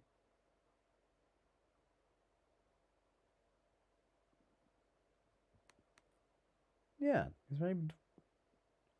You think you think he's ENFJ? I feel like people tend to say he's ESTJ. I kind of thought he was ESTJ. ESTP. ESTP. He could. I maybe. I don't know about ENFJ though. Maybe though. I don't know about FE Dom though. Right? Of course, I can see. I mean, I think I see where you're going with it. Yeah, like he's performative, caters to his audience, etc.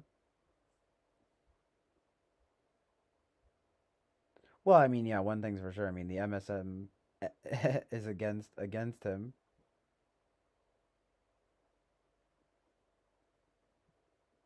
See, the thing is I think I almost think all of it is performative theater. Like, speaking of which, of course, ironically, like that's kind of my ultimate like conspiracy is kind of like, well, like Alex Jones is. They say he might be. Well, I get like pulled down for this, but like he's like controlled opposition. You know what I mean? I mean that I heard that sentiment's been around for years. Like, I had like a friend of mine tell me that was something that his friend thought. So like it's a sentiment, but it's this similar thing of even if he is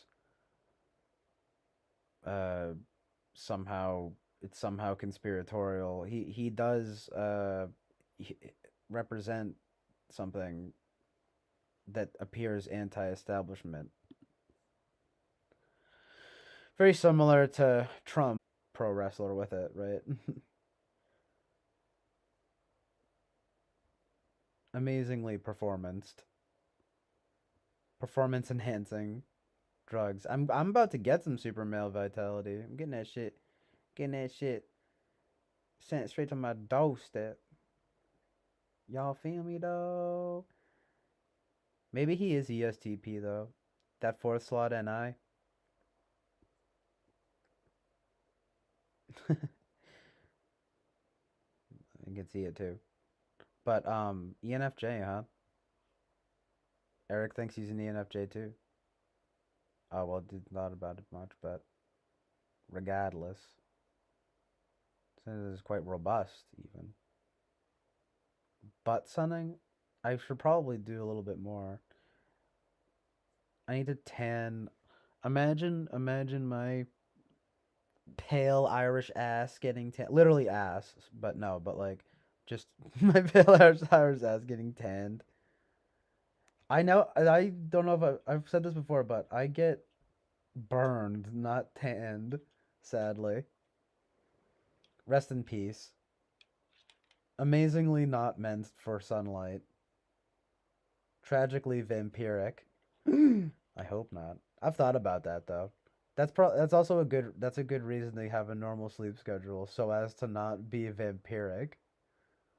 So as to not accidentally worship the moon. Oh my god.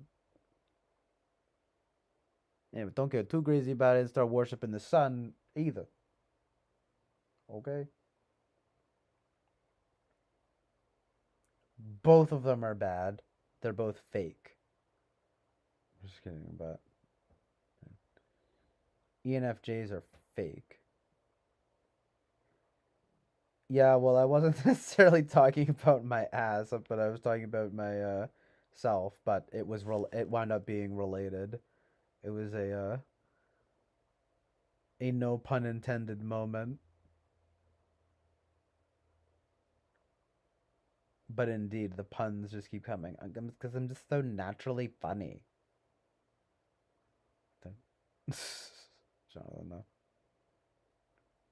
We're part of the Irish Italian mob, the gay mob. No, I'm just kidding. Literal truth. Literal truth in reality. No, I'm just kidding. But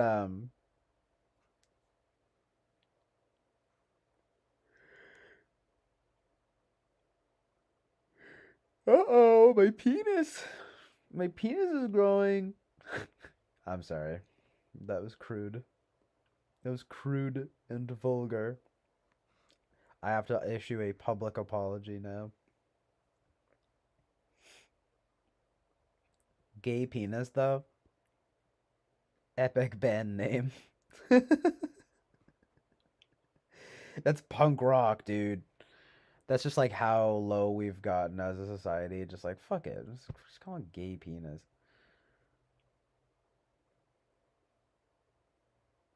That's punk, right?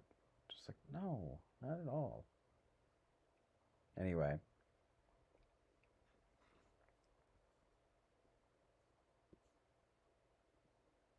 Tiffany, right?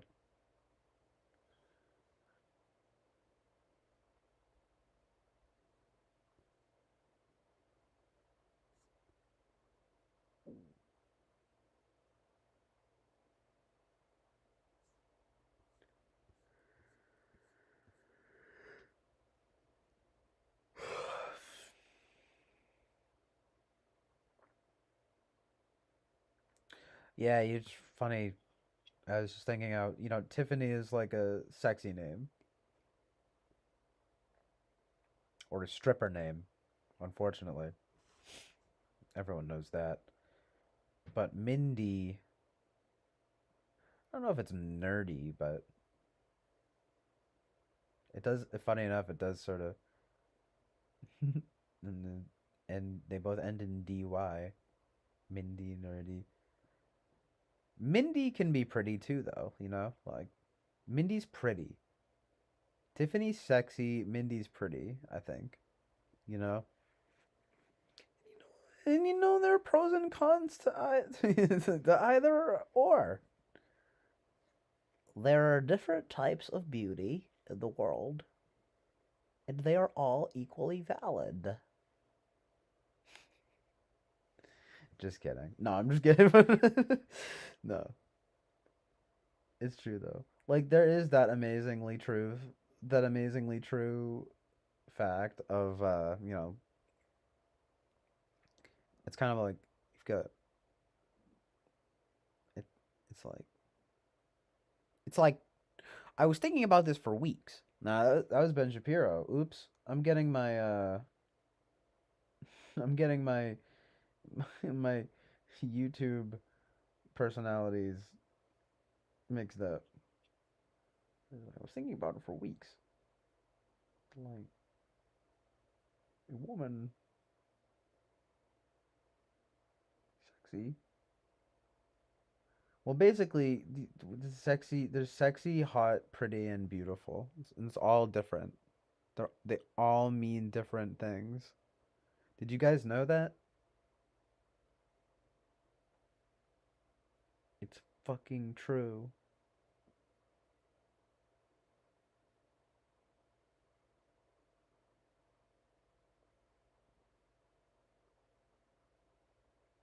And they're all nice.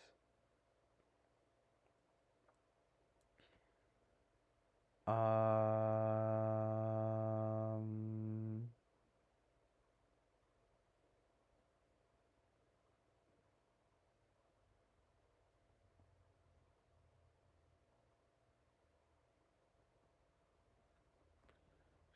could be is schizophrenia getting the best of him?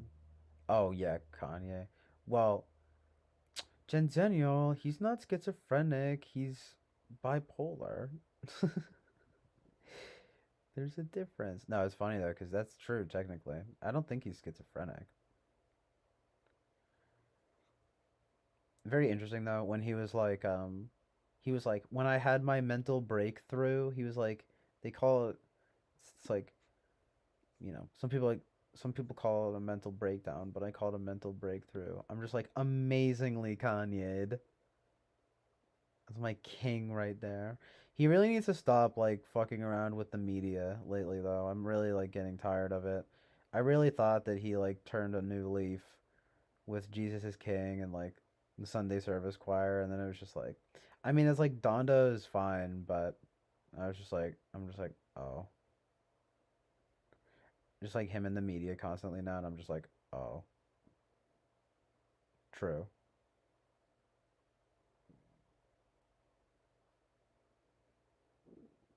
It's definitely disappointing.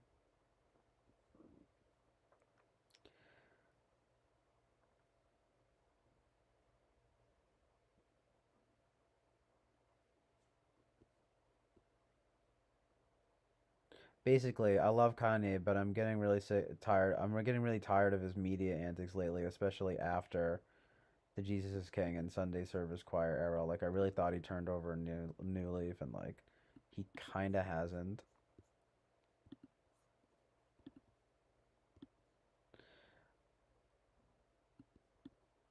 Granted, he's doing something else with it. I guess I got, in a sense, what I wanted. It's kind of like an experimental gospel album. You know what I mean? But with like Jay-Z on like the first track. Why? Like Illuminati Kingpin #1. The thing is that it is like a pro God and pro Christ expression, genuinely, but it with no cursing either. But again, the media antics. I don't know. Do you guys think what even is the deal? What do the Kim Kardashian? He should have never gotten with Kim Kardashian to begin with, first of all, right? It was like in that evil coven of Kardashian witches. Pumping adrenochrome into their lips. Oh my god. This like is a spicy stream. I'm like nervous. I'm like about to get called. The CIA glowies are about to show up at my door. I'm about to hear like, yep, hi, yep, you're under arrest for speaking about truth and reality. You're under arrest for uh saying that the aurora borealis is our spirits. I'm like, really? That's what you're arresting me for? Like, this is crazy. Yo, that shit crazy, dog. Yo, yo. Look, everyone starts somewhere, you know. Jake Paul. It's that guy from Omega. That guy was nice though. It goes a long way with me. You know, it's like just like be nice. It's so easy. Just fucking be nice. You kidding me?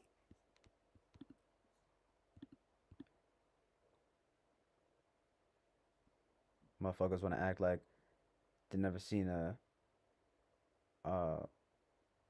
white person before. Jaws on the floor. Blah blah blah blah blah. Lord and lore. No. Funny enough though, I was just combining. Like two Eminem, but I was thinking about Dre. He's like, nowadays everybody want to talk like about he has something to say. When nothing comes out when they move the lips, it's just a bunch of gibberish. And motherfuckers act like they forgot about Dre. Look, I can be quote unquote rap god too, right? I'll just rap really fast, and so no one fucking understands what I'm saying. And then I proclaim myself the quote unquote rap god. It's easy, folks. Like 1, 2, 3. Remember his Trump rap? Now, I really hope that we can all agree that that was incredibly whack. I mean,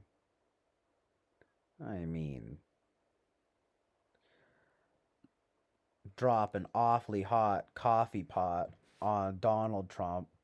Probably not. I think that it's nice that he ultimately decided to. That's my joke about it. I think it's nice that he ultimately decided not to drop the scalding hot coffee pot on Donald Trump. But it's okay, you know, it's like he considered it. I understand. That's edgy, but he decided against violence. Good for him. Good for Marshall. Marshall, you've done well in your anger management classes.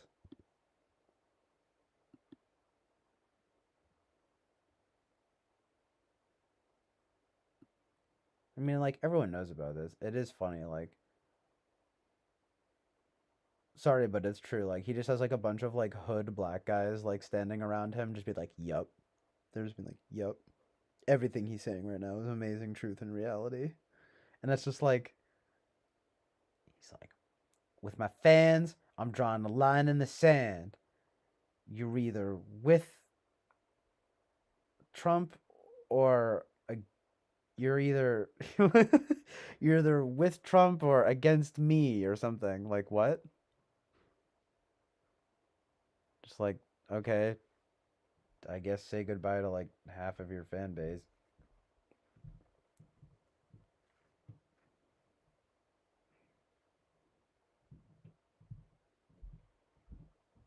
Um, eh. Like remember when Eminem was like talking about like murdering his like mom and ex-wife? Like, does anyone remember that? Is it just me? Oh, but okay. Well, he's anti-Trump, so like Marshall, a good guy. He must be a good guy.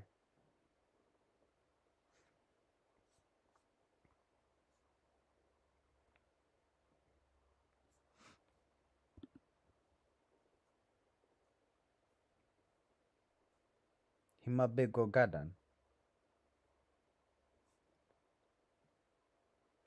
I'm just about to like blast like Eminem's Kim.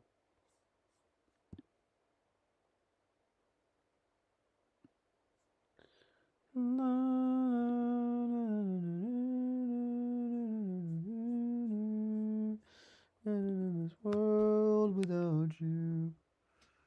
I wonder if that melody is actually like from something else. Probably is. Probably not. Probably hot. Drop it awfully hot. Coffee pot.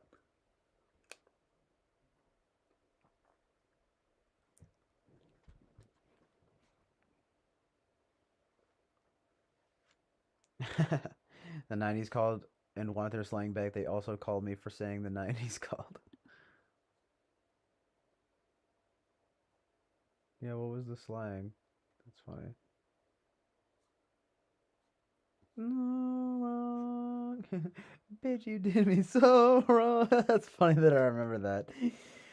So long living in this world without you. Like, I'm going fucking crazy. You bitch. Ah. That's the Frankie teardrop of like fucking like rap. But it's about a real person. No, Jim. No, Eminem.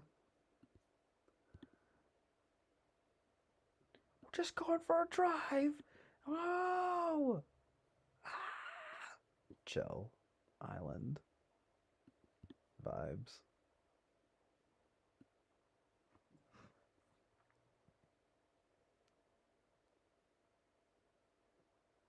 BET Smacks.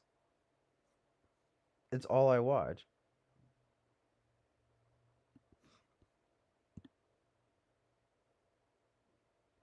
I'm I'm on a steady diet of BET and Infowars. Just complete schizophrenia in my mind. Very, very strange. I just can't get enough Tyler Perry, you know? Tyler Perry revolutionized the rap game. Rap game Tyler Perry. Who was it that would say that? Rap game? Was that Lil B? Nice. CJ's hyper playground of farcical nonsense. Epically truthed. We are getting farcical. It's we're like going on heading on 11 hours. We're getting wacky. There's wacky antics going on, you know. Bitch, you did me so wrong.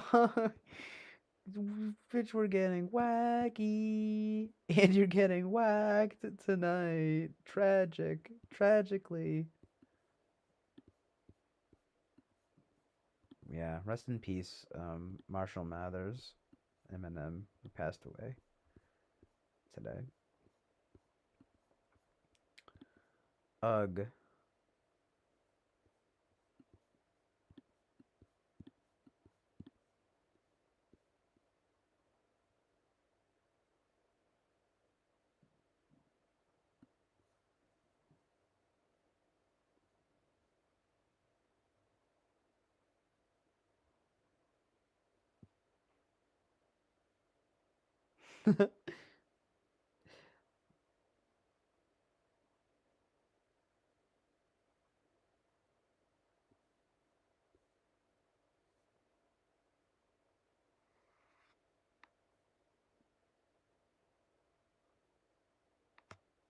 What's on BET now? I might check. BET.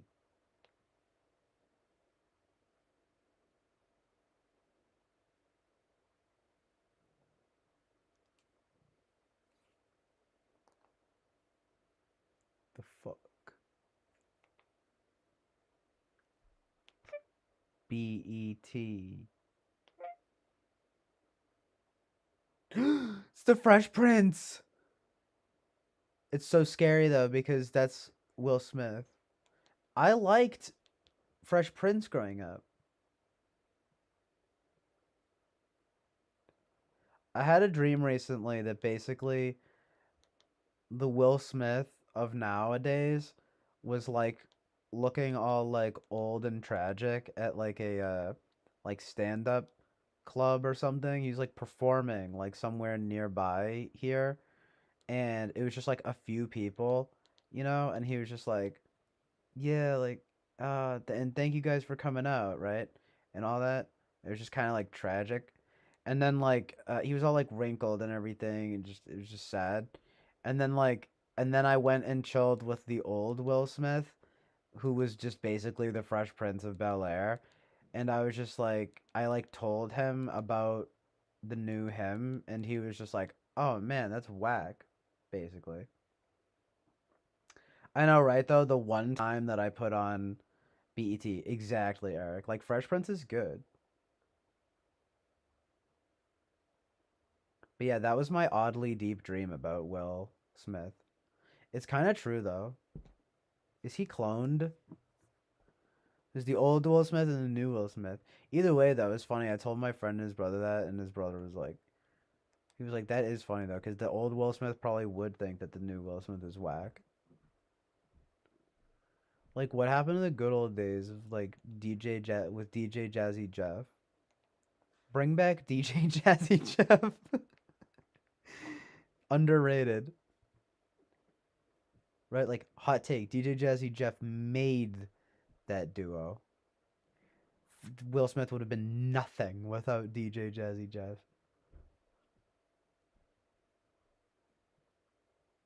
UPN? Remember UPN? So good. Just like the urban network. It's probably like what it stands for. Just the urban people network. I'm just kidding. That's funny. I think Everybody Hates Chris was on UPN. Yeah, funny enough, speaking of Chris Rock. Because I think also in my dream that I was thinking of the Chris... Because Chris Rock actually, like, performed here recently. I think I remember Winston's mom told me and Jonathan that, and Jonathan was like, like, I'm good on that. And I was just like, honestly, same. I mean, I like Chris Rock, though, actually. You know, and it's like, he handled that. We've talked about this enough. I'm fucking over it, right? But it's just like, I think he handled that situation like a champ. Um, yeah, in any case, though. I saw a little thing, some article in Boston. I guess he was pretty well received or something. I don't know. He commented on it. I was like, of course he is. This is just pro Chris Rock, anti Will Smith propaganda. No, I'm just kidding. But the fact is that I felt I was like mad at Will Smith at first. And it's still like inappropriate, but over time I actually have started to kind of feel bad for him. Again, relating to that dream kind of, right? It's just kind of like, oh man, he's gonna like leave Jada and like be the true family man that he wants, like the true good family man he wants to be. Like, ain't nobody got time for that. With her bald ass. I have alopecia, okay? But you nobody care about you good don't know alopecia. I like that thing though of like talking so fast that you don't even know what I'm saying.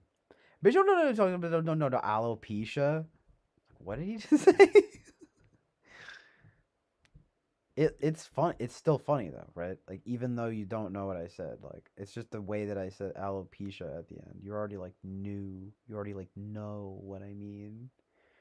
You already get the joke. Getting mail notifications. Oh, nice. Yeah, we're just incredibly based today and tonight. Talking about how Amber Heard was evil and awful. So good. Ironically. Ironically good. Yeah, it's all related. I don't know if you were here, but well, no, yeah, you were when I mentioned it. But yeah, it's all related. Proto, proto Smith, proto Will Smith vibes. Prince Harry, though, I don't really know about that, but flat face was for me. I didn't see it. I did not.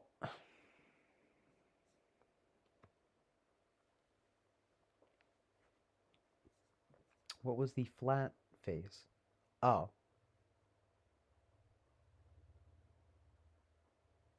I totally not. Oh, let me make sure also that the chat on the stream is. I mean, on the, on the actual stream is going.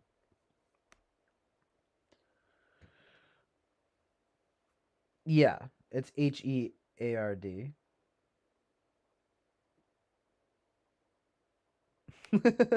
HERRD.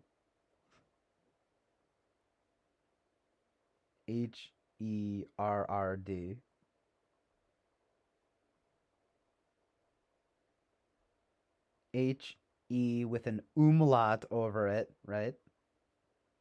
RDDDD.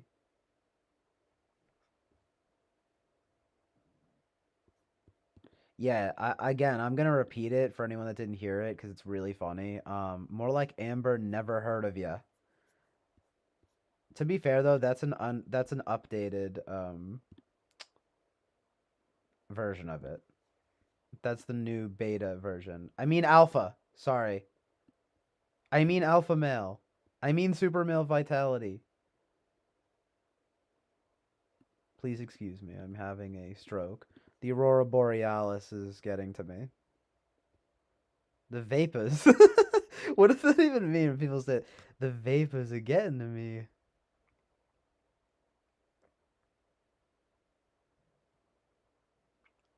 Uh-oh. Looks like me and Jonathan are going to Disco Dream together. Sam, would you like to join? I don't even know if he's still here. Sam's a fancy man, working man. Oh, we got a working man over here. What, you think you fucking better than me? You think you fucking special? No, he was saying he was in a meeting and stuff though, for real. Honestly, like, good. I seriously need to like start doing productive and positive things with my life. No, but that's dope. But anyway, I don't know if he's popping in and out. Popping. I don't know if he's popping cherries left and right, you know what I mean? Just disturbingly. Just a disturbing amount of maybe he's picking cherry. Like maybe he's like cherry picking his data, which weirdly enough also sounds sexual.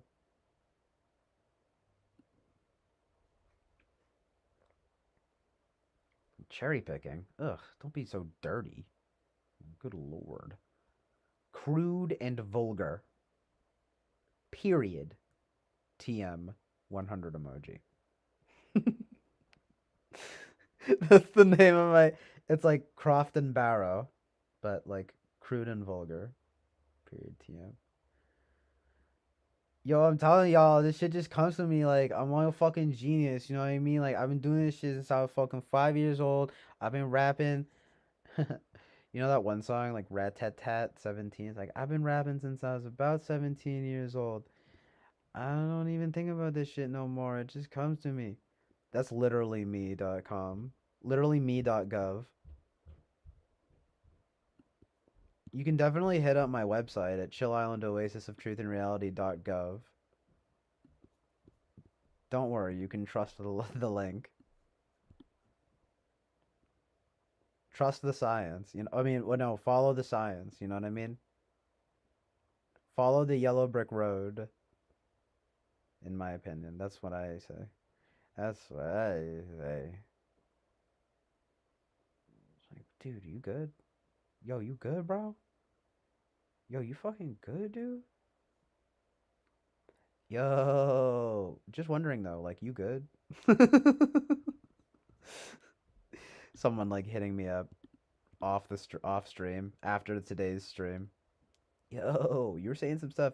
You mentioned Alex Jones. I'm worried about you. I'm just like, fuck off. Yo, dude. Hey, man. Hey, man. That's how you know you're about to get something, right? From a concerned friend. Capital H. Hey, hey, man. Period. Yo, that's how you know like shit's about to get serious with a male friend. Hey, man. I just wanted to let you know that what you said the other night about My girlfriend was not cool. Okay? Jane Birkin is my wife.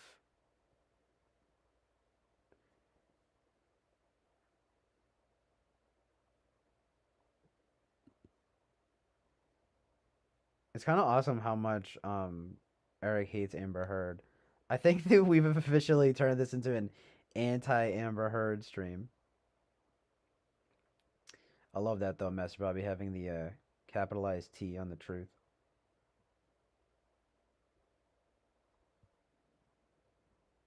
It's just kind of like, no one's belittling like blah blah blah, right? But it's just kind of like, hello.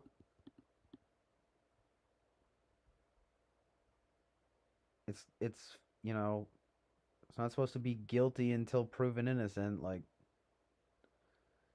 it's just the way of the world now.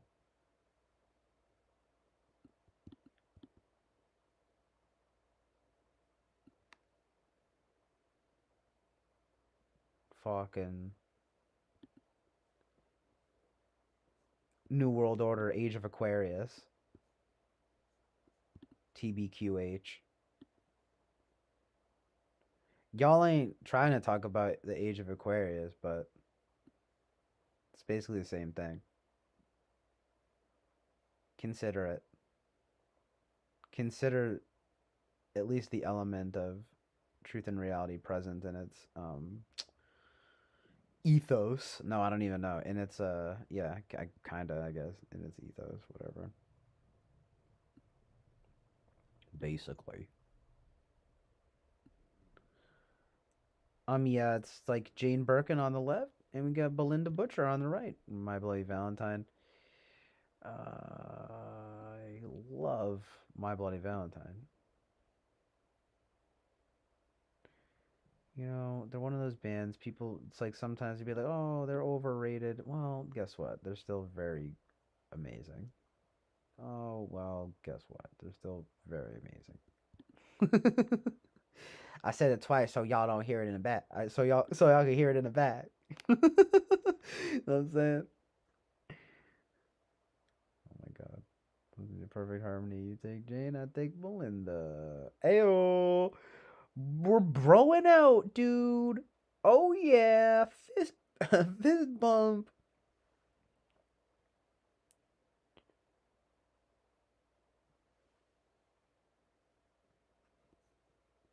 Um, literal.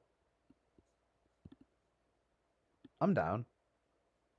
I should probably add like another picture or something.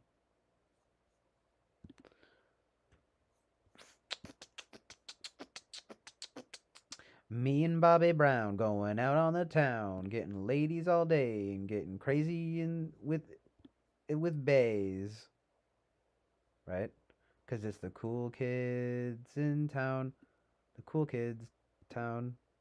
It's the based truth.com. It's funny because that's from my boyfriend's bag. Fucking gay.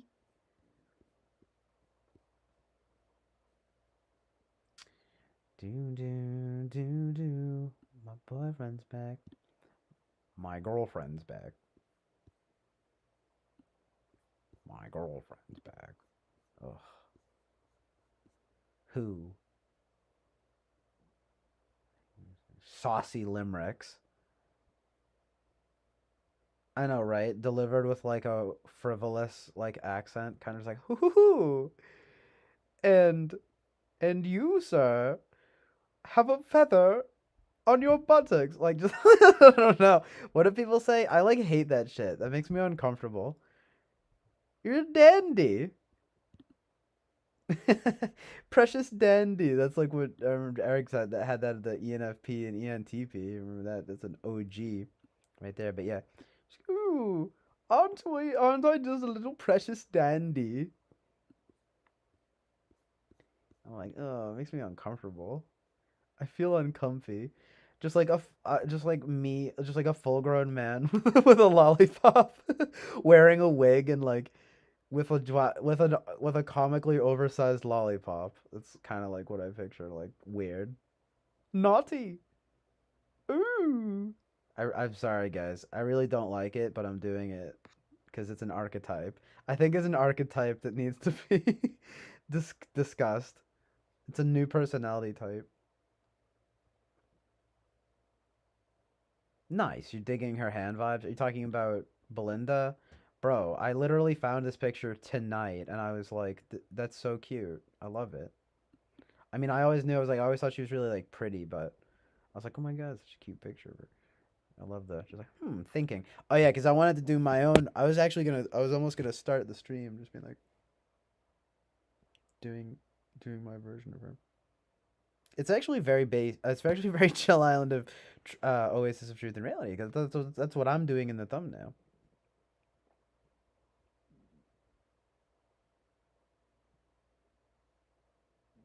Super based. Yeah, I remember because I mean I know it's like astrological, so I don't know if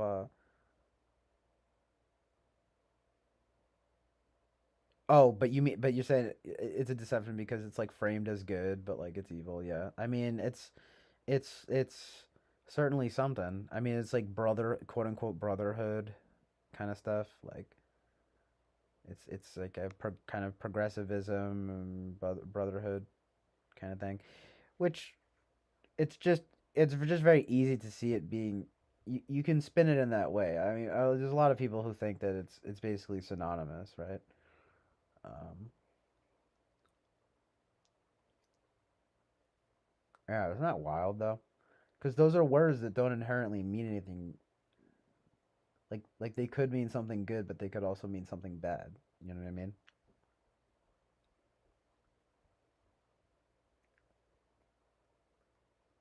It's interesting too because it's like Aquarius is related to like electricity and technology.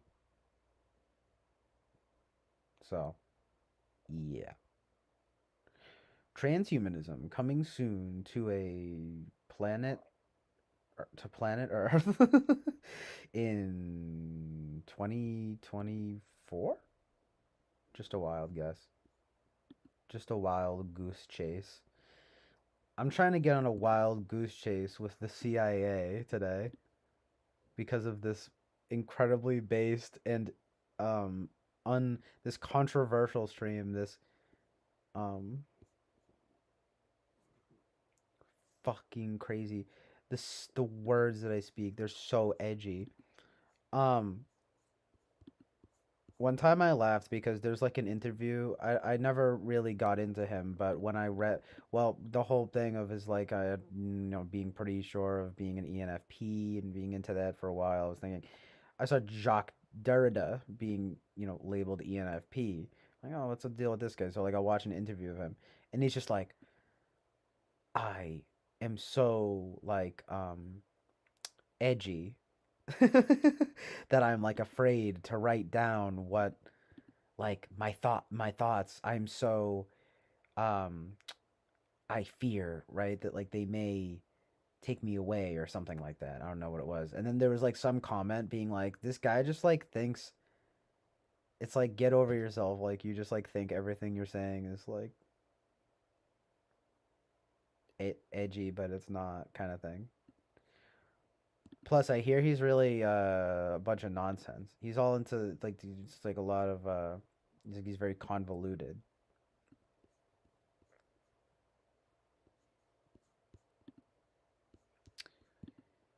But that's definitely a funny thing.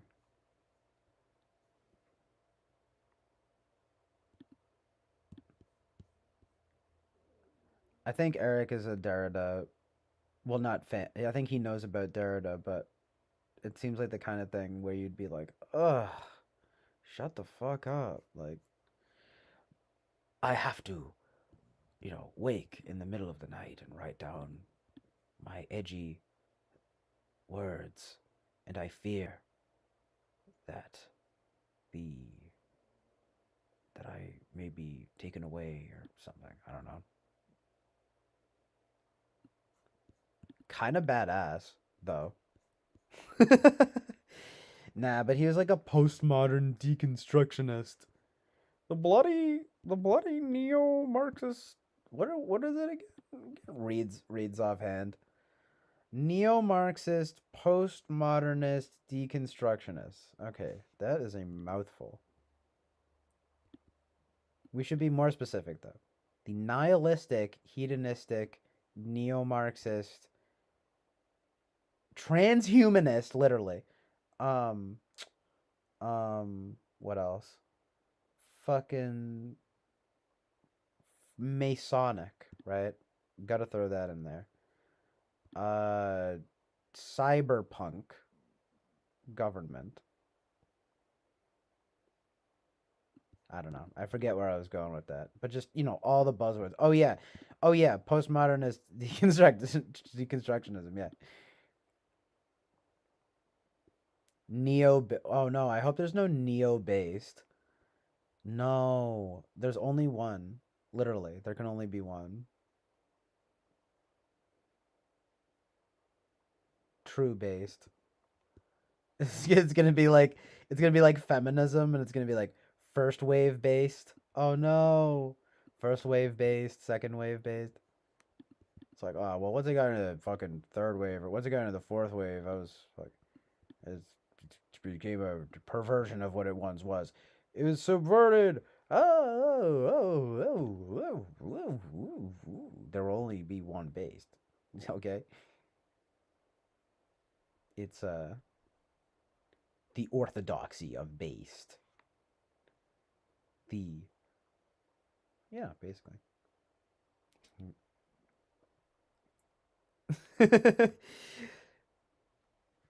Yeah, first of all, Eric says ugh is right. Yeah. I know, it's funny though. I totally get it. Like, um yeah, just like Lynch.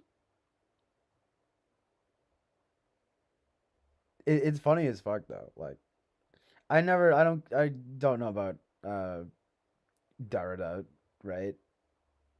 But it makes me laugh. The fucking, just like, the pretentiousness.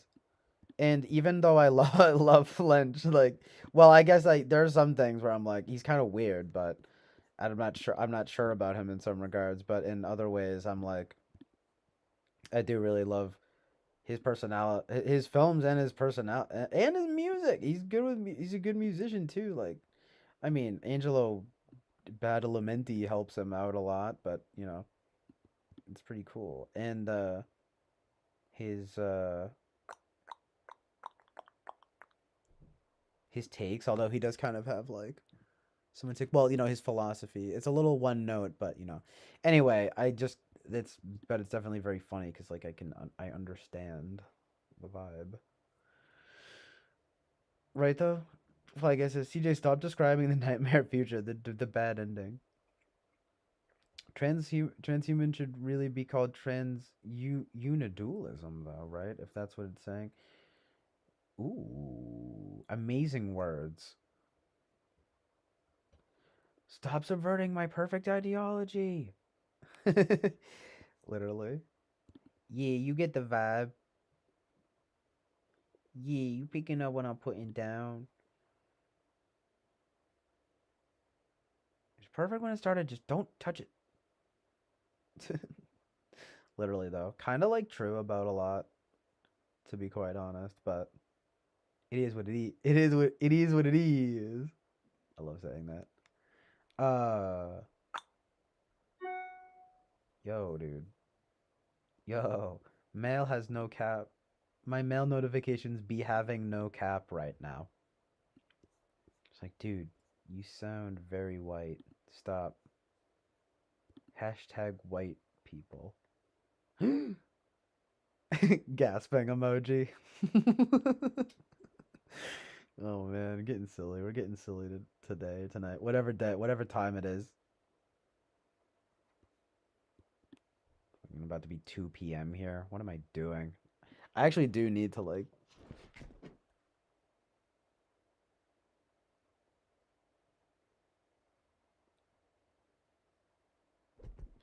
do a few chores, so to speak, and sleep. Well, it's just I have to like schedule some appointments and stuff. Stupid. But I do need to sleep. But anyway, ENTJ, ENFJ for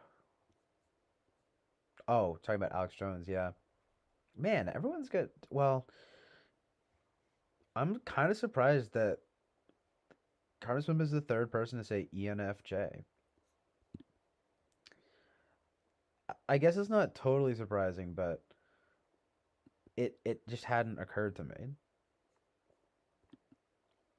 I kind of thought he was ESTJ. Maybe that is underestimating the man a little bit though. Like because that is basically saying well saying he's polar NI. Maybe it is fourth slot. Maybe he's right ESTP. But ENFJ, I wouldn't totally put it out of the question. Neither would I with ENTJ. But that's like it though. Those are like those would be like my four choices. Four choices.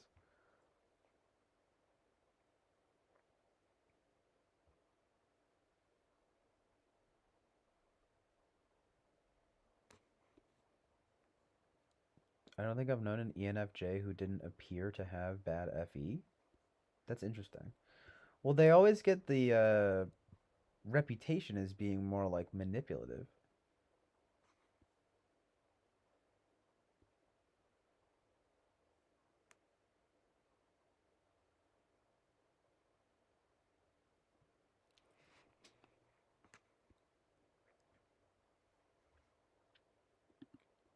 I don't know. I don't know if they just get a bad rep or what. It's just, I imagine it's just the combination of FE Dom and NI tools. Like, there could be a propensity there for a sort of quote unquote, a so-called quote unquote, social manipulation. Um, yeah, but wouldn't you think an FE Dom would be? I guess what they would be, they're good at it, but maybe it doesn't look like what most FE looks like in a sense. I think I get the vibe. Well, there's pretend and silent slash between uni and dual, and then there's a pretend and silent hyphen after the dual so that the ism applies to both. The cute. What? Pimp? Oh no, MLK. MLK Jr. was an ENFJ. Yeah, he probably was an ENFJ. I think he's an idealist about diplomacy. I do not think Alex Jones is trying to be diplomatic. I do think he's trying to sell ad revenue in his product.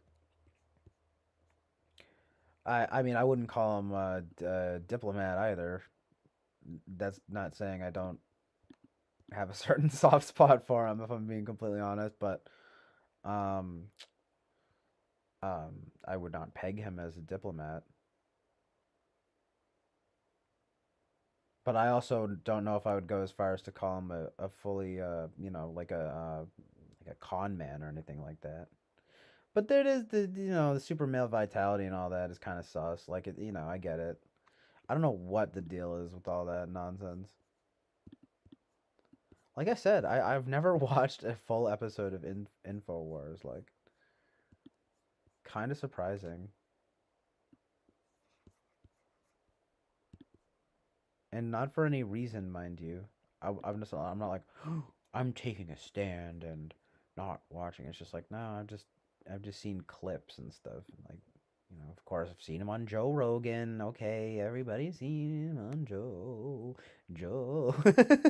I don't even think that like I fully watched that stuff either though. Like I like got the gist of it. Like I remember I watched one like live though. And it was just like it's kind of funny because it's just like me when Alex Jones is like present. It's like, oh my god, dude. Like Joe Rogan is so annoying, like in that way, because he'll just be like, whoa, that's crazy. But like, I also kind of get it, just being like, oh my god, like we have Alex Jones here. Like, no, don't do it. You're gonna get canceled. Go. Fuck you. Fuck you. I mean, I don't again, it's like I don't even really care that much for Joe Rogan. He's nothing to me. He means nothing to me. No, I'm just kidding, but have you guys seen that funny thing? It's like Owen Benjamin being like Joe Rogan is literally 5'4". The fact is though is that he's 5'8". You know, I'm tall. I'm taller than him. I bet a lot of you guys are too. Although, let's be real, the guy knows fucking MMA or whatever. Fuck yo.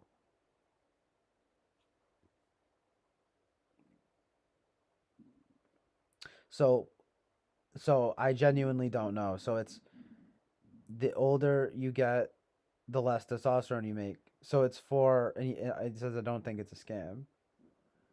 The idealism of this guy is in almost everything he says.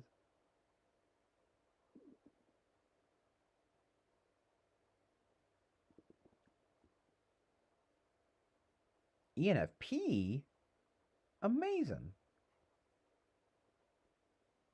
Charisma. Yeah, I'm going through charisma right now. Particular kind of psychotic break. Charisma. Yeah, I feel that vibe. I am actually kind of liking the ENFJ. It's a little bit of a hot take in a sense, but not entirely without merit. Not at all, really.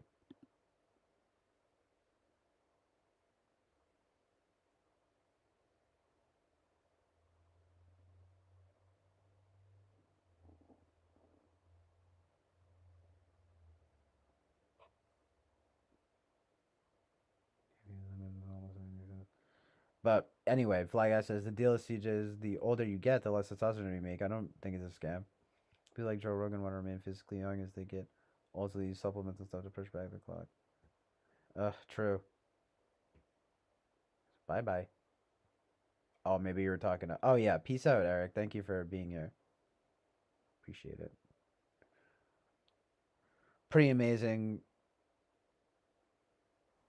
stream. 11 hours. Amazing. Yeah. Well, I actually have to stop before it's 12 hours so that the video will actually save. But that works out well. But anyway, feeling but supplements. I mean, yeah, so it's basically just a supplement, like a testosterone supplement. And it's argue I mean, it's like targeted towards like middle-aged men and stuff like that. Yeah. And that makes sense.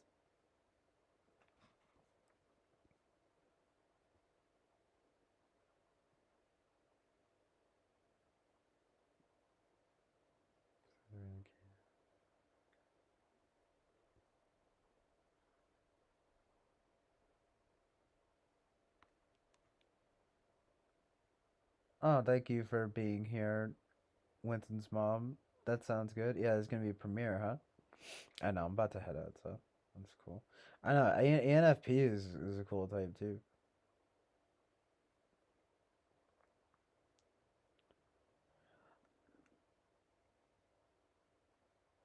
It's only a hot take because of shallow people. I mean, I did think I thought he was more of a TE type guy, like, but from my point of view, that's like good in a way. Um, FE Dom, it just feels like, wait, so what does that make? What would be his polar then? SI? Uh,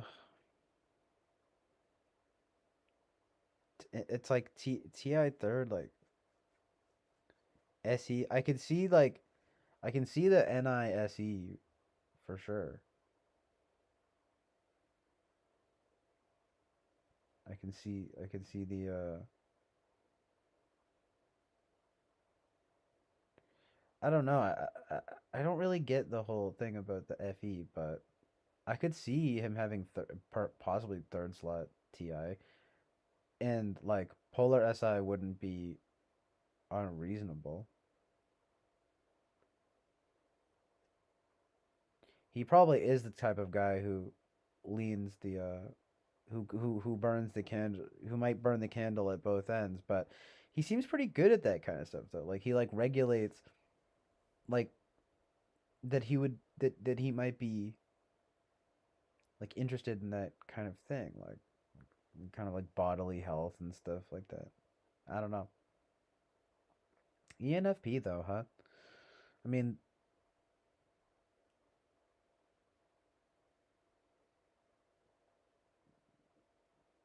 now that I would say is slightly more of a hot take, but like wow.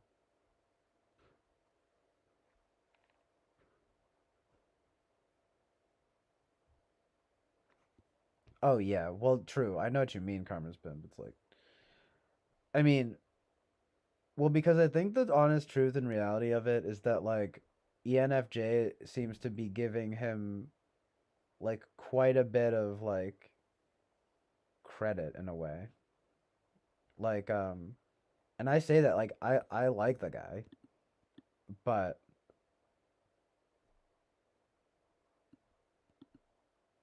the FE and TI have me feeling like really? But that's all for me. Like I would say it's in the top possibilities though, for sure. He does have quite a bit of energy, doesn't he? ENFP. Funny enough, even that kind of makes sense too, but it's probably less likely than ENFJ.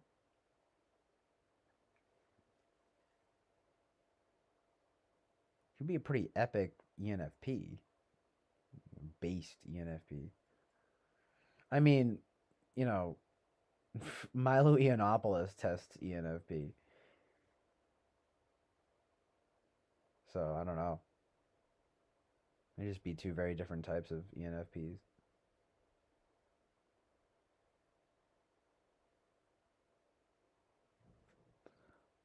Also, Lou said something. Oh, talking about personality database. You guys not sure about? Yeah, I mean, I see that website around all the time, of course, if I ever look up, people's personality types. But what do you guys think about PDB? Is it good?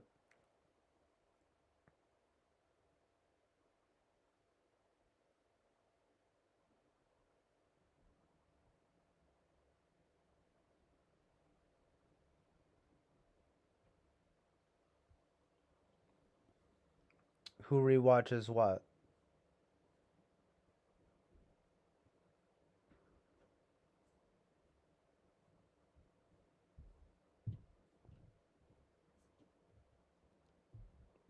My stream?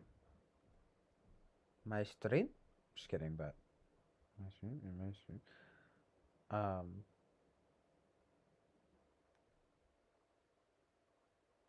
Oh yeah, but anyway, true. Like, because like Karma's Pimp says, I'm not saying calling him TE or whatever. I don't know if I said this, but Karma says, I'm not saying calling him TE or whatever else shallow.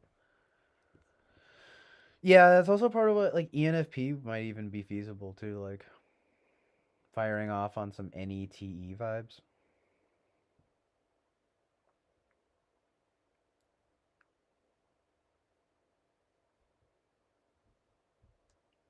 I can feel that.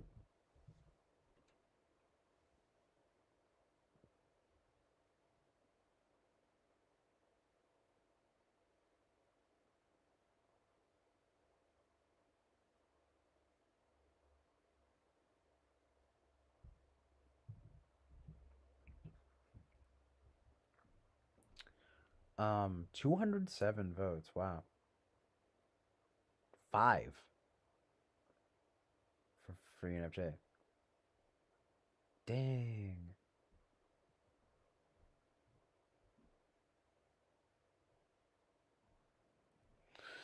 Kind of shows you, I guess, how people tend to look at the guy. I mean, they're seeing, NEFI, not FENI.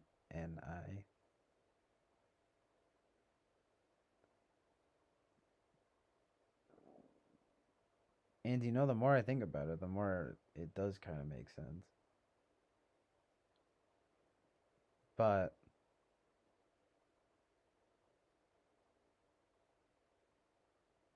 I might need to. I'm gonna have to look at it through this lens. I'm gonna have to watch some interviews with him soon. Who like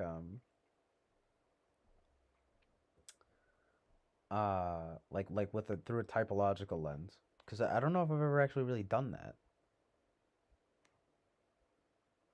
You know, just thinking about like what type is this guy?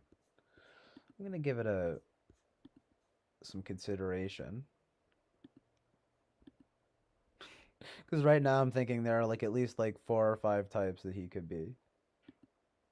I'm gonna like narrow it down a little bit. Well, I want to choose one. Uh, right though, polling, right? It's like polling is a powerful TE tool. It's not something I can ignore in this case. It would be different if the results were closer. Consensus is truth. Dot dot dot. Sorta. I used to have a well, yeah, but like I mean, I agree with that.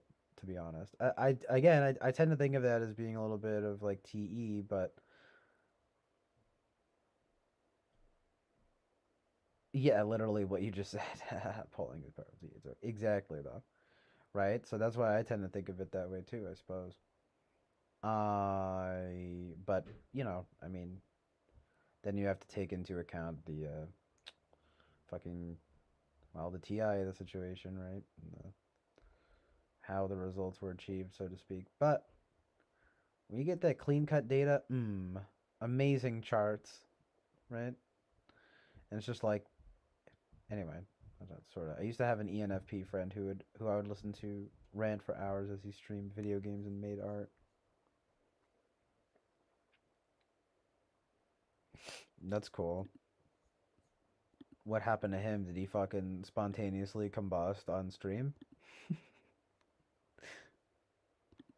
from being an ENFP? Ha ha ha. ENFP humor. My 4 letters.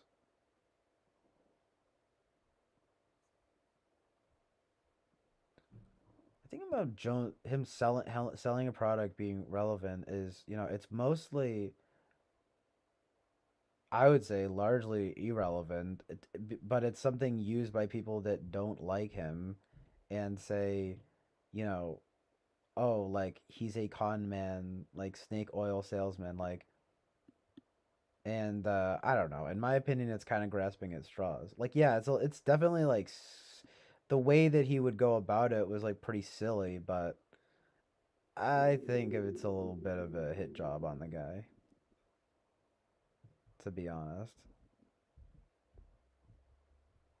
I mean, like literally, like Fly Guy says, I think Winston's mom doesn't like SPS.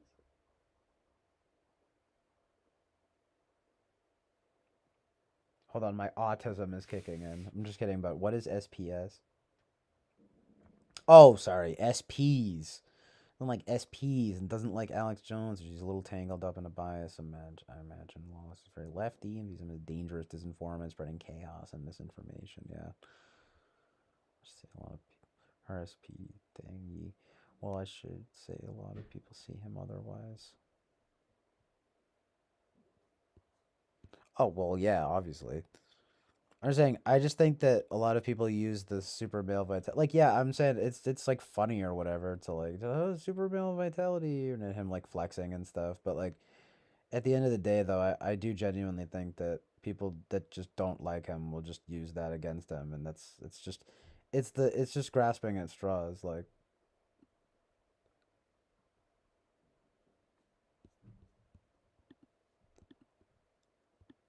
Like if it wasn't Alex Jones, like y'all, and I mean haters, like would just be fucking lining up,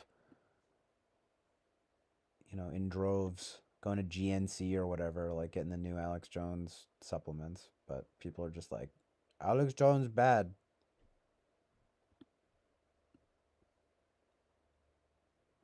Me no like Alex Jones. He con man.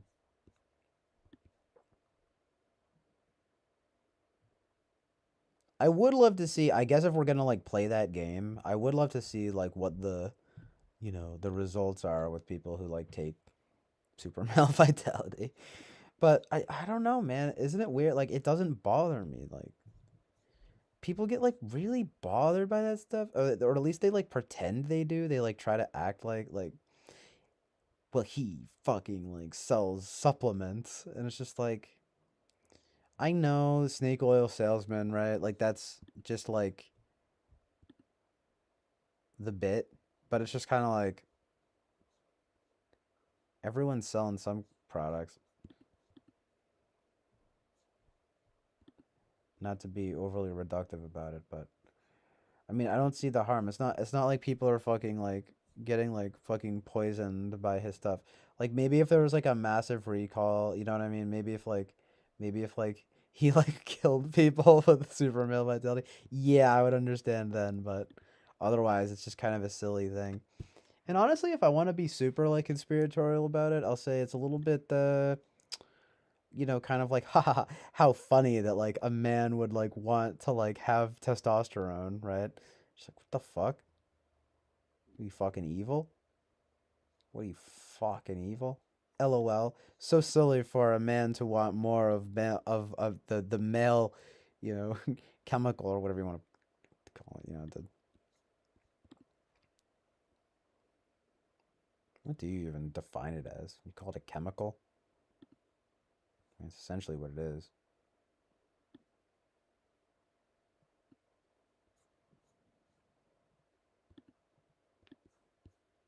In any case, yeah, it's like, oh yeah, let's demonize the fucking testosterone supplements. But estrogen supplements for everybody. No, I'm just kidding, right? But like, kind of not kidding. Kind of tragically true. Kind of tragically soyed.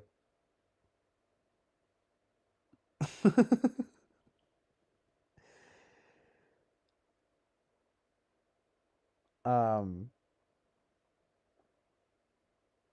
I mean, for real, people take vitamins and minerals all the time. Supplements can be pretty legit. We're just the things we put in our body.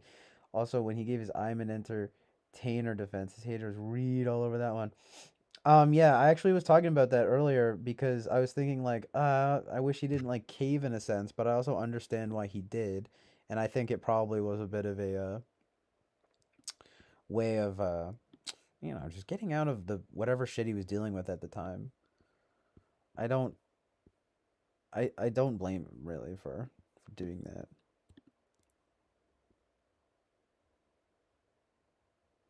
Really though. Oh, but his haters read all over that one, yeah. Huh. Well, yeah, well, I'm sure, right? See, he's not even authentic. It's like, no, he's just saying that, to be honest, right? But would I have been like happier if he kind of stuck to his gun, so to speak? I mean, yeah, but he was in legal trouble, like, and like, true, Boba Fett. He says, well, he is. I mean, he literally is an entertainer, so right. So that's actually not a lie, right?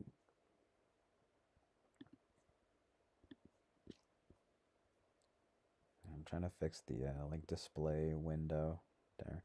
Right though? Exactly. In much the same way as wrestlers are. I'm always thinking of a wrestle with him and myself.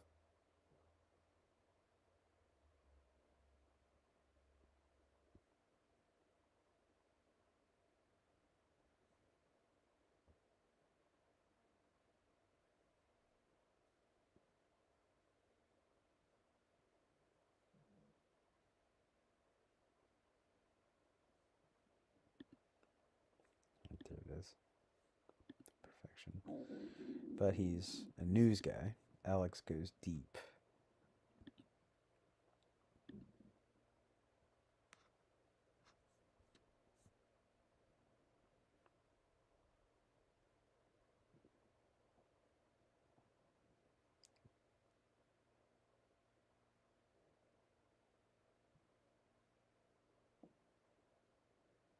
That's my point. He is an entertainer, but let's not take that to mean something it's not. Yeah. Entertainer ESFP for Alex Jones? Jones? JK. You don't have to respect news people to love them. For example, I don't respect Jimmy Dore for spinning his drink on Alex Jones' DNC. Damn, I didn't know that. That he did that. That's mad disrespectful.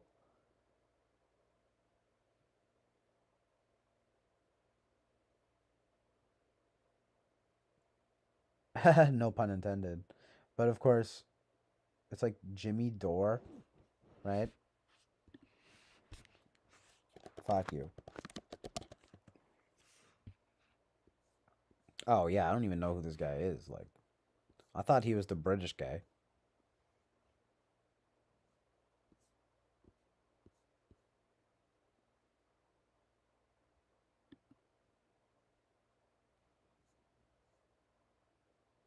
This guy looks like a hack. Oh no!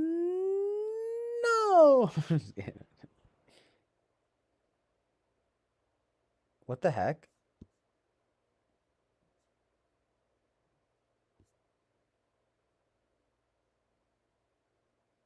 It does say though that Dora's content has received criticisms for its discussion and promotion of conspiracy theories. What in the Sam Hill question mark? TM. He's an ardent critic of Joe Biden. Yo, this guy's all over the place.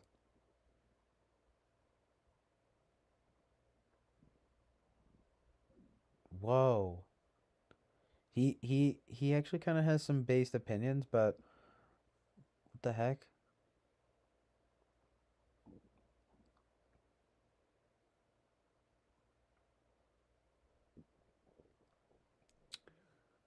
Spinning his drink on Alex Jones.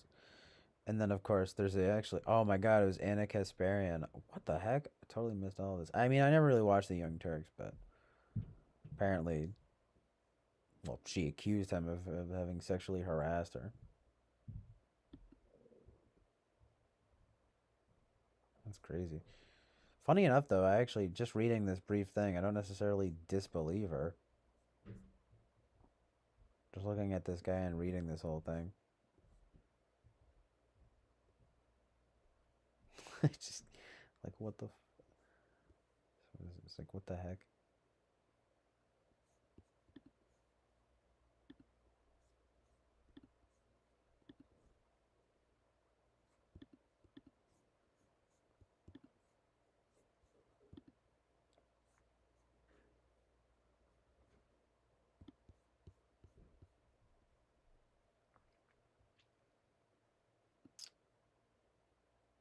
Yeah, I was wondering, like, what you thought about it. Chris Chapin says it was unnecessary and gross, but very funny.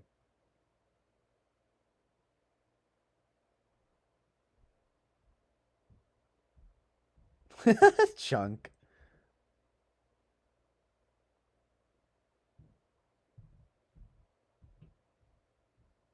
Chunk you dunk. I like it. I like it a lot. Hmm. Wow, I'm kind of getting a little hungry now too. I haven't really eaten anything, like had a meal, like I don't even know. At least like a day, not like a real meal. Real meal, motherfucker. Yeah, I think it is about that time now. But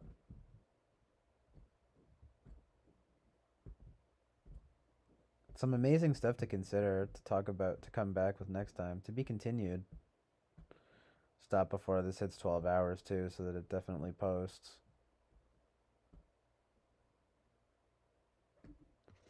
This is a juicy stream. This is a spicy stream. So yeah, some amazing truth and reality to consider. I have to check. Oh yeah, wait, I'm fixing this. Yeah, I am like going to check out. Let's see what, kind of try to figure out what type Alex Jones is, and then